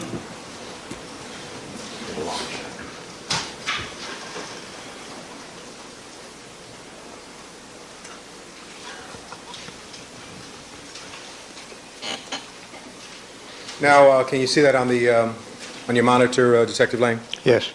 And with regard to Plaintiff's Exhibit 62E for identification, is that a photograph of the way this Bronco was parked that you said was kind of jutting out from the curb? Yes. And let's take a look also, as we're looking at 62E, let's look at Defendant's 1037.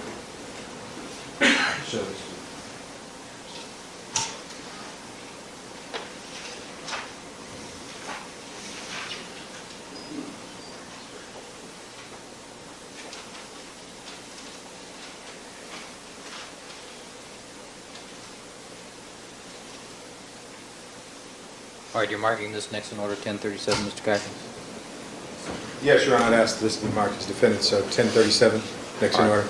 And is that a fair and accurate portrayal of how this vehicle was jutting out from the curb? The depth perception isn't all there, but Yes, that appears to be the way it was.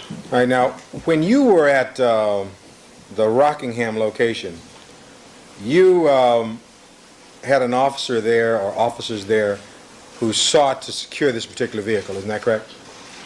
I believe there were officers there to do that. I didn't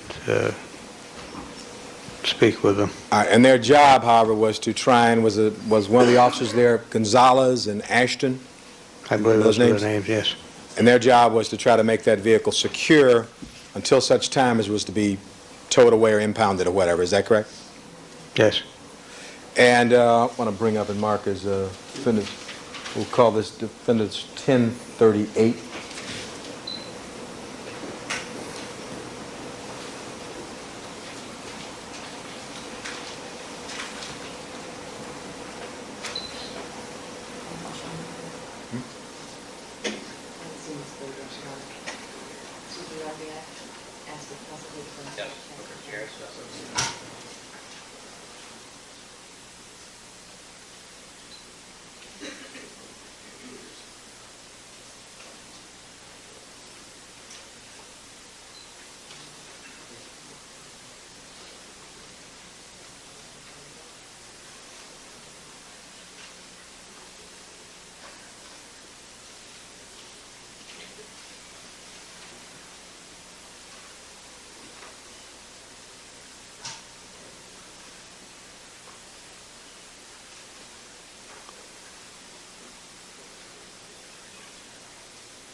Council's now seen that, Your Honor.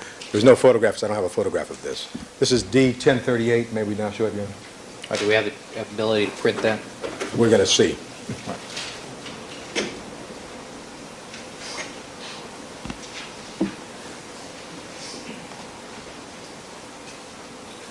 All right, now, Detective Lang, do you see the Bronco there in the foreground?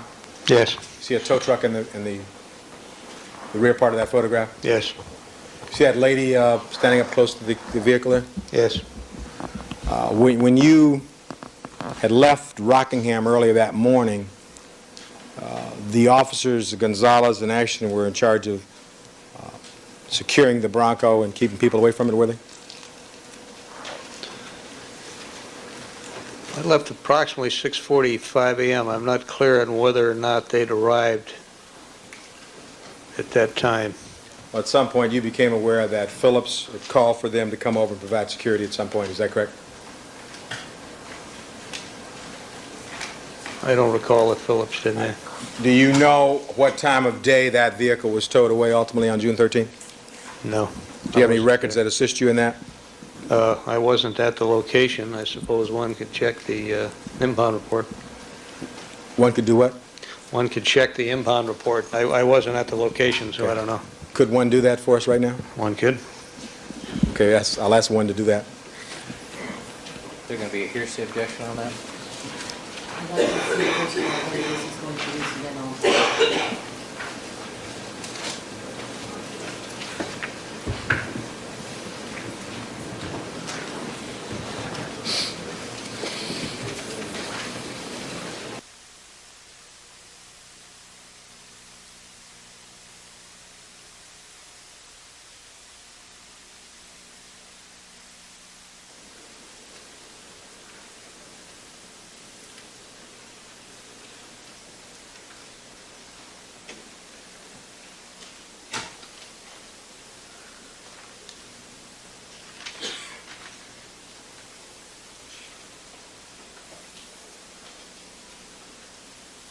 Counsel, please.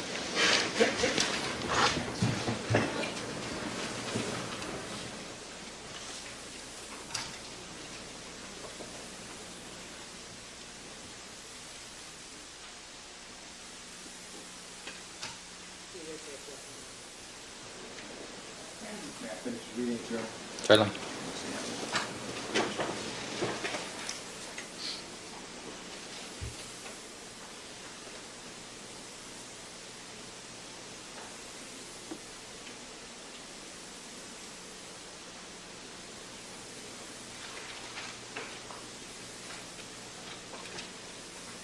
Mr. Harris, were we successful in putting that out?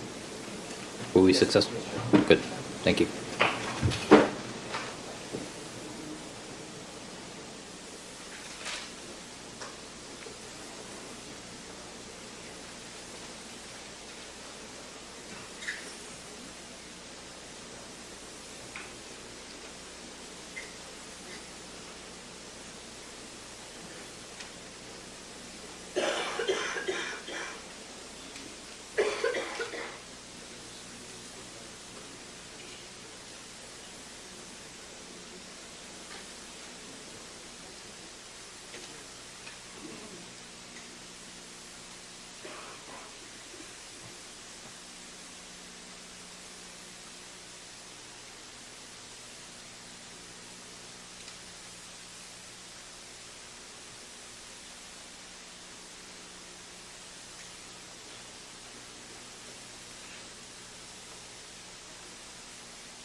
Before we spend a whole lot more time on this particular issue, since Detective Lang has testified he wasn't there when it's towed, my inclination is to sustain the hearsay objection. May I move on to your Please, thank you.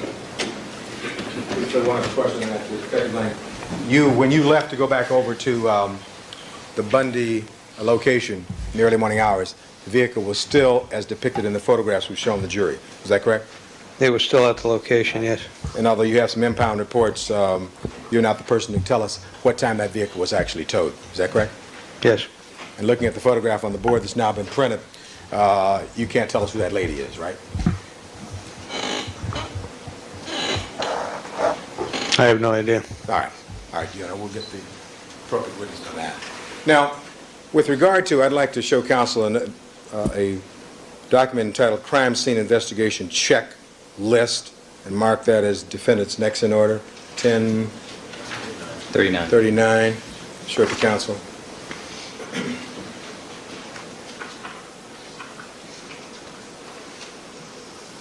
While she's looking at that, when you were at the Rockingham location, after you'd been told by Phillips, the firm had told him that Mr. Simpson had been involved in a domestic violence situation early in the morning before you went over there, recall that? Yes. How long were you at that location altogether before you left to come back over to Bundy? I misunderstood. How long was I at Bundy before we left? No, how long were you at Rockingham before you, from the time you got there to the time you left, how long were you at Rockingham?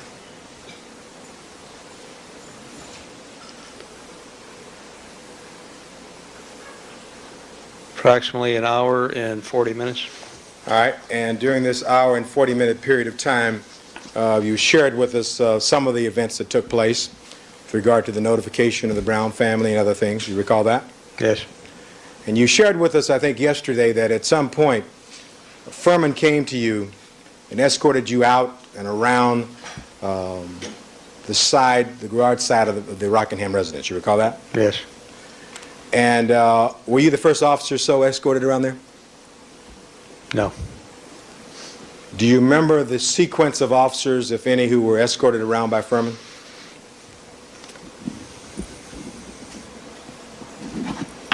I believe Phillips might have been first, and then Van Adder, and then myself. And do you have that written down someplace? No. If Van Adder's indicated he was first, would he be wrong? Not necessarily. I just don't have an independent recollection. That's just my belief. I could be wrong. Trying to get your best recollection now. That's what I'm giving you. And your best recollection now is that you believe that Phillips was first? That you were second? It seemed to be that it might have been that way. Maybe it wasn't. I really wasn't paying that much attention. I had other things on my mind at the time. All right, you had other things on your mind. I understand that. And so as you sit here now, you don't know whether you were second or third, do you? It seems to me I was perhaps the last one, but I might be mistaken. I don't know. All right. So how many went back there altogether? You were the last one. I believe that Phillips, Van Adder, and myself all went back at different times.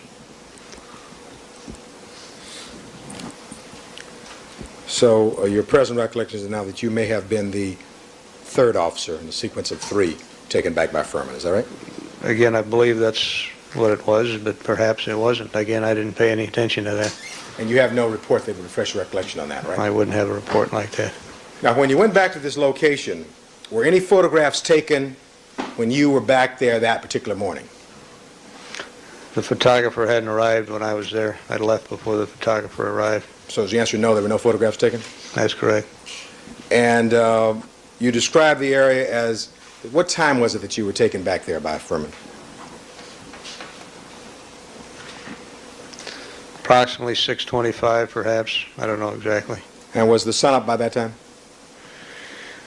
It was beginning to get light. A little hard to tell if the sun was all the way up. All right, you described for us that area was it was dark because of the foliage over there, is that correct? Yes. And did you have the use of your flashlight when you went back there?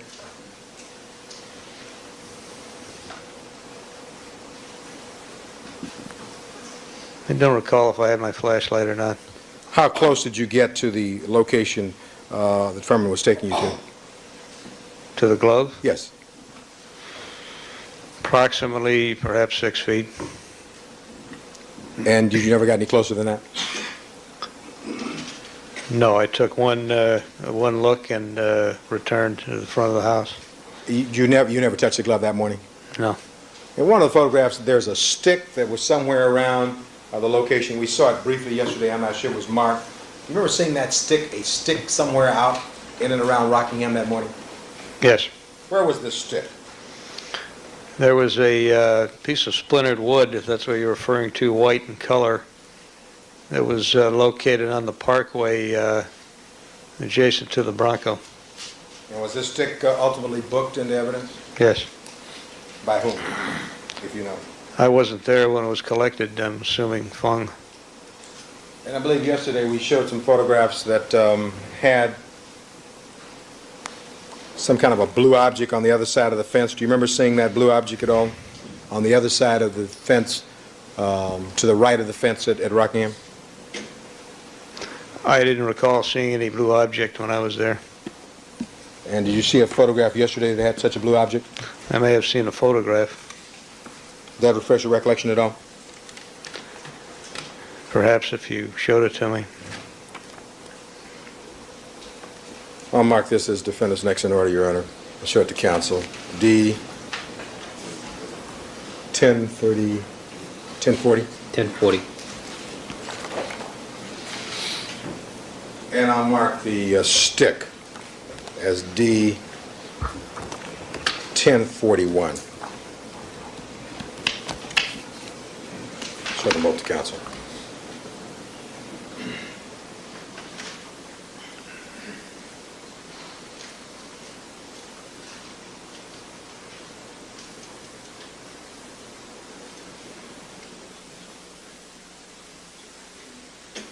And I'll place D 1040 on the board, on the elbow. Now, take a look at D 1040. Back it up. Now, is that the approximate location that you recall that you saw this glove in the early morning hours of June 13th, 1994? It appears to be. That's kind of a close-in shot, but All right, that's closer than you were to that. Is that right? the shot appears to be closer, yes, if All it's right. 6 feet. Do you look to the right of that? Do you see some kind of you see a card and then some kind of a blue object to the right of the fence?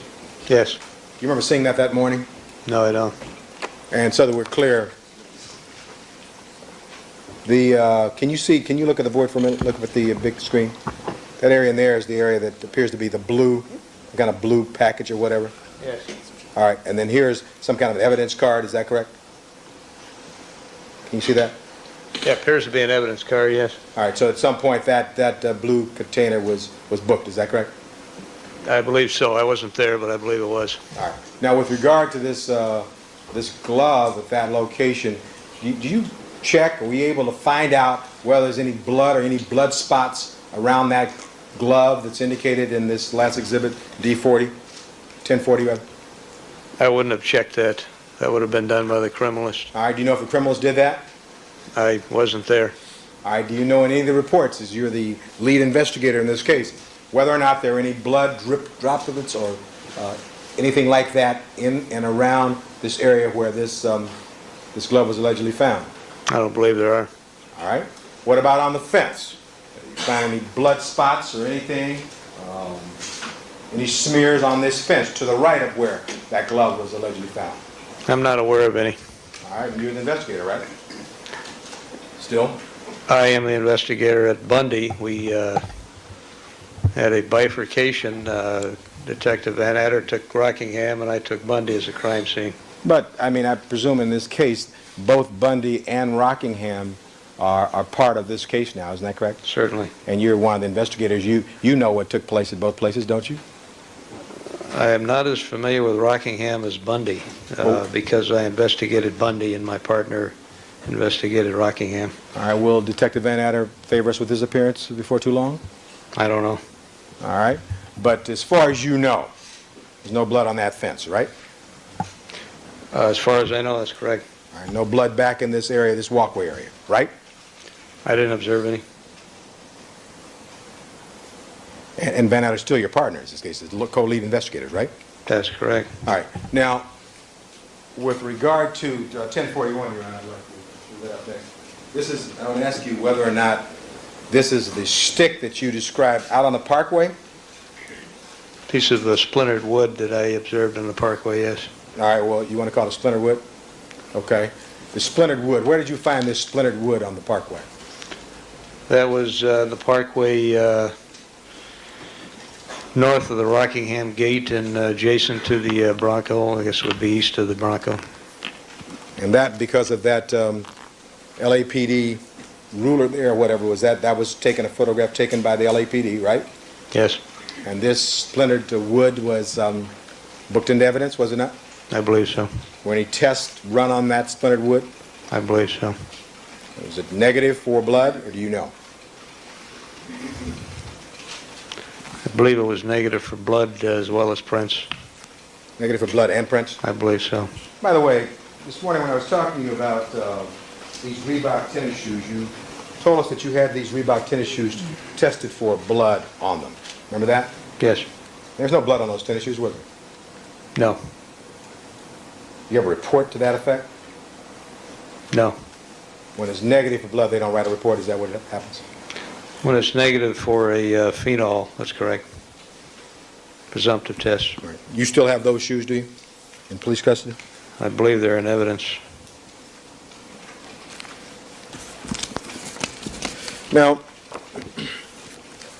we've talked about the arrival of the criminalists at the Bundy scene, and we know that at some point, in addition to the criminalists, some technicians came from SID to do the fingerprinting and the dusting. Is that correct? Yes. And in that connection, I'd like to show you People's 84. Ask you some questions regarding that. Do you recognize the young lady in the foreground of People's 84? Yes. And she seems to be wearing some gloves in her hands, is that correct? Yes. And did she bring those with her, or was this provided by you that morning? She brought those with her. And she's wearing, and I don't choose not to use the word booties, she's wearing some covers for her shoes, isn't that correct? Some Yes. shoe coverings? Yes. All right, and that morning out there, as you saw these technicians doing their work, they were garbed in white, with gloves on, and with their shoes covered, is that correct? Yes. You didn't see Mr. Fung, the criminalist, with any coverings on his shoes, did you? No. Did you see Mr. Fung Objection, Vegas of time. that morning when he was out there at Bundy? Overruled. All right, thank you. Did you see, you never saw Fung with any coverings on his shoes, right? That morning. I never observed any, no. Do you recall whether or not he was wearing gloves at any time that morning? I don't know whether he's wearing gloves or not. All right. Do you recall whether or not the two individuals from the coroner's office were ever wearing coverings on their shoes that morning, June 13th, 1994? I don't recall him wearing coverings. And of course, you were not wearing any shoe coverings yourself. No.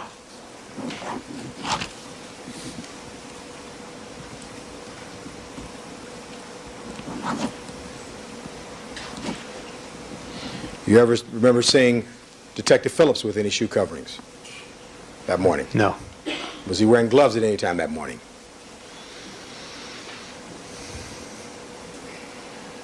Generally, if one was going to handle evidence, they'd be wearing gloves, but I don't believe he did. I don't know for sure, though. All right. What about Furman? Do you recall him wearing either shoe coverings or gloves? I don't believe he had shoe coverings, and I don't know about the gloves. Now, yesterday, you testified about the condition of Miss Nicole Brown Simpson's feet, and you were shown some photographs. Did you ever photograph the soles of her feet that particular morning before her body was taken away?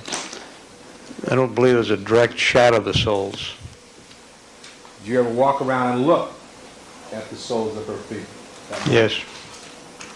And how did you accomplish that? I believe that was at the time that the body was moved.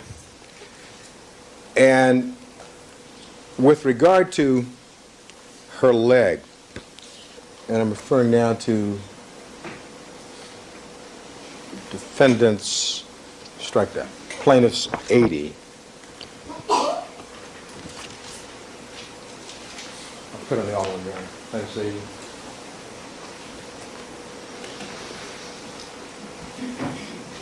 That is a photograph of Miss Nicole Brown Simpson's lower part of her body and her right and left leg and foot. Is that correct? Yes. And you don't have any direct-on shot of the bottom of her feet. Is that correct? Photograph That's correct. What is that under? Is that her right leg in the foreground? The foreground is the right leg, yes. And what is that under the right leg there? That is a Thai fast food takeout restaurant mailer menu. All right. And with regard to the leg, as you move up the right leg, there appear to be some marks on the leg as though, was that ever dusted for prints? That part of her leg can you step down and see what I'm circling now? There appear to be some little marks.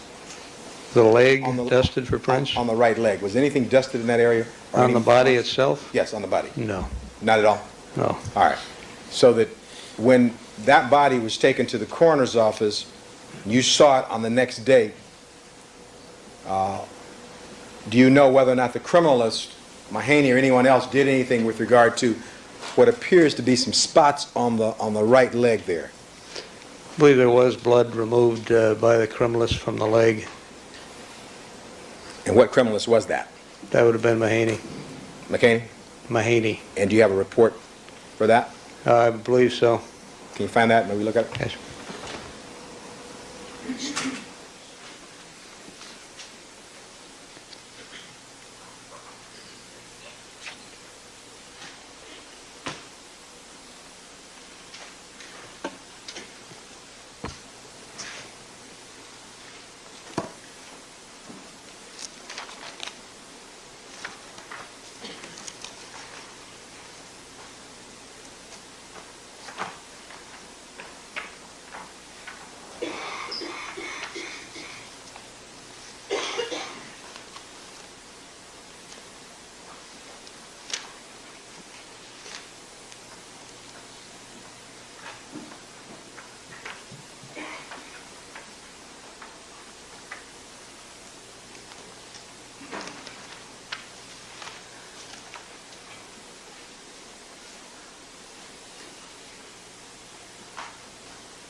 Okay.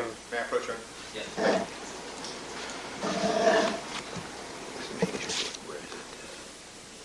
Ms. Clark?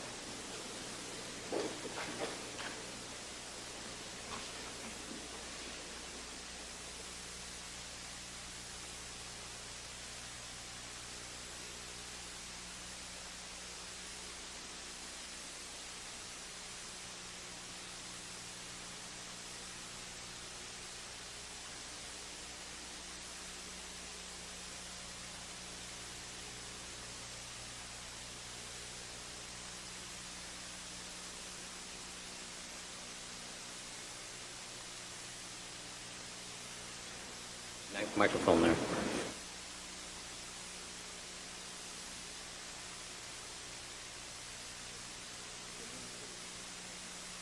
The document you have before you, is an indication that some blood testing was done regarding scrapings on the right thigh and right calf by Mahaney? Of Nicole Simpson, yes. Nicole Brown Simpson? Yes. Okay. By the way, while you were at the autopsy or sometime we were at the coroner's office, was anything done with regard to the fingernails of Nicole Brown Simpson? I believe there was samples taken. Some clippings from under her fingernails? I believe so. From both fingernails on both hands or on what hand? Can you tell? I don't know. I would assume both hands. Without checking, I couldn't tell you. If you had wanted to have a rape kit done in this particular case, you could have asked the coroner, isn't that correct? The investigating officer? I suppose I could have asked. I would have had no reason to do that. I'm not asking that. I'm asking, you had the right to ask if you'd wanted to, isn't that correct? I suppose I can ask, yes. All right. You've done that in other cases, have you not? Cases where rape was fairly obvious, yes. Well, that's all fine and good. You didn't know what the facts of what had happened out there on June 12th, did you, sir? Objection. I'm asking, That's sustained. well, You can rephrase the question. certainly. You didn't know what had happened out there on June 12th, 1994, did you, sir, when you arrived on the scene? It was evident to me what happened, yes. It was evident to you what had happened? Yes. Do you know whether or not Ms. Nicole Brown Simpson had a visitor that evening after 10 o'clock, a male visitor? Do you know that? Do you know that? The night of the murder? Yes. What's the objection? Overruled. Do you know that for a fact? The only male visitor I'm aware of is the other victim. Do you know whether or not she had any other male visitor that night? Do you know that? No. But in your investigative capacity, you decided not to order this rape kit, which you could have ordered. Isn't that correct, sir? In my observations and my experiences, sex was the last thing on the mind of this attacker. It was an overkill. It was a brutal overkill. I wasn't asking you There's about no that. evidence of rape. I was not no asking about evidence of that. sexual assault. I wasn't asking about that. I asked you if you had the right, That was responsible. No. not responsive. I moved to strike it. It wasn't responsive, Your Honor. All right. Mr. Cochran, I think we're about... You want to just wind it up here? Yes, I can. Move to strike that last thing, Your Honor. All right. Not responsive. That was responsible. It was exactly what happened. It's not what I asked. Let me see. Let me see.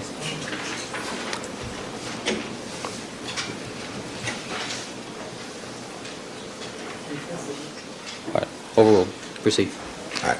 Now, with regard to, as an investigator, do you make assumptions and then stay with those assumptions for the entire case? Is that what happens?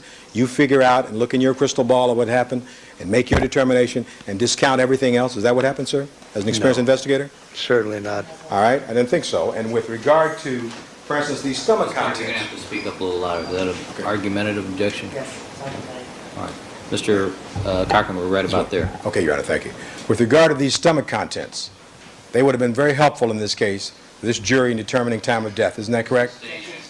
We've talked Well- about this 4 times Well, now. I was going to ask a slightly different question, Your Honor, but I'll reserve it till tomorrow morning. All right. Perhaps I'll talk to you about it tomorrow morning. Thank you. Okay? See you tomorrow. All right, counsel, if you recall, we have Mr. Hodgman is on his way, I assume, for our 4 o'clock conference on our other evidentiary issues, correct? Ms. Clark? All right. And Mr. Scheck, there's Mr. Scheck. Okay. Ladies and gentlemen, we're going to take our recess for this afternoon. Please remember my admonitions to you. Don't discuss the case amongst yourselves. Don't form any opinions about the case. Don't conduct any deliberations until the matter has been submitted to you. Don't allow anybody to communicate with you with regard to the case. And, ladies and gentlemen, I have some other proceedings I have to attend to tomorrow morning, so we will not get to you tomorrow morning until about 10 o'clock. All right? All right, as to the jury, I want the jury back in the courthouse at 10. All right, thank you, ladies and gentlemen. See you tomorrow morning. And Detective Lang, you can step down. You're ordered to return tomorrow, 10 o'clock. And Mrs. Robertson, would you get that tape for me, please?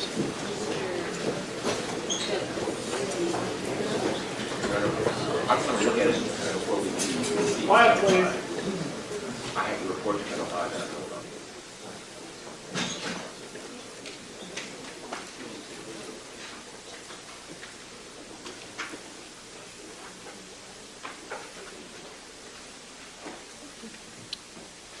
All right, Mr. Hodgman, Mr. Scheck, what's our status this afternoon? Is this something we need to put on the record? Do you want to talk informally first? No, Your Honor. No, there was some information that the court had received that I, for one, was interested in looking at, and then we had another matter of discussion that could potentially involve the court, but need not go on the record at this time. And we were just in the midst of discussing that. All right, So- so I can take a break for 10 minutes, and you guys can talk amongst yourselves? If Ms. Clark is, okay, the only other thing I thought was outstanding was the packages. That's the only thing. Have you resolved that with Mr. Hodgman? I don't know. I mean, I don't know if he was involved. I don't know. I was just apprised of that situation, Your Honor. Your Honor, I think we're done for the day, as far as the record goes. We need to talk, I need to talk to Mr. Scheck to see if, regarding a proposition to work something out. We can easily present that to the court tomorrow morning. So We have a rather full plate tomorrow morning. if not tomorrow morning, I think if we take the time right now, Okay. we can take a minute of the court's time, so, Well, I have plenty to do, so. okay. All right, then we'll stand in recess. I'll be available in chambers. All right.